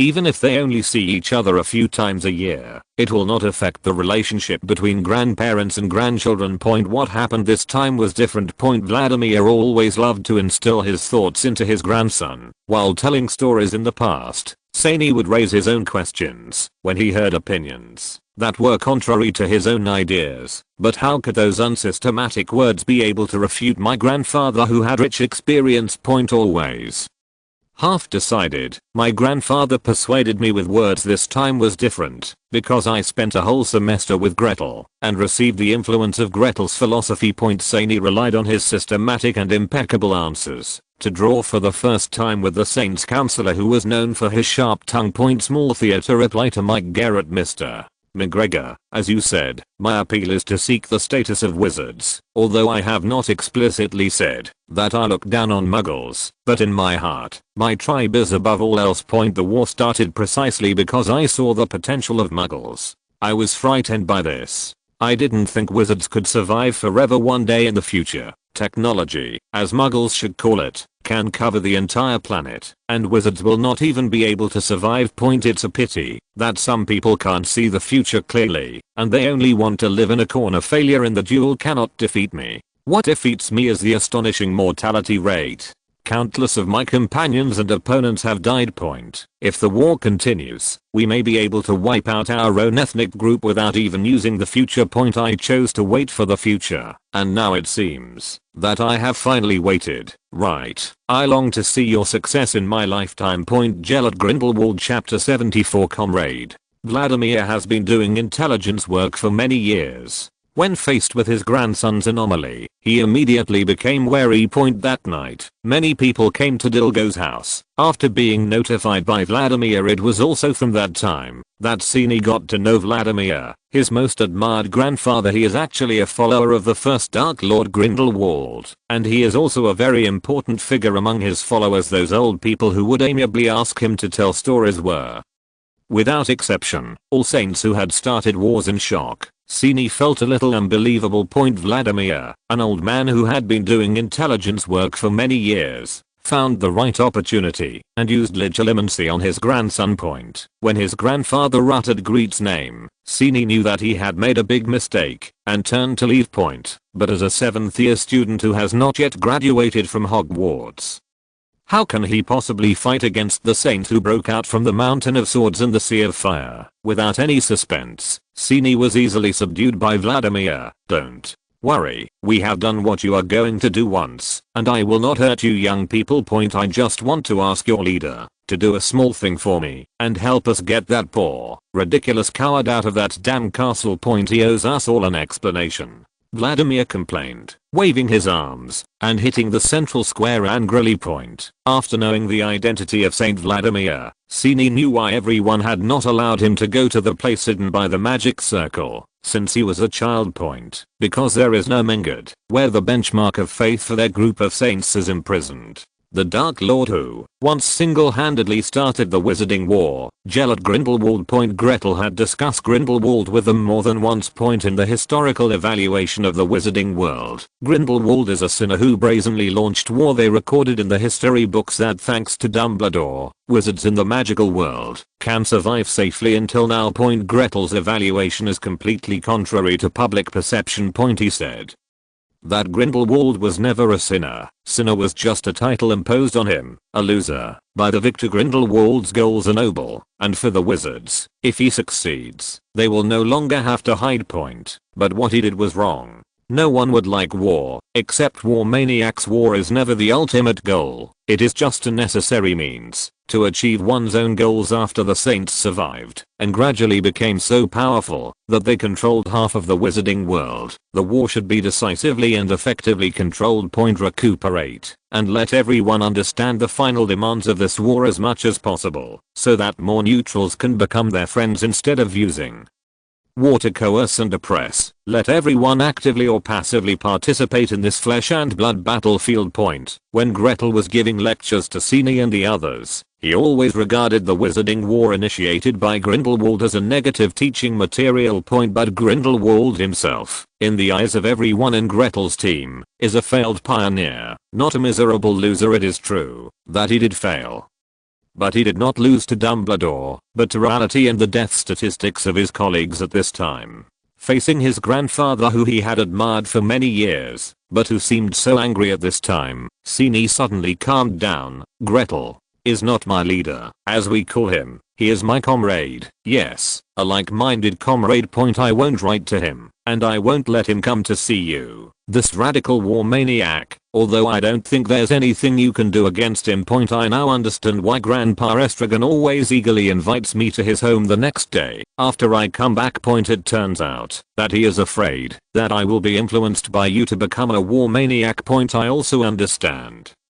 why my parents, even at the risk of breaking up with you, took me to settle in England. It was not for business, nor for the Hogwarts notice, as they said. They are simply avoiding you, in order to keep me away from you, and away from the extreme you. Under Sina's tough eyes, Vladimir took away his cell phone because he read in Sina's memory that this thing can communicate instantly. Even if they are thousands of miles apart, they can contact the person they want to contact in an instant. That text message full of loopholes was indeed not sent by Sani. Vladimir knew that his grandson's personality was the same stubbornness as his own. Sina's father was also so stubborn that he moved out of Goddard Town and went to England. Young people are always passionate, and with just a few slogans, they can be fooled into turning them into consumables. He wanted to use this text message to help his grandson test whether his grandson's leader was worthy of his unreserved trust. Gretel did not disappoint him, which is why Gretel received such a warm welcome from him when he appeared in Goddard Town. What he didn't tell Sini was that he had already been impressed by the little wizard when he saw Gretel sharing his ideas in Sina's memory. Just like decades ago, Grindelwald stood on the high platform and raised his arms. Noble ideals always make people happy, even if they know that they may be attracted by moths. They will not change their aspirations for the safety of his grandson. He even summoned the old guys from the entire town of Gordo who were good at saving lives and used their memories to weave a dream that was as real as it was illusory. In this dream, Sini experienced war under various circumstances, as if he were personally there. This is also why Sina's status fluctuates up and down in Grete's induction. In the early morning, Sini had broken free from the dream and learned that Grete had ventured to come. He knew that his grandfather was a man who would never give up until he reached his goal. For Gretel's safety, after Vladimir left, he quietly visited Nurmengard Castle. In his opinion, the only person who can stop Vladimir is the Grindelwald who has been talked about by his grandfather for so many years. Of course, my grandfather never called Grindelwald by his first name. In his memories, Grindelwald was always referred to as a friend of mine. No one knows how Sane convinced Grindelwald when Gretel began his rousing speech. Sane held up the mobile phone that had opened the video with Grindelwald and watched with burning eyes as Gretel blossomed his own light. Mr.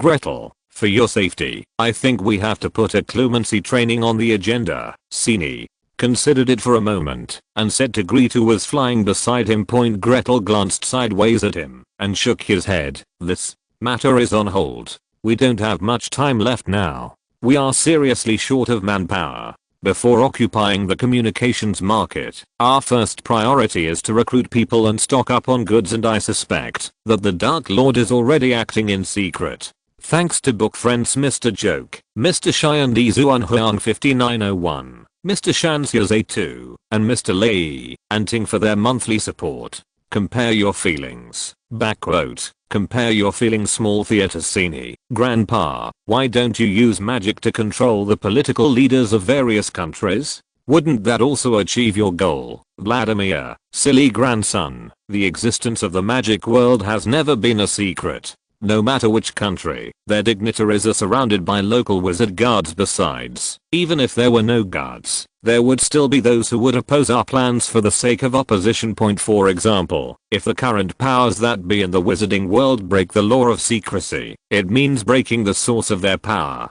How could they sit idly by and do nothing? Chapter 75. Take action. Gretel's guess was not wrong. Point: from the time Fenrir and Selwyn crossed the ocean to capture Gretel, Voldemort was unable to control real-time information. Point: he realized the importance of instant messaging. While hiding, he also began to follow the research path that Grete had taken. Point: Voldemort's demands were different from Gretel's.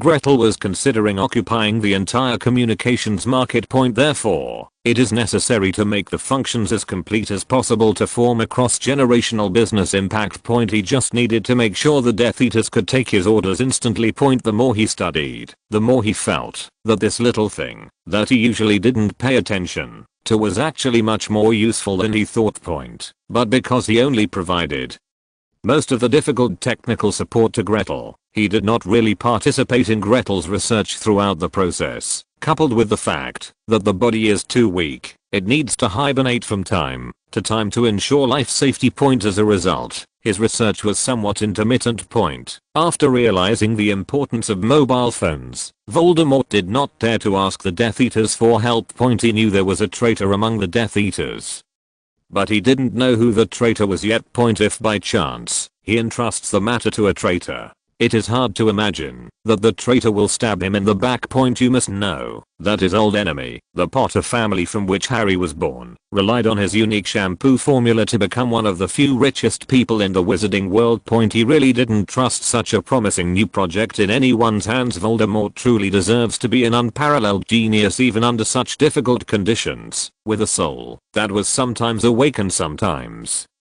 comatose. Voldemort still relied on intermittent research to achieve results. When Gretel's communication store opened in Diagon Alley, the mobile phone made by Voldemort was also installed in the hands of people he trusted. Point: however, unlike Gretel, he did not dare to ask for help until he recovered. So far, he has only made more than a dozen for his confidants to use. At the end of the Christmas vacation, Gretel and Senator Gordon boarded the express train back to Hogwarts. The shops in Diagon Alley are temporarily managed by newly recruited clerks. Master, I found that someone in Diagon Alley plagiarized the Great Master's research. I think it is necessary to teach them a lesson in a place where no one could see. Voldemort's face was blue and white, and he plagiarized the research results of his students, and he didn't pay any attention to him. Point: however, Voldemort had no sense of crisis regarding Gretel's opening of a shop. Point: in his opinion, Gretel will eventually come back to him, and when the time comes, it will make no difference whether it is the students or his own. Point: he was just taking the lead for himself. You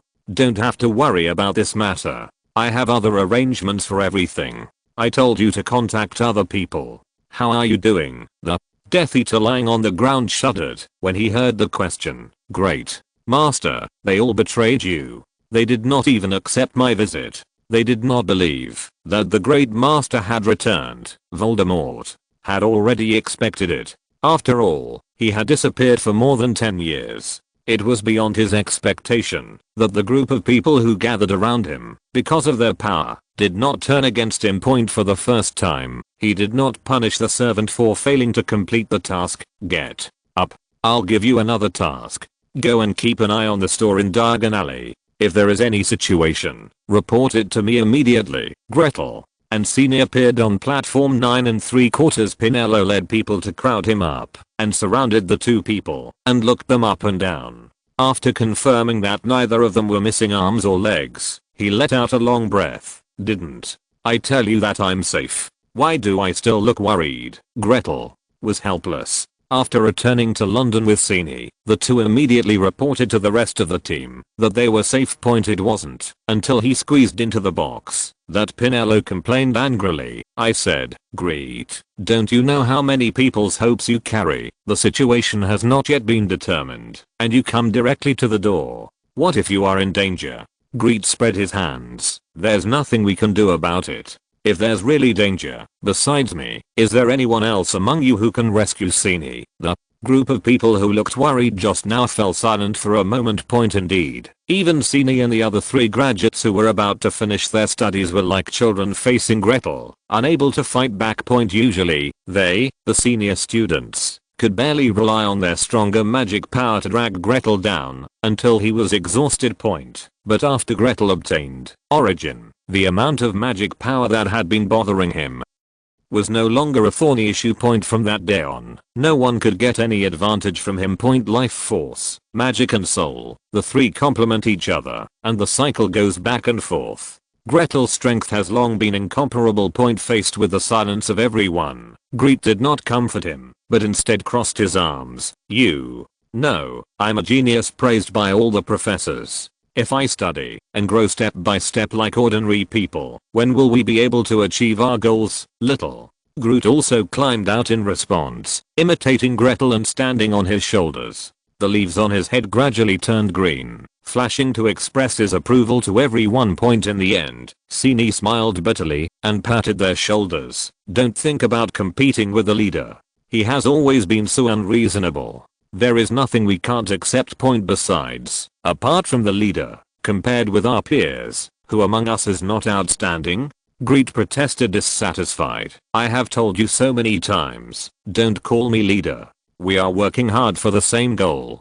We are all comrades. Okay, Comrade Gretel, what are your plans next? Sina's doting tone made people realize that the leader in front of them, who impressed everyone, was still a 12-year-old second-year student. Point. While everyone was looking forward to Gretel's speech, Pinello seemed to realize something, rolled his eyes, and took out his mobile phone. Point. After a moment, he straightened his back with satisfaction. Everyone may be busy in the coming days. First of all, we need to publicize it. Mr. Cedric, you should take the lead in organizing a society and let as many people join as possible. Point. We need them to promote our mobile phones to their relatives and friends, and let our mobile phones enter the public view through them. Point. Secondly, we need to select a group of new people. They do not need to accept our ideas. As long as they do not conflict with them, they can be considered. Point. We will gradually hand over the stocking of goods to their hands, freeing you to improve your personal strength. Point. As I said before, the magic world will soon be in chaos. Before our organization officially appears in the magic world, each of you must strengthen your ability to save your life. At the beginning of 1993, Gretel's name was accompanied by his invention, and he broke into the ancient wizarding world with her arrogant attitude. Point. It's the end of the month, and it will be on the shelves soon. I hope to get support from the big guys. Point. Small Thea to Gretel. Professor Fu, I don't know if you have heard that the Lord of the Lord is not my lord, and the vassal of the vassal is not my vassal. Point. Voldemort. So my dear student, what do you want to say? Gretel, what I want to say is, how can you shamelessly think that my invention is your professor's invention? Is the market I occupy your market? End of this chapter.